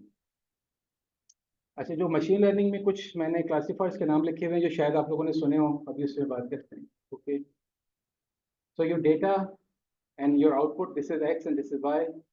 Support vector machines हुआ करते थे पहले. I am just skipping it. Random forest, ये these are names of some machine learning system. आजकल जो ज़्यादा बात हो रही है वो सिर्फ इसकी बात हो रही है, लेकिन बाकी भी they are very useful if your data is not large in numbers, तो then you can go towards the other one. और एट द आउटपुट हमें एक एफ ऑफ एक्स मिल रहा होता है that can perform this task, जो हम सारे का visual recognition, computer vision.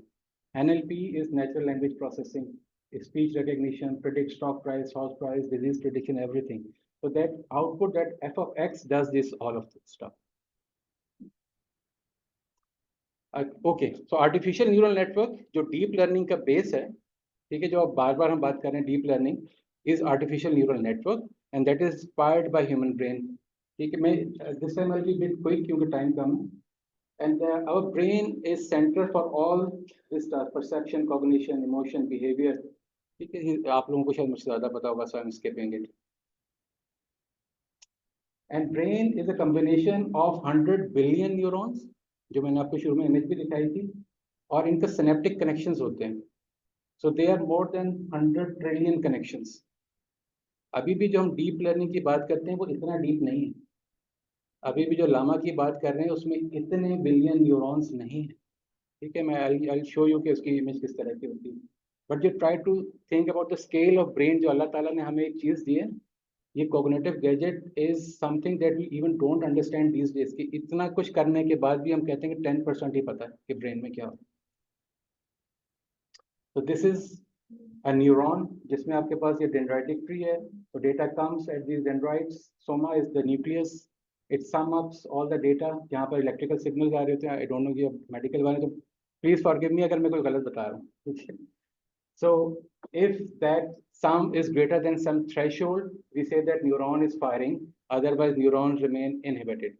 So this is what we emulate in machine learning or artificial neural network as well. This is how we do it. ये एक artificial neuron, इस image को, जो ये वाला image है आपका, this is biological neuron and this is artificial neuron. So we are almost there. We're trying to just mimic what is happening in neuron. Again, ये dendritic tree है. So data is coming. That is multiplied with the weight. Weight का मतलब है कि how much strongly it is connected. अगर weak connection होगा तो weight कम होगा, strong connected होगा तो weight ज़्यादा होगा. Then you sum up, ये nucleus है, soma है, and based on some threshold we say either this is firing or not. Same, everything is same. जो biological neuron में हो रहा है, artificial neuron में we mimic everything. So step one was synaptic connections, collection of inputs, and then decision. So decision is firing. ठीक है, 0 or 1. So if it is excited, we say 1. If it is 0, we say inhibited. So neuron is not firing. Based on that, we can predict something. जो अभी तक इसको अगर मैं easy करके समझूं तो अगर आपने एक cat की image दी है, so if it fires, we say it is cat. If it doesn't fire, we say it's not cat. 0, 1. That simply is binary classification. Okay, I'm just skipping it. So एक neuron आपको मैंने दिखाया था. So deep learning में it's a combination of neurons. Multiple neurons are there. ठीक है, ये input layer है, आपके पास hidden layer है. These are all neurons जो perceptron कह रहे थे, and they are all connected together like in our brain. They are neurons are connected, and all of this comes to this activation. And if it is 1, we say decision is this. If it is not, we say decision is this. So this is what happens. जो सारी decision making है उस तरह से हो रही है आपकी 0 1. ठीक है, तो this is your input. Okay, I am skipping it के परसेप्ट, ये जो मैंने आपको दिखाया था दैट इज परसेप्ट्रॉन. परसेप्ट्रॉन का सिर्फ एक मसला है जो मैं आपको कहा था, 2010 से पहले हमें ये नहीं पता था कि ये इतने सारे इसके डेरिवेटिव्स कैसे लेंगे, क्योंकि परसेप्ट्रॉन में activation function is step function जो साइंस वाले हैं, and this function is not differentiable. Differentiation का नाम सुना था? अगर नहीं सुना हो तो कोई बात नहीं, मत परेशान हो, जस्ट स्किपिंग इट. तो एक्चुअली इस प्रेजेंटेशन में मकसद ये कि we should all come together, क्योंकि कुछ साइंस के स्टूडेंट हैं, कुछ मेडिकल साइंस के हैं. सो ठीक है, later on we mimic this step function with this function, sigmoid function लिया, and this is differentiable. And in 2010 we understand कि ये पूरा न्यूरल नेटवर्क कैसे कर सकते हैं, जो डीप लर्निंग का आपका पूरा आर्किटेक्चर है, पेपर 2011 का, that comes from Jean Lecun, a French scientist who is research head of Meta at the moment. ये जो डीप लर्निंग का पहला पेपर है. Okay, so I'm skipping it at the moment. Okay, so जो अभी तक हम बात कर रहे थे, क्योंकि मेरी प्रेजेंटेशन में आई am just focusing on images. So what is an image, थोड़ा सा आपको दिखा दूं कि इमेज होता क्या है. तो यहाँ पर आपको एक एक्सरे नजर आ रहा है, and we say it's just a mathematical function. For us, image is a function. ये मैं इमेज को 3D में रोटेट कर रहा हूँ. ये सेम इमेज है एक्सरे का. आपको इसमें कुछ करस्पॉन्डेंस नजर आ रही है? जहाँ पर ब्लैक है वो वैलीज हैं, जहाँ पर वाइट है वहाँ पे आपको पीक नजर आ रही है. और ये भी मैं 3D में दिखा रहा हूँ. अगर मैं 1D में स्कैन लूंगा तो ये एक मैथमेटिकल फंक्शन नजर आएगा, जो एक होती है ना shape. So image is a mathematical function, nothing else for us. Radiologist होंगे तो उनसे माजरत, क्योंकि वो इमेज को कुछ और समझते हैं. But for engineers this is just a mathematical function. So we can perform everything जो हम मैथमेटिकल फंक्शन के साथ कर सकते हैं. Add, subtract, multiply, derivative, anything we can do on function we can do on image. Okay, image is a set of numbers. ठीक है, ये मैं जूम करता चला गया हूँ. आपको एक नज़र आ रहा है इसमें ये बॉक्स, मैं इसको जूम कर रहा हूँ. It's a grey level image. So 0 से 255 के कुछ नंबर्स हैं. तो this is what machine sees. Machine को ये नज़र नहीं आ रहा, मशीन को या मशीन लर्निंग सिस्टम को ये नज़र आ रहा है. So from that we extract some features. Images can be in colour. Colour में RGB का नाम सुना होगा. इसके अलावा भी कुछ कलर स्पेसिस हैं, बट RGB में रेड, ग्रीन, ब्लू चैनल है. Not going into detail again. ये एक इमेज है जो कलर में, इसमें आपको हर पिक्सल के अगेंस्ट 3 नंबर नजर आ रहे हैं. So there is a red, there is a green, there is a blue. So that makes a color image. And again, machine learning system sees these colors, these numbers, nothing else. So it's just, yes, it's intensity, exactly. Okay, so the purpose of producing image of body part. So this is medical image. Medical imaging, we all know why we produce it. क्योंकि हम उसमें intricacies को देखना चाह रहे हैं आपके body parts के. इसमें कौन-कौन सी modalities हो सकती हैं? We have X-rays, MRIs, ultrasounds, endoscopic images, CT scans, PET scans, and so on and so forth. और भी हो सकते हैं. So these are usually we see in different projects. Again, ये हो चुका है. I'm just skipping. Sir, how much time do I have?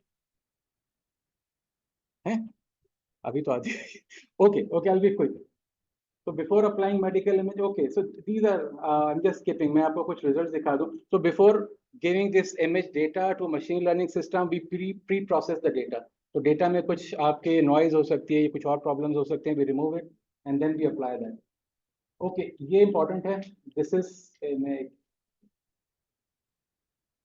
so this is complete machine learning system that uses medical data and gives decisions. So first is you have lot of data that is given by the hospital. Then you extract some features, that is the domain knowledge. जहाँ पर we need knowledge of an expert, we don't have that knowledge. क्योंकि हमारे पास सिर्फ numbers आ रहे हैं. From those numbers we extract some features, और उन features में we select the one that are useful one. And then those features are given to a neural network or deep learning अगर आप कह रहे हैं, and that deep learning gives you some result. So जो अगर आपका data is like you want to say कि इस X-ray में COVID या pneumonia है या नहीं, so then here you will get the probability of having pneumonia is that much. So these are 4 or 5 steps basically that we perform, and then your system gets the decision. Okay, so ये कुछ research projects के मैं आपको So this is the project we did on breast cancer analysis. Again, इसमें हमने deep learning का एक special model था that we proposed. We extracted some features, domain knowledge को भी infused किया. We merged those two features, and based on that, we say whether this mammogram has a malignancy or it's benign. इसके कुछ results हैं. So this is one. अच्छा, I'm going bit quick. Again, ये preprint में है. अच्छा, आप लोगों को XAI का पता है? Explainable AI. डीप लर्निंग का प्रॉब्लम है, इसको हम कहते हैं कि सब ब्लैक बॉक्स. ये ब्लैक बॉक्स बना हुआ भी है. वी डोंट नो, हम इसको एक डेटा देते हैं and it's give us the decision.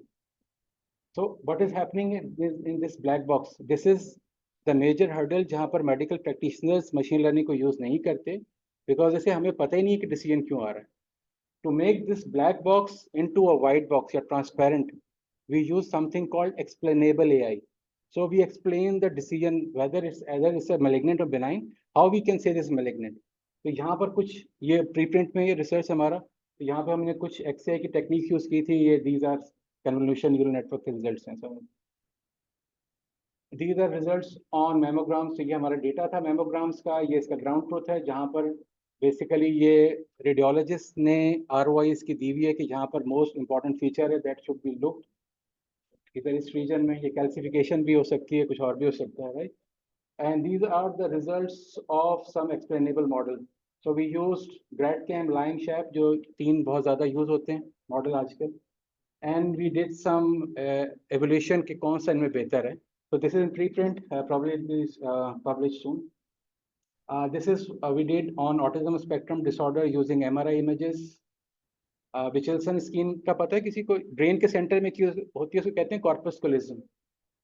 अगर कोई मेडिकल केस बिल्कुल बीच में होता है, इसको आप फियर सेंटर भी कहते हैं. उसकी कुछ डिवीजन होती है 7, जिसको हम कहते हैं विचेल्सन स्कीम. ये यहाँ पे 7 कलर नजर आ रहे हैं. तो वी डोंट नो कि इसमें से कौन सा सबसे ज्यादा इंपॉर्टेंट बायोमार्कर है टू प्रेडिक्ट ऑटिज्म. तो based on that we did some research. उसके कुछ रिजल्ट्स हैं, इसके कुछ रिजल्ट्स हैं. So I am just skipping it because shortage of time. फिर आपके सेल चलेगी.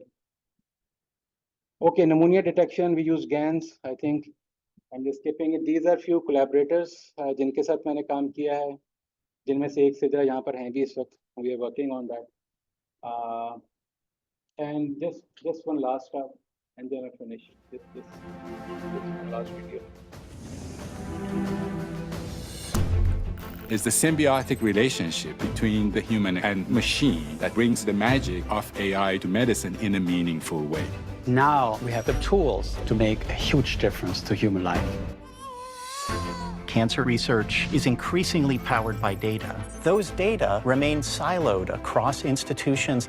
We're creating a data ecosystem that allows people to share data and making sure that we're doing that in a way that still maintains the privacy of the patients. With the power of AI, we can go after the unknown. And I can guarantee that we'll find something that nobody expected. Silent infant death syndrome scares every mother and father, and it is a problem we have to change. The collaboration with Microsoft, AI for Health, will help to start this next step of our discovery. Our data show very convincingly clear correlation between smoking and SIDS, and just changing behavior can save children's lives. You cannot measure the benefit of that. It's a sad day when the patient comes in and I can't impact them. Through AI for Health, we will be building an AI solution that can autonomously diagnose diabetic retinopathy. With the portable camera, I can take healthcare to the patients who would not be able to come to us. I want you to look right here. Going forward, we can address the 500 million patients that are out there and disrupt this disease. AI for Health and IRIS together can have that impact.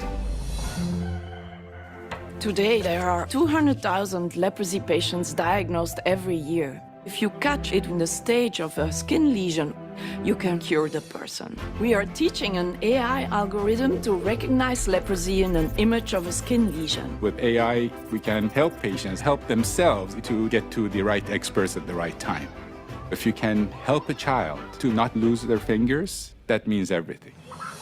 Innovation comes from bringing different perspectives together. And what an amazing partnership this is for all of us. When you see that you can make a big impact on somebody's life, that's the greatest thing ever. We can help eliminate the oldest disease known to man and make history. That's how we want to contribute to the world. Okay, thank you very much. Thank you.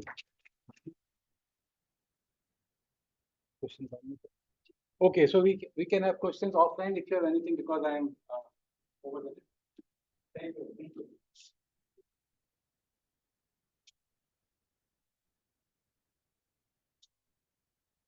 Thank you very much, Professor Dr. Rizwan, for this wonderful session.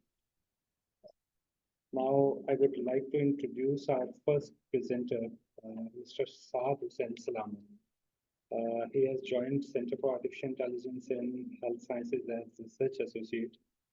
He has completed his BS degree in bioinformatics and continuing master's degree in data science from NID University of Karachi. He is keen on integrating data science with biological sciences, mostly health sciences. He has ample experience implementing machine learning, deep learning, and computer vision in Python for health science projects. Now I request Mr. Saad to please come and present his work. Mr. Saad.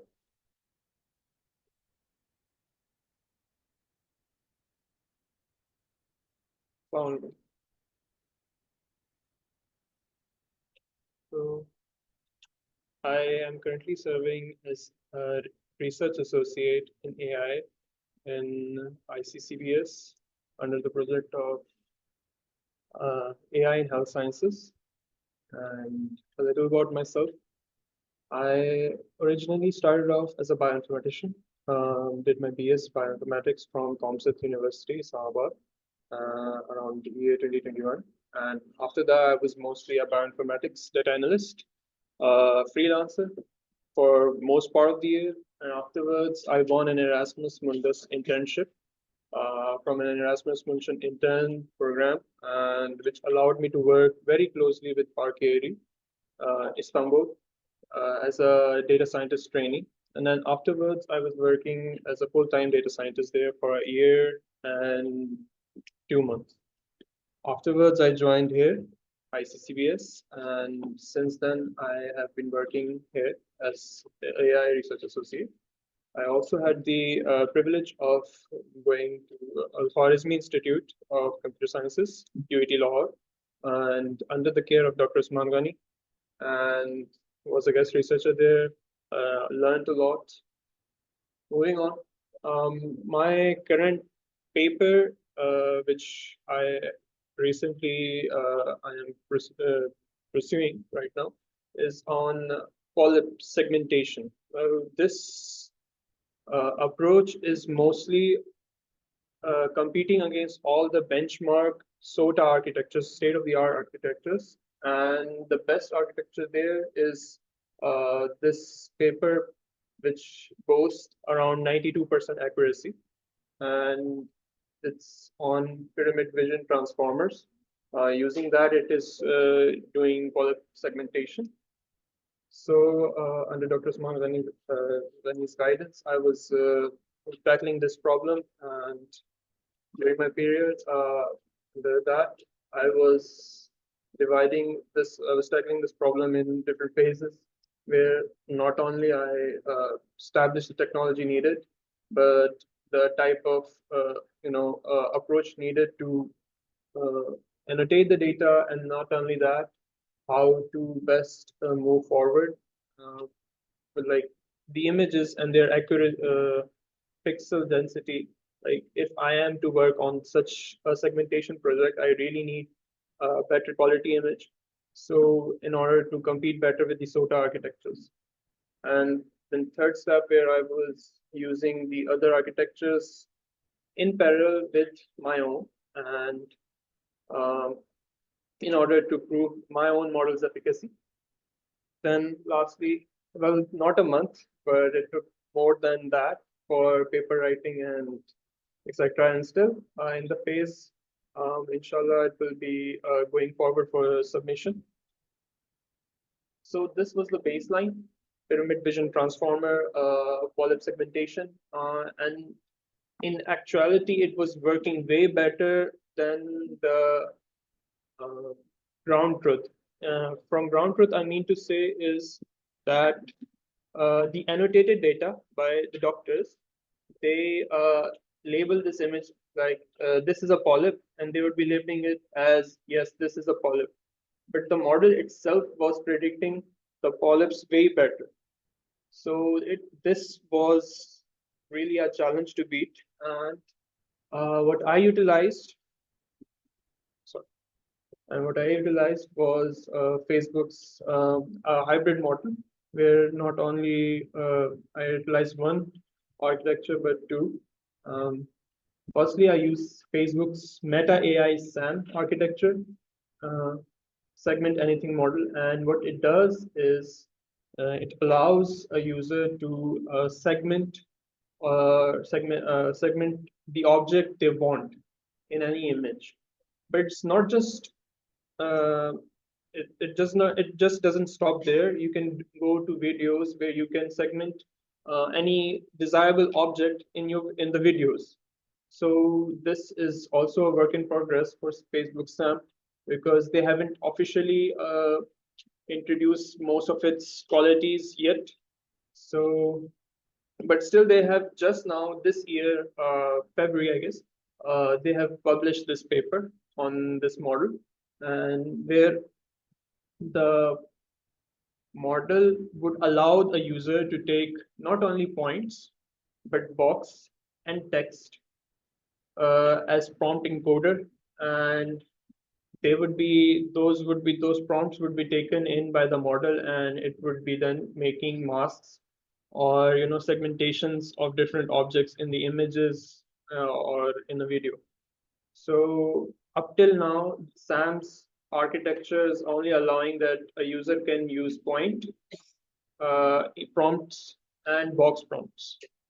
So it does not allow text prompts yet, and it's still under shadow, I believe, right now. But people are working on it, and there are other approaches like my approach, which utilize other text-based models to incorporate the prompt. My model is unique because it allows a very unique model to work on top of SAM. And this model is grounding Dino. What it allows the user to do is that you can give it certain type of text prompt, and it would segment anything in the image or video, whatever you provide. Like you can give it a definition like, please search glass and a lid. And using grounding Dino, it would be searching a glass and a lid. It will be making boxes of glass and a lid. So my architecture is built on top of these two models. Firstly, I have the highly trained polyp SAM, which has an added linear landing rate, cosine, annealing mod. And secondly, I have the grounding Dino, which adds my novel prompts, enhanced polyp detection features to the polyp SAM. These two in turn allow the polyp SAM to give more accurate bounding boxes, or these are the bounding boxes, or more accurate suggestions to the user that yes, this is polyp in the image. So this is my model under work, and it is showing up to 0.94% accuracy. As you can see, there are in polyp images, there are so many chances that it can go wrong. There are ridges or light artifacts. So such complexities, complex problems are very much a hindrance. But this model, it can differentiate between the two and accurately pinpoint out the polyps. So this was very hard image for a machine to in order to accurately pinpoint the polyp. But using this architecture and my own novel architecture, I was able to get the machine to accurately pinpoint out the segment polyps. Whereupon I was getting a high dice score and IOU score as well. These two scores are metrics of sorts, which allow me to know that my model is performing really well. And this is a comparison with other state-of-the-art architectures, published architectures, and my model is, there are two versions of my model, and they are allowing me to have a very high accuracy, high dice score, and IOU score in both cases. These two models would be available soon. Right now, the prototype would be, it's simple. What you would be doing is you would be dragging your picture, any picture, polyp picture, putting it in a prompt and as a prompt, and my model would be giving you the bounding boxes. The ideology behind this is that it will allow a user, a physician, to accurately pinpoint out the polyps, because many cases polyps are left out. There's a high miss rate and like high chance that polyps are missed. And in US, these models are being sold like annually, and they boast, like, they boast that from a clinical point of view, a uh, clinical expert would be prone to error, whereas their model boasts that it can do 30% more accurate polyp detection. Like the physician would be doing out of 6, they would be identifying 5 polyps, but their model would be doing full on 6 polyps. So that model is being sold out annually or subscription basis, like Iterative and other such companies, Iterative Scopes. So my further future steps would be that I would be finishing my research article on this and getting it published as soon as possible. And it would not stop just there. I also need a lot of video data, because because my model can also work on videos, but due to shortage of data, I was mostly limited to a high amount of pictures and using that. And even there are many pictures that have a lot of noise. So scanning all that, it's a hassle. So it would be great if I had videos, because that also, further boosts my model's accuracy and its usage in real life healthcare instance, like you can say instant segmentation. And in fact, that is the goal. Instant segmentation, if I can achieve, well, this model actually allows me to do that. And like I can actually upload videos, but due to shortage of data, I don't have much videos on me right to, showcase this. But as far as the pictures and picture data go, all the state-of-the-art architectures are behind, because my model is getting at least getting way more accuracy as compared to other state-of-the-art architectures. And right now, for a prototype basis, I would be making a web-based API in the future. And this would not only stop there, but there would be a data engineer type pipeline in the back where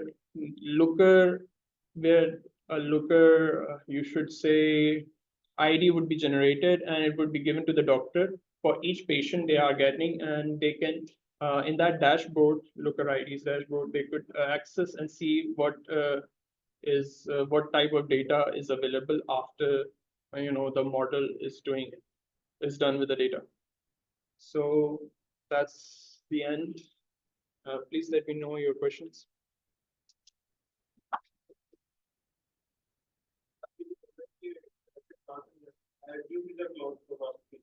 Just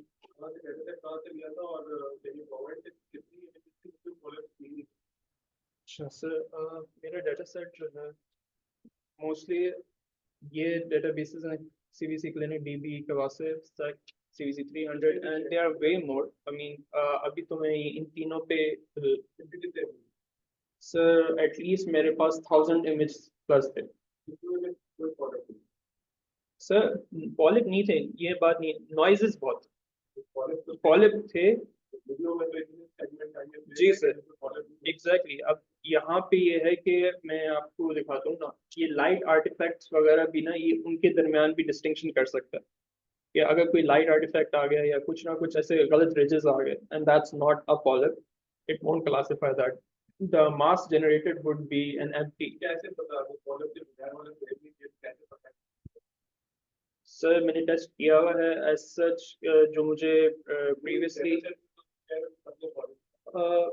जो मैं इन data sets की बात कर रहा हूँ ना sir, इनमें सारों में पॉलन है। अब उसके अलावा जो गार्बेज डाटा पड़ा है वहाँ पे एटलीस्ट अंडर 25,000 images हैं, and they are actually frames of all the video, like उसके 15,000 तो कितना कोई 10 सेकंड की कोई frames होंगे उस पे कोई, I think I'm making a little bit of error there, but that's how the division is.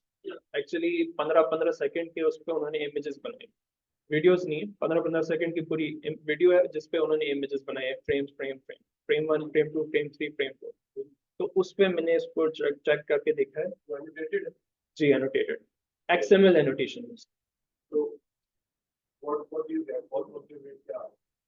Sir वहाँ पे फॉल्स पॉजिटिव रेट जो है एटलीस्ट यहाँ जब तक मैंने इसकी इम्प्लीमेंटेशन नहीं की थी तब तक तो 20-22% जा रहा।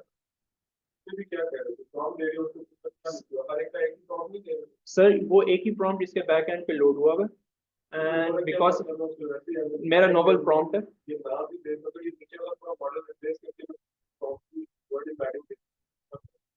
अच्छा सर, प्रॉम्प्ट की वर्ड एम्बेडिंग अगर दे देंगे तो यहाँ पे तो हम इसकी फंक्शनैलिटी इम्प्लीमेंट नहीं हुई थी ना, हम उसको एक्सेस कर सकते हैं सैम आर्किटेक्चर में।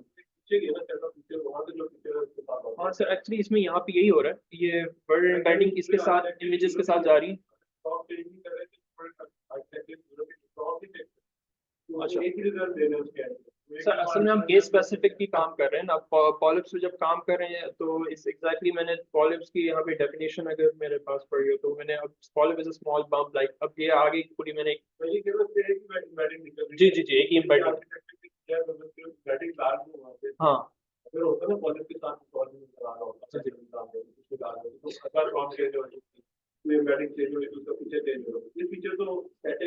जी at least for your architecture over to what you okay just not and paste it to the side of your architecture, not adding anything. It's not adding anything. Sir, I tried the standalone SAM where I वहाँ पे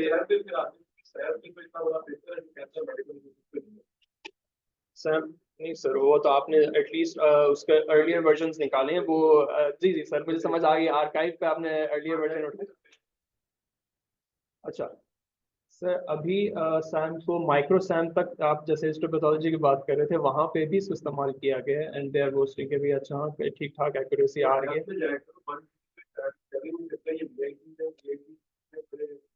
जी जी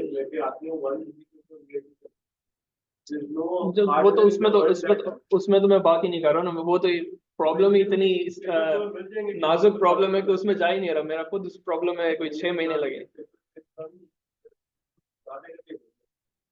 सही है sir.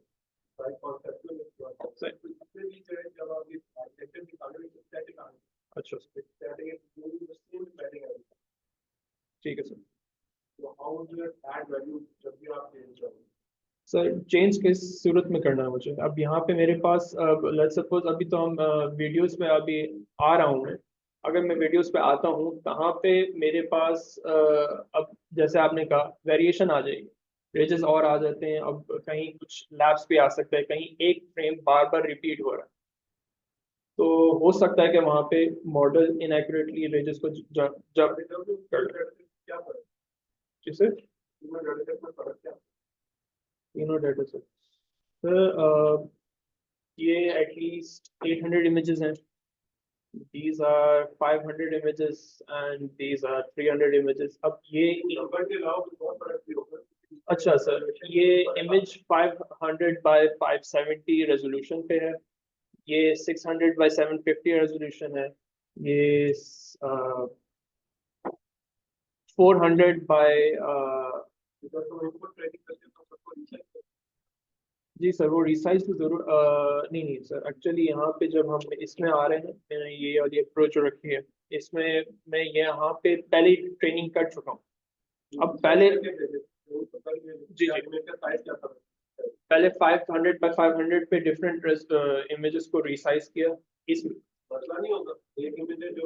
जो different हाँ जी sir, यहाँ पे ये अब मसला वही मैं कह रहा हूँ ना सर, अब जब मेरे पास ये रेजोल्यूशन आती है, यहाँ पे सारी चीजें कांस्टेंट है।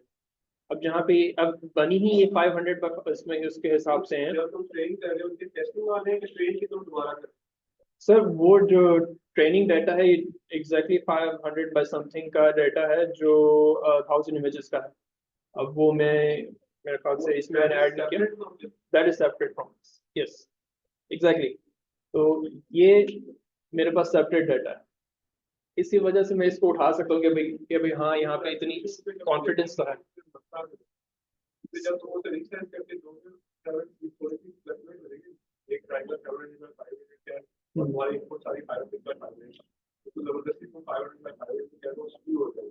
अच्छा सर, यहाँ पे तो मुझे कोई इशू नहीं हुआ, लेकिन बाकी जो डिफरेंट रेजोल्यूशन पे अप स्केल हो या डाउन स्केल जो भी हुआ है ना, वहाँ पे 81 या फ्लक्चुएट इतना करा।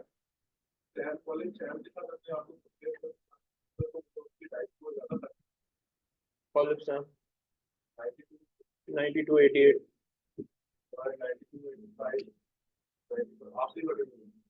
इसमें से किसी जी सर, इसके अलावा भी मेरे पास एक 20 जी सर, मेरे पास अभी 90,000 डाटा का एक है data set, but that's all XML accurate annotations. मैं वही कह रहा हूँ, मेरे पास अब नेक्स्ट स्टेप मेरे पास ये आ जाता है कि ओपन सोर्स जितना डाटा पड़ा है दैट्स लिमिटेड। अब मैं इस मॉडल को आगे लेके जाना चाह रहा हूँ, तो वहाँ पे मेरे पास सारी इमेजेस को फ्रेम बाय फ्रेम डिवाइड किया हुआ डिफरेंट फोल्डर।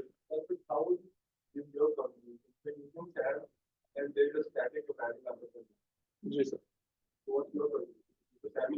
सर एक्चुअली मेरी ये है linear learning rate cosine annealing mode, जो मैंने इसमें एक अपना नॉवल बनाया है, ये चीज़ है।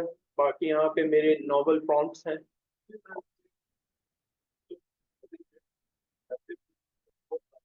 अच्छा सर, कोसाइन एनिंग मॉड इसके ऊपर लगाया हुआ है।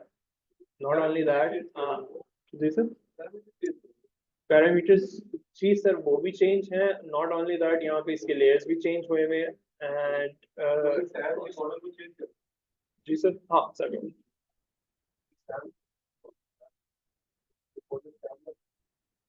सर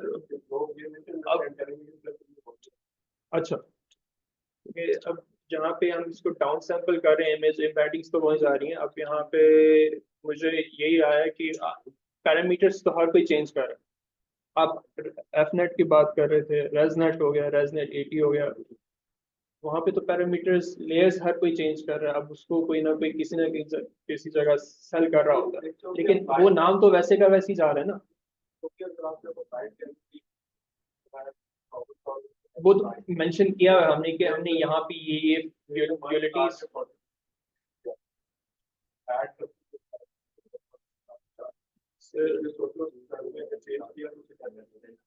अच्छा ठीक।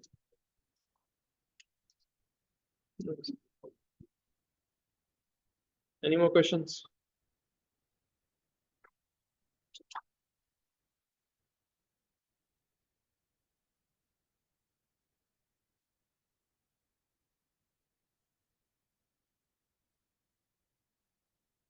Thank you very much, Mr. Saad, for your presentation. Now I would like to introduce our next presenter, Ms. Tabarka Rajab. She has joined Center for Artificial Intelligence and Health Sciences as Research Associate. She has completed Masters of Engineering degree in Computer Science from NAD University of Karachi. She has developed a high level of expertise in Kubernetes and Docker technologies with a strong background in high performance computing, artificial intelligence, DevOps, and various cutting-edge technologies. She has applied her skills to lead the development of real-time traffic analysis applications and to implement high-performance edge devices with the computing solutions. Now I request Ms. Tabarka to please come and present her work.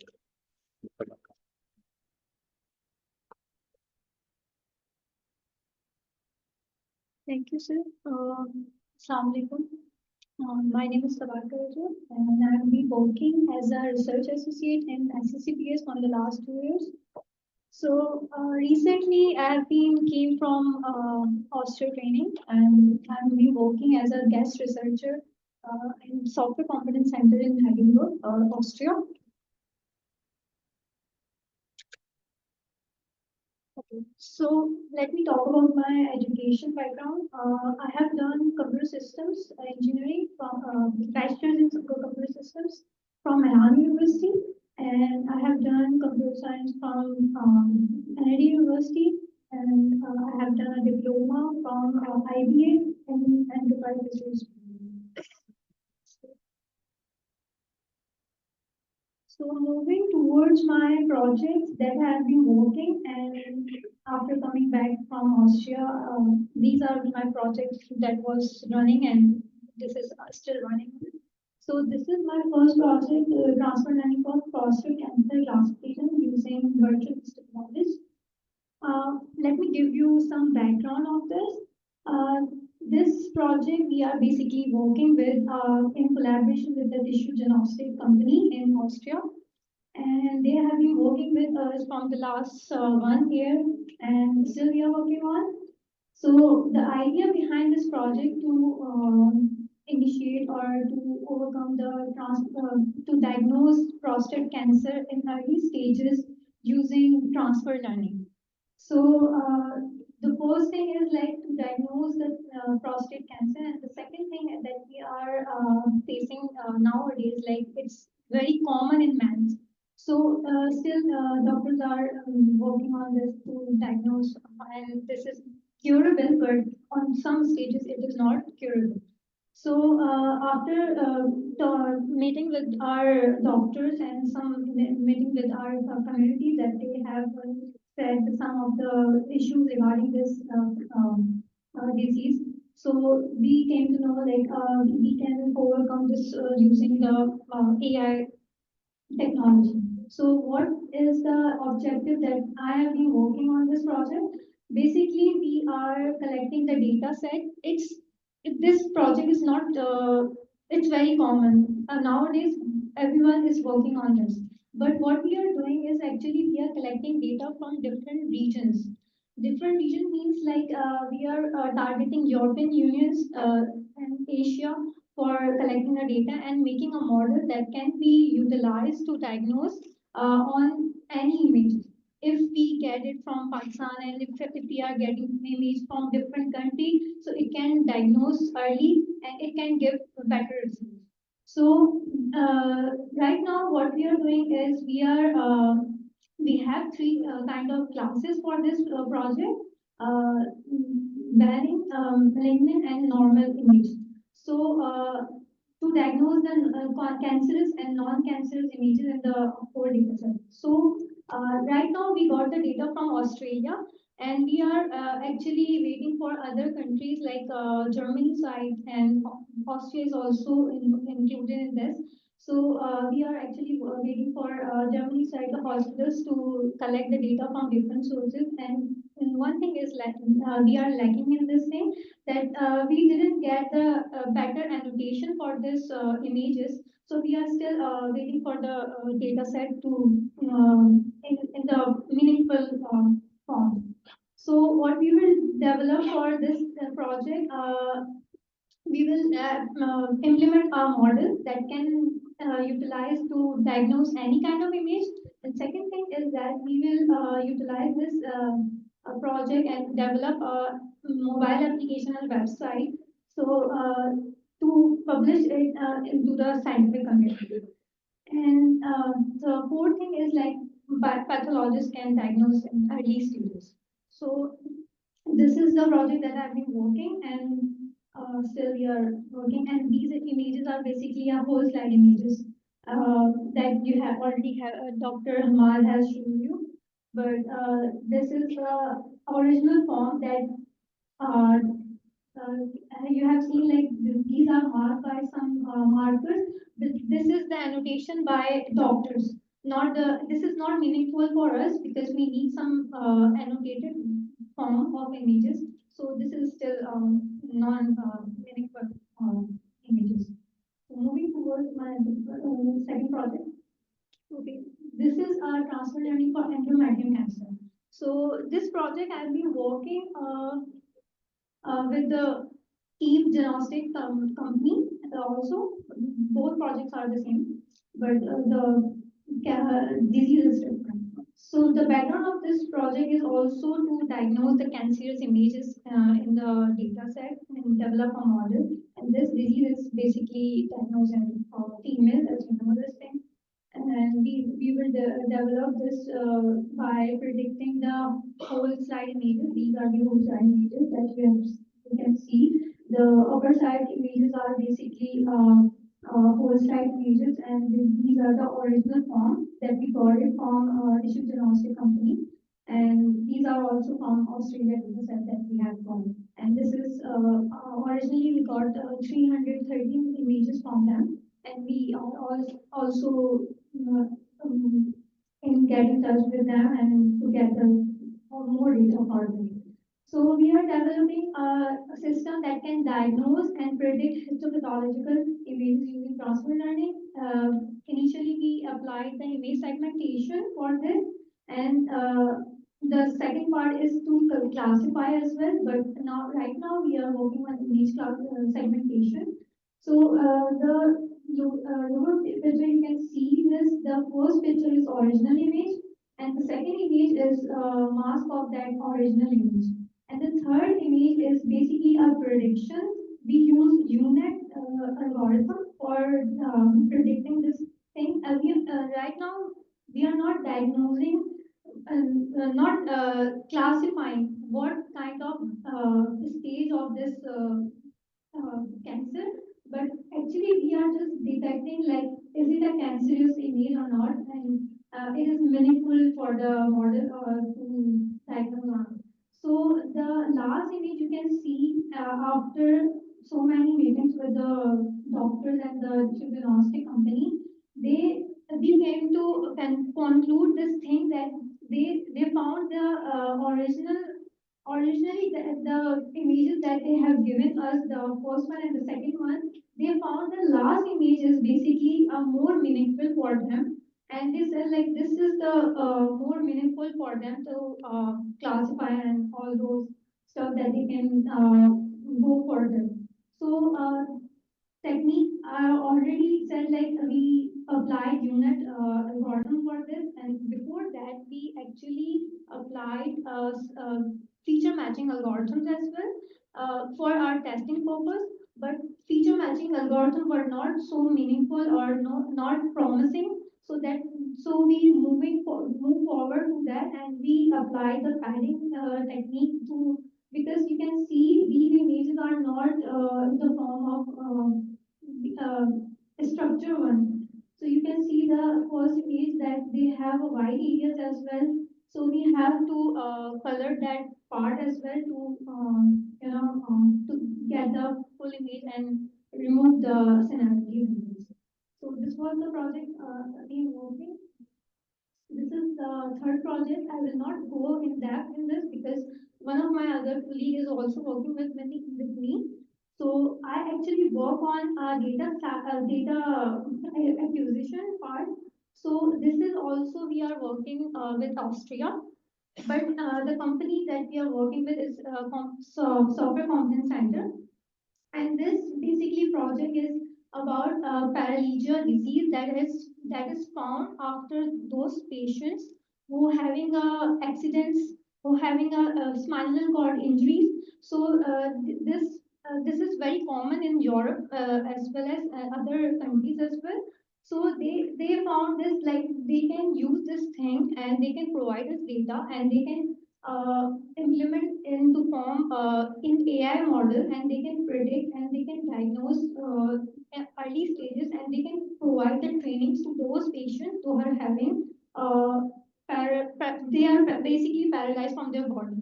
The disease is basically a half paralyzed and full paralyzed, but we are working on the half paralyzed disease. So basically, we accurated the data from not from the paralegia disease patient, but from the normal patient, people that like you guys.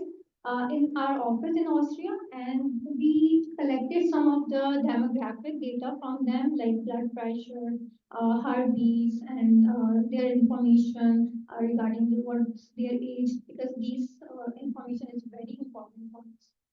So this is also a project that I am working. I will not go further in this. My colleague will tell you further in detail. So this is basically infrastructure. We had this in our office. This is the device. First image you can see. This project is basically we are working with the Integra Mouse company, Live Tool, and they have given us the software for this, and they developed this software. You can see the second image. They provided us. We can enter the particular individual people data that I was discussing, like demographic data and the blood pressure and heartbeat. Third image, you can see we are collecting the blood pressure of the people, and you have to do it before you just go further. Fourth image is basically this is the device, how we do this and how we collect the data. Basically, these are the mouthpieces that we use for individual person. Obviously, it's a hygienic purpose, so we use different mouthpieces for that.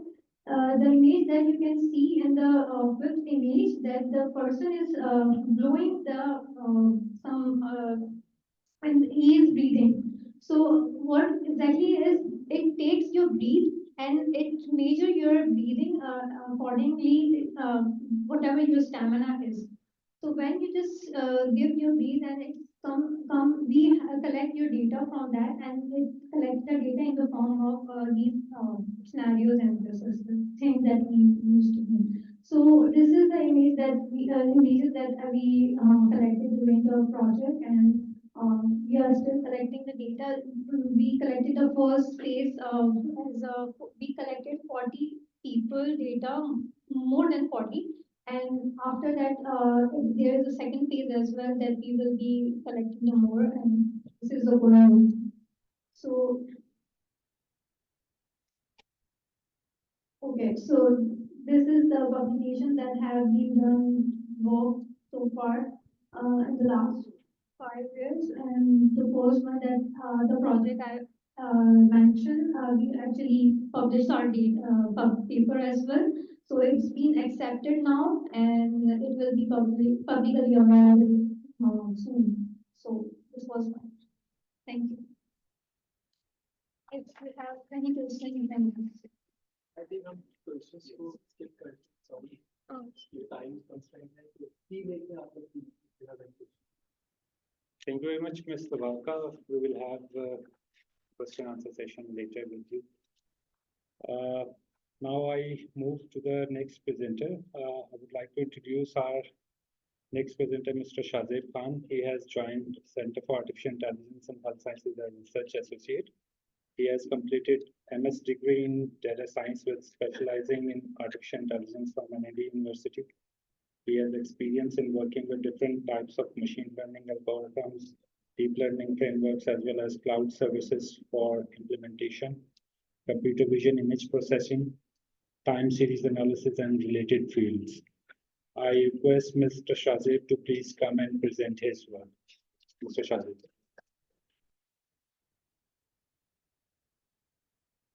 Good evening, all. As I've been asked to confine myself in 10 minutes, so I'll be trying to be as interactive and as relatable as possible. So this is my short introduction. As you know, my name is Shahzeb Khan. I am working as research associate in International Center for Chemical and Biological Sciences, as well as I'm also working as guest researcher in Software Competence Center, Hagenberg. This is my humble background. I served Pakistan Space Agency for 6 years. Then I moved to, you can say, industry. And then I worked at Precision Bird, and now I'm working as iccbs. My latest degree is Master's in Data Science, specialized in deep learning. So my first project is blastocytes, AI-based quality assessment of blastocytes for in vitro fertilization. So as you all know, infertility is the big issue in all over the world and very less explored, especially in South Asia. So in vitro fertilization is something the eggs are fertilized in the lab environment in 5-6 days. So here where AI can help. By AI, we can select the best blastocytes to utilize, and these are three objectives: supporting the clinical practice, and the most important objective is to reduce the number of IVF cycles. So first of all, the data we were getting from the 4 cities, Vienna, Linz, Prague, and Rome. But the issue is all of the images are blastocytes images. But blastocyte is something, this is the fertilized egg of 5th day. So you can see that the data is coming from 4 locations, but it is looking very different. Although these all our images are from medical centers, but due to the regulations and due to their machinery, the images look different. So we have to clean all the images because for deep learning, we want the images to be as similar as possible. So we tried many things for the automatic region of interest like Siamese networks and others, but due to the morphological similarities, it was very tough for them and the results were not encouraging. So moving forward, we developed our own approach, which is machine learning based approach, especially image processing based, because we could have gone for deep learning, but we thought that every training leaves a carbon footprint.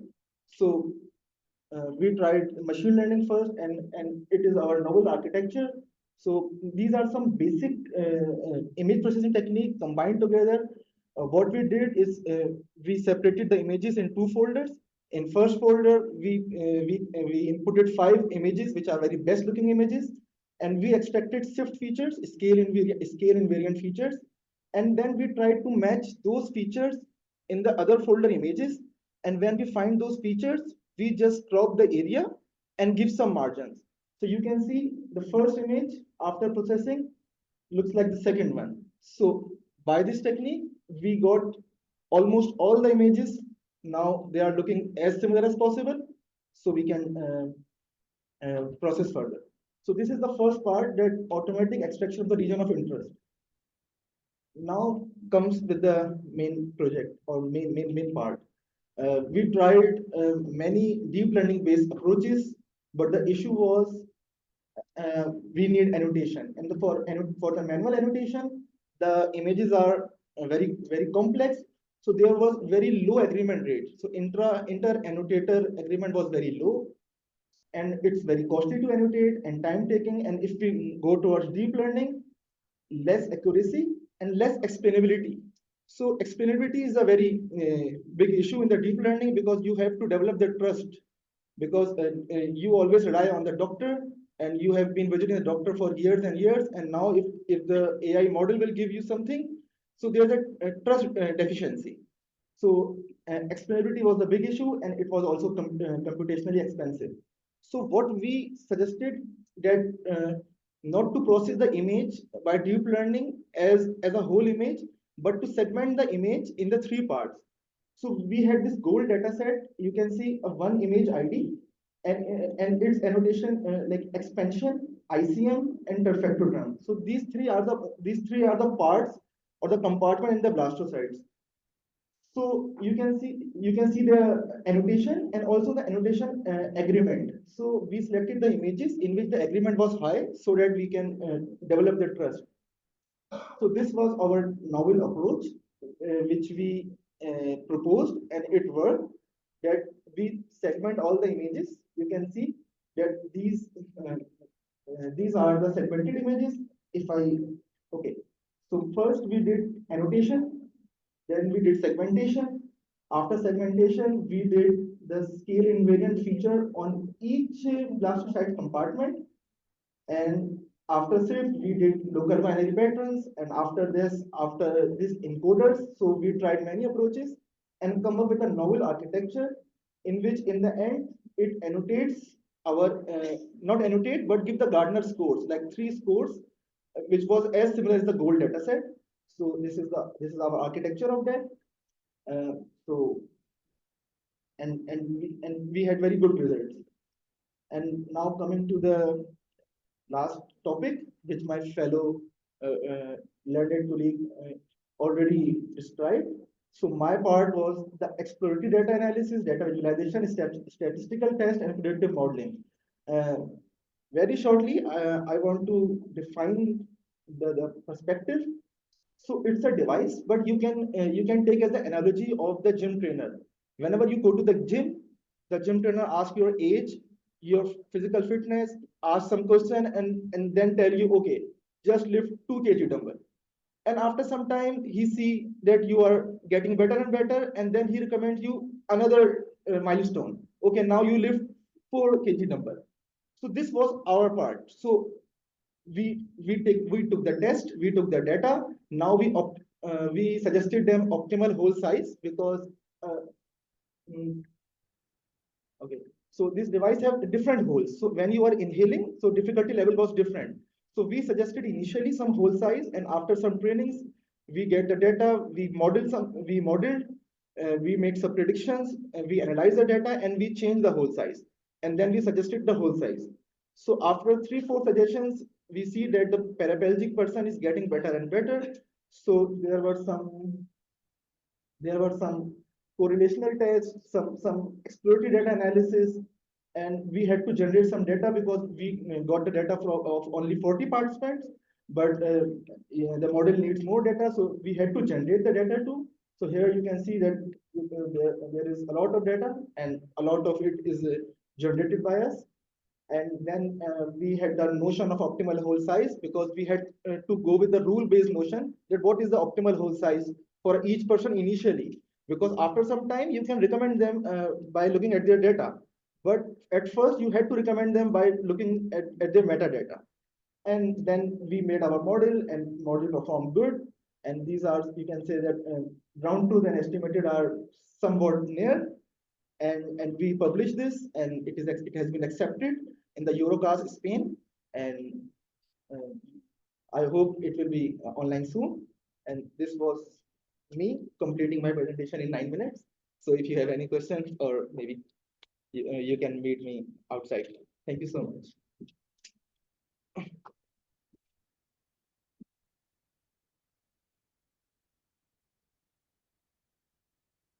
Thank you, Shadib, for this presentation. Now, I would like to introduce our next presenter, Mr. Shahzad Rasool. He has joined Center for Artificial Intelligence and Health Sciences as Research Associate. He has completed master's degree in computer science from NAD University. He has expertise in developing advanced AI architectures for health sciences, integrating data science with biological sciences, particularly within the realm of health sciences. He also worked in AR, VR, XR-based development. Now I request Mr. Shahzad to please come and present his work. Mr. Shahzad.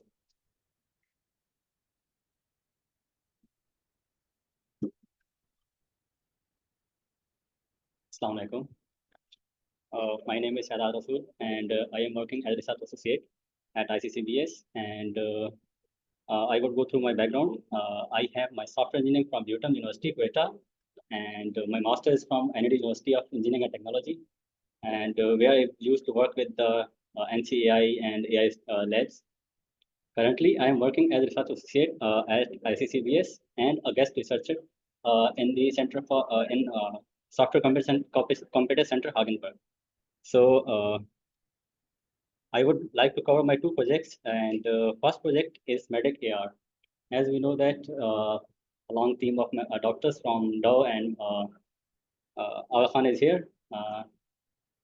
मेरा एक सवाल है छोटा सा as a student कि हम लोग जो यूनिवर्सिटी में बच्चों को एनाटॉमी पढ़ाते हैं, जो कि बहुत ही मुश्किल टॉपिक है, मेरे ख्याल में नाइटमेयर कहा जाता है, जैसे प्रोग्रामिंग कहा जाती है सॉफ्टवेयर इंजीनियरिंग की, और एनाटॉमी कहा जाता है मेडिकल के लिए।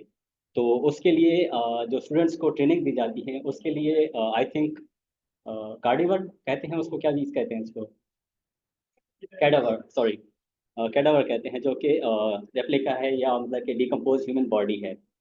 और मेरे ख्याल में as a Muslim it's not ethical to use that, और लास्ट ईयर हम लोग ने एक केस भी देखा था कि मुल्तान इस्लामिक मेडिकल कॉलेज की छत के ऊपर बॉडीज डिकम्पोज हो रही थी और पीपल ने उसको कंप्लेन कर दी थी कि ये गलत हो रहा है.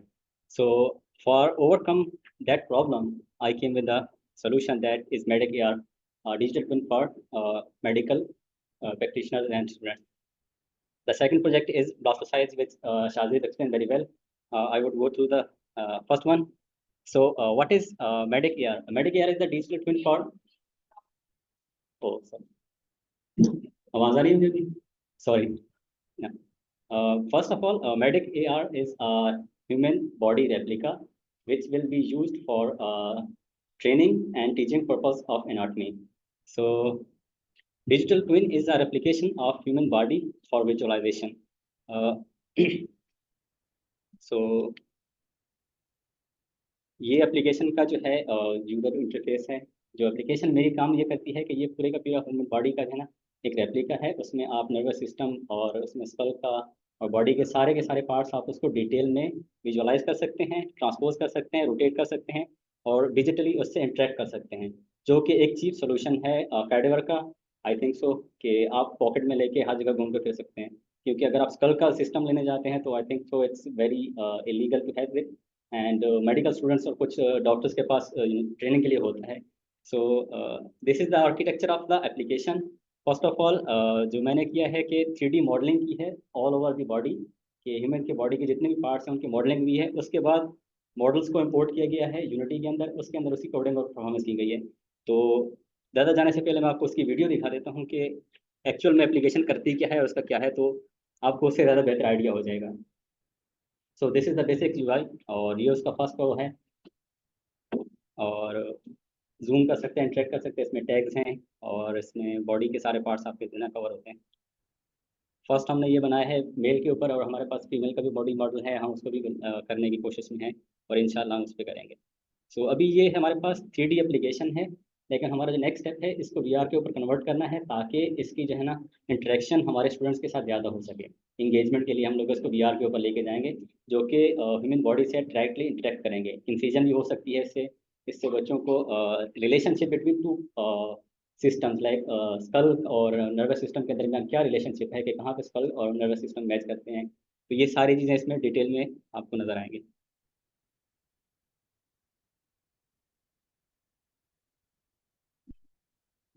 जी जी, ये एंड्रॉयड एप्लीकेशन है फॉर स्टूडेंट्स. मोबाइल के ऊपर आप इसको यूज़ कर सकते हैं.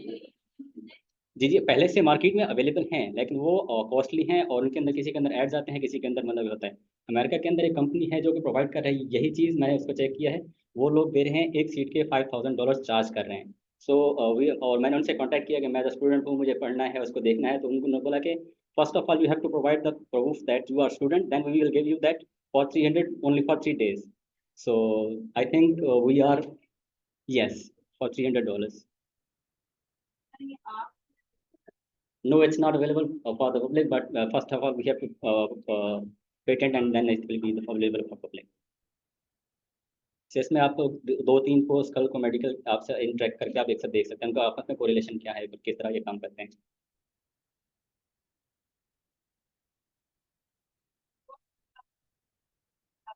सॉरी, प्रोग्रामिंग जो होती है इसमें C# लैंग्वेज के अंदर होती है. मॉडलिंग जो की गई है ब्लेंडर 3D के अंदर की गई है. फिर इसको FBX एक्सपोर्ट करके यूनिटी के अंदर इंपोर्ट किया जाता है. फिर इसकी सारी की दोबारा ऐसे एनिमेशन और सेटिंग्स होती हैं, तो वो सारी की सारी एक रिलेशनशिप बनता है. मैं आपको दोबारा से अपनी एप्लीकेशन का आर्किटेक्चर दिखा दूंगा. उसके अंदर मॉडलिंग टू पब्लिकेशन सारी चीज़ें अवेलेबल हैं. और here is architecture. First of all जो होता है इसमें 3D आर्किटेक्ट होता है, मॉडलिंग होती है, उसके बाद टेक्सचर, ताकि ह्यूमन के अंदर रियलिज्म आ जाए और उस चीज़ को फिर इंपोर्ट किया जाता है यूनिटी के अंदर ताकि उसकी प्रोग्रामिंग की जाए. यूनिटी जो कि इस 3D डेवलपमेंट टूल है जो कि एक ह्यूमन हमारे अंदर इन्वायरमेंट को रिप्लिकेट कर देता है. आप जो दुनिया में चीज़ कर सकते हैं आप उसको यूनिटी के अंदर लेके जाके कर सकते हैं. That's the reason for choosing Unity. And second reason है Unity is free, open source है. बाकी जो मॉडल्स हैं जो प्रोवाइड करते हैं एप्लीकेशंस के लिए वो कॉस्टली हैं और स्टूडेंट के ऊपर चार्ज करते हैं, तो इसलिए हम लोग ओपन सोर्स की तरफ ही गए. द सेकंड प्रोजेक्ट है वो है ब्लास्टोसाइज IVF का. शाजिब ने इसको अच्छी तरह से एक्सप्लेन किया है और मैं इसके अंदर ज़्यादातर डिटेल में नहीं जाऊँगा क्योंकि हमारे पास टाइम की भी शॉर्टेज है। और जो उसके अंदर हम लोग काम कर रहे थे, प्रोजेक्ट को सेलेक्ट करने का मकसद ये था कि पाकिस्तान ओवरऑल द वर्ल्ड जो है इनफर्टिलिटी, अनवांटेड चाइल्डनेस जो है वो बहुत ज़्यादा इंक्रीज हो रही है। इवन ऑस्ट्रिया के अंदर अकेला 15% था जो कि शादियाँ वो है मैरिज जो है ना इफेक्ट होती हैं, और पाकिस्तान के अंदर 22% जो है ना वो इफेक्ट होती हैं। तो इस चीज़ को कवर करने के लिए ताकि हेल्प किया जाए marriage and women safety and, क्योंकि पाकिस्तान के अंदर डायरेक्ट होता है अगर बच्चा नहीं हो रहा तो दूसरी शादी कर लो, जो कि सीधी की सीधी औरत के ऊपर रख दिया जाता है। लेकिन ये दोनों तरफ से कॉज होती है कि मेल और फीमेल दोनों के जो है ना फर्टिलिटी डिपेंड करती है। आपने चेक करना होता है कि male may be there is a problem in male also. So to overcome this we came with the idea, not we but with our partner HCCH. So we are working with the blastocysts, और उसमें तरीकाकार क्या होता है कि first of all eggs को fertilise किया जाता है इंडस्ट्री के अंदर, लैब के अंदर। After that we have computer vision system that will detect that which one are the healthy cells, then they will be transferred to uterus of the woman, and only those selected which are the healthy, these are the selected one IVF, और ये काफ़ी help करता है conceiving in women's for child।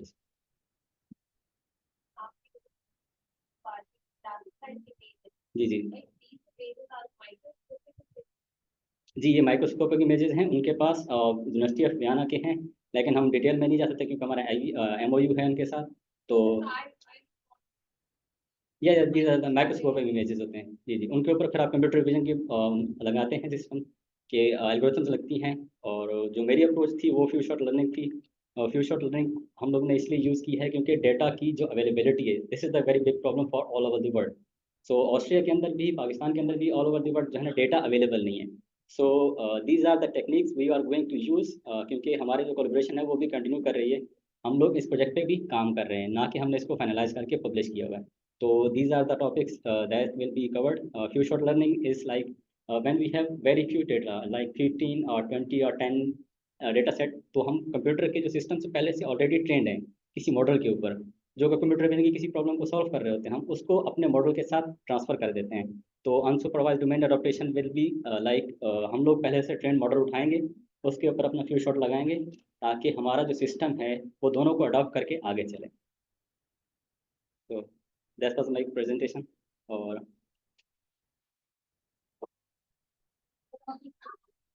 जी जी उसमें कुछ diagrams जो है ना हम लोग ने, क्योंकि मैं सॉफ्टवेयर इंजीनियर हूँ, कंप्यूटर साइंस का मेरा बैकग्राउंड है, तो मैं जो मुझे समझ आई मैंने उनको लेबल कर दिया है। लेकिन हमारे पास डॉक्टर्स की टीम हमारे पास आई थी, उनसे भी काफ़ी सारे हमने रिव्यूज़ लिए थे, और उन्होंने बताया था कि लेबल जो है ना वो जनरल लैंग्वेज के लिए हैं, ना कि एनाटॉमिकल टर्म्स उसमें यूज़ हुई हैं। तो हम उसको चेंज करेंगे, जो कि एनाटॉमिकल टर्म्स के साथ मैच करेंगे सारे के सारे जो उसके लेबल्स हैं। जी thank you.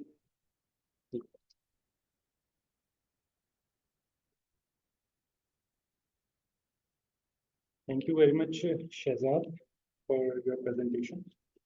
Now, I would like to introduce our last presenter, Mr. Moinuddin. He has joined Center for Artificial Intelligence in Health Sciences as Research Associate. He has completed MSc degree in Electronics from Department of Applied Physics, University of Karachi. And he is currently pursuing MS degree in Computer Science from NED University of Karachi. He is also certified as an IBM AI engineering professional specializing in machine learning with Python and deep learning neural networks. He has a strong command over tools like TensorFlow, Pandas, Keras, and Spider notebooks. Now I request Mr. Moinuddin to please come and present his work. Moinuddin.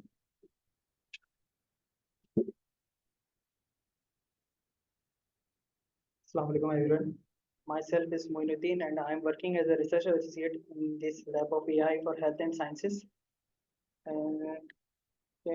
I have done almost basically मैंने 2 projects पे काम किए। First project जो मेरा था वो doctor Atif मशकूर होते हैं हमारे सुपरवाइजर ऑस्ट्रिया में, उनके अंडर सुपरविजन एक कंप्यूटर एडेड डायग्नोस्टिक टूल बनाया था जो लंग डिजीज को डिटेक्ट करके बताया। और सेकंड प्रोजेक्ट जिस पर मैंने काम किया वो जनरेटिव AI बेस्ड था, जिसमें इमेज क्लोराइजेशन के जरिए हम ब्लैक एंड वाइट इमेज को क्लोराइज करते थे। ये रिसर्च बेस्ड प्रोजेक्ट था। फर्स्ट प्रोजेक्ट जिसमें मैंने कंप्यूटर एडेड डायग्नोस्टिक टूल बनाया था, उसमें 3 सवाल जो बहुत अहम हर किसी के जहन में आते हैं कि ये जो टूल आप बना रहे हैं ये किस काम कौन सा काम करेगा और इसमें क्या क्या अचीवमेंट्स है और ये आपने कैसे करा। क्योंकि हम लोग की जो डॉक्टर्स के साथ मीटिंग होती थी उसमें डॉक्टर्स को ये इशू आता था, ज़्यादातर जो एक्सरे इमेजेस को देखते हैं वो एक दिन में हज़ारों या 100 के करीब इमेजेस देखते थे, एक्सरे इमेजेस। तो उन्होंने हमसे रिक्वेस्ट करी थी खासतौर पे इंडस हॉस्पिटल वालों ने कि एक आप ऐसा टूल डिज़ाइन करें जो कि एक्सरे इमेज ले और हमें सिर्फ ये बता सके कि ये नॉर्मल है या नॉर्मल है, कि हमारा ना टाइम बच सके। ऐसी ऐप्स तो बहुत सारी बन चुकी हैं और जो वर्ल्ड वाइड लोग इस्तेमाल भी कर रहे हैं, मगर लोकली अवेलेबल नहीं थी उनके पास। तो उन्होंने हमें एक छोटा सा टास्क दिया था, इस पर मैंने काम किया था और इस पर हमने स्टार्टिंग में इस पर नॉर्मल CNN को यूज़ करा था जो हैंड क्राफ्टेड फीचर्स ले रहा था और उसके अंदर हमें 84% तक एक्यूरेसी मिल रही थी। बाद में हमने ट्रांसफर लर्निंग यूज़ करके इंसेप्शन V3 मॉडल जो कि इमेज नेट डाटा सेट पर ट्रेंड हुआ था, उस पर ट्रेन करके ऑलमोस्ट 86% तक एक्यूरेसी गेन करी थी। और ये हमने टूल डिज़ाइन किया था जो कि एक क्लास बेस्ड प्रोटोटाइप है जिसमें आप एक्सरे इमेज को देंगे और वो क्लासीफाई करके बता देगा कि इसमें डिजीज़ कौन सी है। नमूनिया, कोविड, COPD 5 क्लासेस के अंदर हमने इसको क्लासीफाई करा था। और ये जो मॉडल क्रिएट किया गया था ये जनरलाइज था, इसको एक कोई पर्टिकुलर डाटा सेट पर नहीं था कि जैसे कि कुछ आप इमेजेस देते हैं तो उन्हीं को ही ये टेस्ट करके बताते हैं। हमने इसको ग्लोबली इमेजेस पर भी टेस्ट करा था तो उस पर भी इसके बड़े अच्छे रिजल्ट्स आ रहे थे। क्योंकि जो मॉडल ट्रेन किया था वो मैंने तकरीबन 500 GB का डाटा था मेरे पास, 40,000 से 50,000 की करीब इमेजेस थी जिसके ऊपर हमने इसको ट्रेन किया था। और बेस्ट अप्रोच जो इस मॉडल की है वो ये है कि मेन इशू जो डॉक्टर्स का आता था वो ये था कि वो डिजीज तो बता देते थे कि इसको कोविड है या नमूनिया है या कौन सी इसको डिजीज है। असल मसला ये होता था कि अगर कोई नॉर्मल आदमी इसमें अपनी एक्सरे इमेज दे और वो उसको डिजीज ना बताए और डिजीज उसको हो तो ये बहुत बड़ा मसला होता था। तो हमने जो मॉडल डिजाइन करा है ये इसमें तो मिस्टेक कर सकता है कि जिसको किसी को नमूनिया तो वो कोविड बता दे, मगर वो डिजीज जिसमें एक्सरे में इमेज में है उसको नॉर्मल नहीं बताएगा। क्यों? क्योंकि हमने इसको नॉर्मल इमेजेस के ऊपर ज्यादा ट्रेन किया। जो इमेज की हमने इसमें सेटिंग रखी थी कि कितनी इमेजेस हमें कौन सी डिजीज की रखनी है, उसमें ज्यादा रेशियो जो हमने रखा था नॉर्मल इमेजेस का रखा था। सेकंड प्रोजेक्ट जो है वो जेनेटिव AI बेस है जिसके अंदर ये बेसलाइन मॉडल है जिसको हमने स्टेट ऑफ आर्ट रखा था, जिसको लेकर हम आगे चले थे। और ये नोवेल मॉडल जो मैंने खुद डिजाइन करा था अपने पेपर के लिए, जिसके अंदर आप ब्लैक एंड व्हाइट इमेज देंगे, जैसे कि इस आर्किटेक्चर में आप देख रहे हैं ब्लैक एंड व्हाइट इमेज हम इनकोडर को देते हैं। इनकोडर वो इमेज से जनरेट करके उसको क्लोराइज करता है और डिस्क्रिमिनेटर ये बताता है कि वो कितनी मिलती जुलती इमेज है। जैसे कि सर डॉक्टर रिजवान ने इसको प्रॉपरली एक्सप्लेन किया था कि जेनेटिव AI वर्क कैसे करती है। बेसिकली इसका काम ये होता है कि ये इमेजेस को जनरेट करता है और हमने इसको अपने लिए इस्तेमाल करा इमेज कलराइजेशन के अंदर। क्यों? क्योंकि हमने सबसे पहले इसके अंदर जो मेन टेक्निक आई है गैन के अंदर वो है बिग गैन। बिग गैन के अंदर होता ये है कि गैन्स की जो स्टेप्स होते हैं उसके अंदर हम रेजिडुअल नेटवर्क्स को यूज कर रहे होते हैं। रेजनेट के नेटवर्क्स को यूज करते हुए इसके अंदर जहाँ पर जैसे आप देख सकते हैं कि ये इनकोडर का यूज किया गया क्योंकि जनरेटर जो होता है वो गैन के अंदर वो जनरेटर और डिस्क्रिमिनेटर का ही आर्किटेक्चर होता है। इसके अंदर हमने पहले इनकोडर का यूज किया। इनकोडर करता ये था कि वो ग्रे स्केल इमेज को जो कि ब्लैक एंड व्हाइट इमेज होती है हमारी उसको लेकर उसके स्पेशल फीचर्स को अकर कर लेता था। स्पेशल फीचर्स को अकर करने के बाद वो जनरेटर को देता है और जनरेटर यहाँ से जैसे ये क्लास कोड लिखा हुआ है हम इससे इसको ये बेसिकली ना क्लास बेस ज्ञान है। हम इसमें क्लासेस पहले बता देते हैं कि ये जो इमेज है इस कौन सी क्लास से रिलेट करती है, इसका ताल्लुक कौन सी क्लास से। तो क्लास की इसको इंफॉर्मेशन मिलती है, उससे ये जनरेटर को देता है। जनरेट एक रैंडम इमेज क्रिएट कर लेता है और उसको फिर हम यहाँ से एक रियल इमेज देते हैं। डिस्क्रिमिनेटर क्या करता है इन दोनों को, इनके दरमियान एक लॉस फंक्शन होता है, पूरी इसके अंदर मैथमेटिक्स है जिसको वो चेक करता है। चेक करने के बाद बताता है कि भाई ये इमेज आपकी कितनी रियल है और कितनी फेक है। इसको यूज करते हुए हमने ये कुछ रिजल्ट्स आए थे जो कि इनका हमने जो बेसलाइन मॉडल था उसको यूज करा था तो उसके ऊपर हमें कुछ इस तरह की रिजल्ट्स मिल रहे थे। और इशू ये आ रहा था कि इसके अंदर गैन के अंदर उन्होंने लेयर्स को कम यूज करा था। बेसलाइन मॉडल के अंदर ना इनके अंदर लेयर्स कम थी, तो मैंने करा ये कि इनकी लेयर्स को बढ़ा दिया था। क्यों? क्योंकि वो स्पेशल फीचर्स जो इनकोडर से इसको मिल रहे थे जनरेटर को वो उन्होंने लिमिट रखी हुई थी। वो कह रहे थे कि अगर हम जनरेटर से जो फीचर्स मिल रहे हैं इनको हम बढ़ा दें, इनका साइज हम बढ़ा दें, तो वहां पर जनरेटर लिमिट कर रहा था इनकोडर से जो मिल रहे थे। तो मैंने क्या करा कि इनके जो लेयर्स थी उसको मैंने इंक्रीज कर दिया। इंक्रीज करने के बाद जो नंबर ऑफ लेयर्स थी वो 2 थी, पहले मैंने 4 कर दी। उसके बाद FID स्कोर आप देख सकते हो कम हो गया। FID स्कोर मैं शॉर्ट में आपको बता दूं तो वो ये होता है कि रियल और ओरिजिनल इमेज और फेक इमेज के दरमियान का डिफरेंस ये कम से कम होना चाहिए। तो ये हमारे पास रिजल्ट्स आ रहे थे, इसको हम फर्दर काम करेंगे। मैं इसके ऊपर अभी लॉस फंक्शंस को भी ट्राई कर रहा हूँ ताकि रिजल्ट्स मेरे और बेटर हो सकें। और बस यही मेरे 2 प्रोजेक्ट्स थे। Thank you.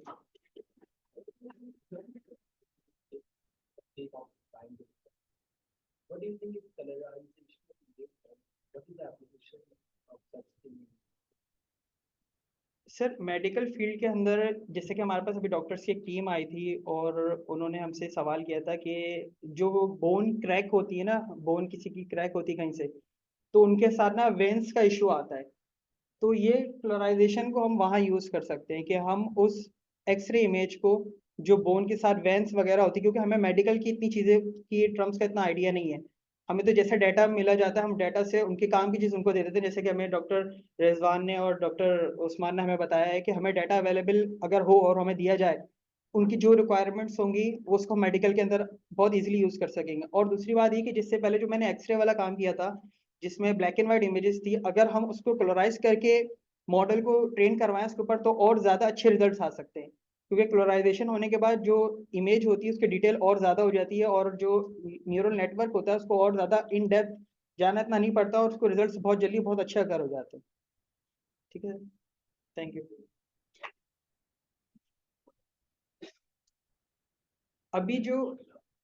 अभी जो लेटेस्ट मॉडल यूज़ हो रहा है, जो मैंने स्टडी करा है, उसके अंदर बिग गैन इस्तेमाल हो रहा है। गैन बहुत सारे, कंडीशनल गैन हो गया हमारा, और डीसी गैन हो गए, और डिफरेंट कैटेगरीज हैं गैन की। उसमें जो बिग गैन है वो बिल्कुल लेटेस्ट है, और उसको लोग बहुत कम यूज़ करते हैं। वजह ये कि उसके लिए हार्डवेयर हमें बहुत अच्छा चाहिए होता है, क्योंकि उसमें नंबर ऑफ लेयर्स बढ़ जाती हैं। वो बहुत ज़्यादा डिटेल्ड इमेज देते हैं हमें, बहुत ज़्यादा शार्प इमेज आती हैं, और रेजोल्यूशन भी अच्छी आती है। तो ज़्यादातर अभी जो यूज़ हो रहा है जनरेटिव एआई के अंदर, वो बिग गैन यूज़ हो रहा है। नहीं, ये ट्रांसफार्मर बेस्ड नहीं है।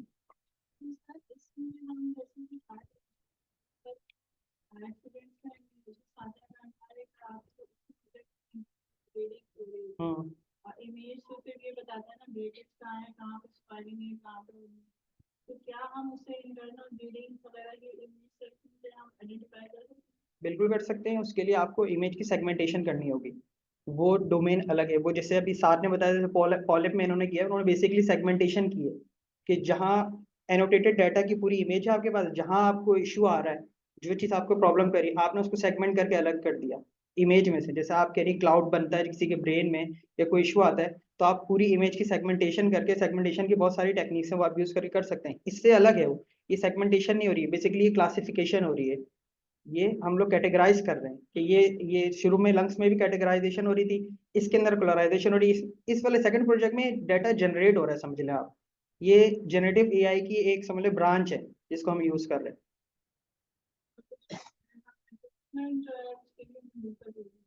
जी बिल्कुल। तो एक ही एप्लीकेशन में डिफरेंट एक ही एप्लीकेशन में डिफरेंट टूल्स बिल्कुल हो सकते हैं। उसके लिए हमें अपना आर्किटेक्चर थोड़ा सा और बढ़ाना पड़ेगा। मींस के आप एक इमेज दे रही हैं, वो क्लासिफाई करे, क्लासिफाई करने के साथ वो उसको सेगमेंट भी कर सकता है। ये दोनों काम एक साथ हो सकते हैं, कोई मसला नहीं। इसमें हमें कहते हैं इसको एम्बेड करते हैं हम, अपेंड करते हैं हम एक मॉडल के साथ दूसरे मॉडल को। तो वो पहले हमें क्लासिफाई करके बता देता है कि भाई ये डिजीज है, अब उसी इमेज को हम सेगमेंट करके सेगमेंटेशन भी कर लेते हैं। ठीक, thank you.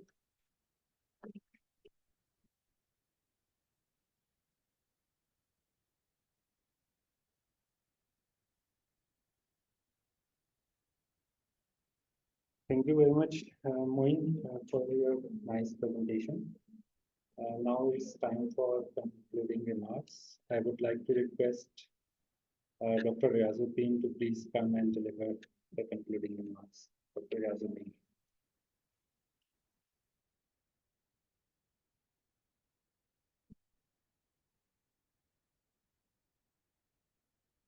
Assalamualaikum and a good evening. And as you know, every good thing should and must come to an end. So we had, organized this one-day symposium, which is a kind of mini symposium, I must say, because symposiums are considered as more like multiple days. So this is what we have planned, like to have very brief and but very informative session. as we have conducted today. So briefly, I would like to summarize what we have done since morning. So our first lecture was given by Professor Dr. Athar Inam, that in which he has talked about regarding how to enhance healthcare in low middle income countries using AI. And he discussed with his case studies how he implemented in his research the use of machine learning tools and others. And that was very informative. And in the later presentation, I was the one who presented our test case of establishing a center of AI in iccbs for specific to health discipline. So I have discussed regarding what challenges I have faced, we have faced actually during the building up of this center. We're still in progress and we are still working on to improve our projects as well as our team. And in the third lecture series, Professor Dr. Hamad Naveed from Fast University Lahore and Solitron Technologies, he has discussed about applying big data and AI in biomedicine, where he has discussed about the histopathology regarding digital histopathology and its images. And he introduced us very good real-time online microscopic instrument. And in the next presentation, Professor Dr. Usman Ghani, from University of Engineering and Technology, Lahore, he talked about AI-guided healthcare revolution, where he has discussed his examples of not only doing research, but also how to commercialize it. That was a big informative session for all of us.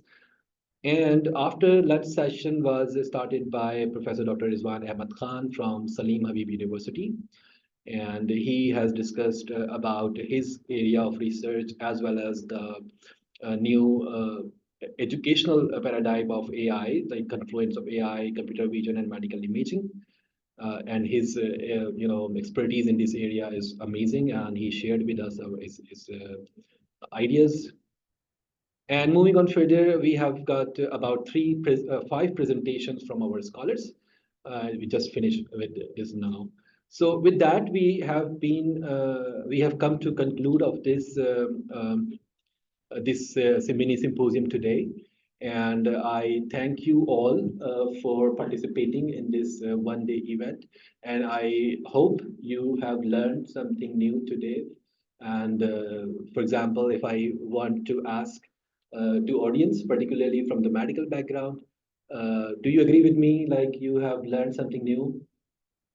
How many would agree with me? Can you please raise the hand? Yeah, there are many. I think it is the actually real essence of this kind of interdisciplinary and multidisciplinary symposium, because the area of research, the science is now completely interdisciplinary. It's not something like you can work in isolation. You should be working together and see how this big data can lead to something new in terms of research, in terms of advancing the knowledge of humans, particularly in the sector of healthcare. So with that, I would like to wish you good luck in your future endeavors. And we will see maybe sometime later this year or in the beginning of next year for another session, such kind of similar symposium. And we are planning now a big AI forum, by the way, by the end of this year. So as soon we have finalized the program, we will publish it in our website. So thank you so very much once again, and have a nice rest of the day. And we have arranged a tea session upstairs in the second floor. So I would like all of you to join and then discuss further and make your networks for future collaborations. Thank you so very much. Until next time, goodbye and see you.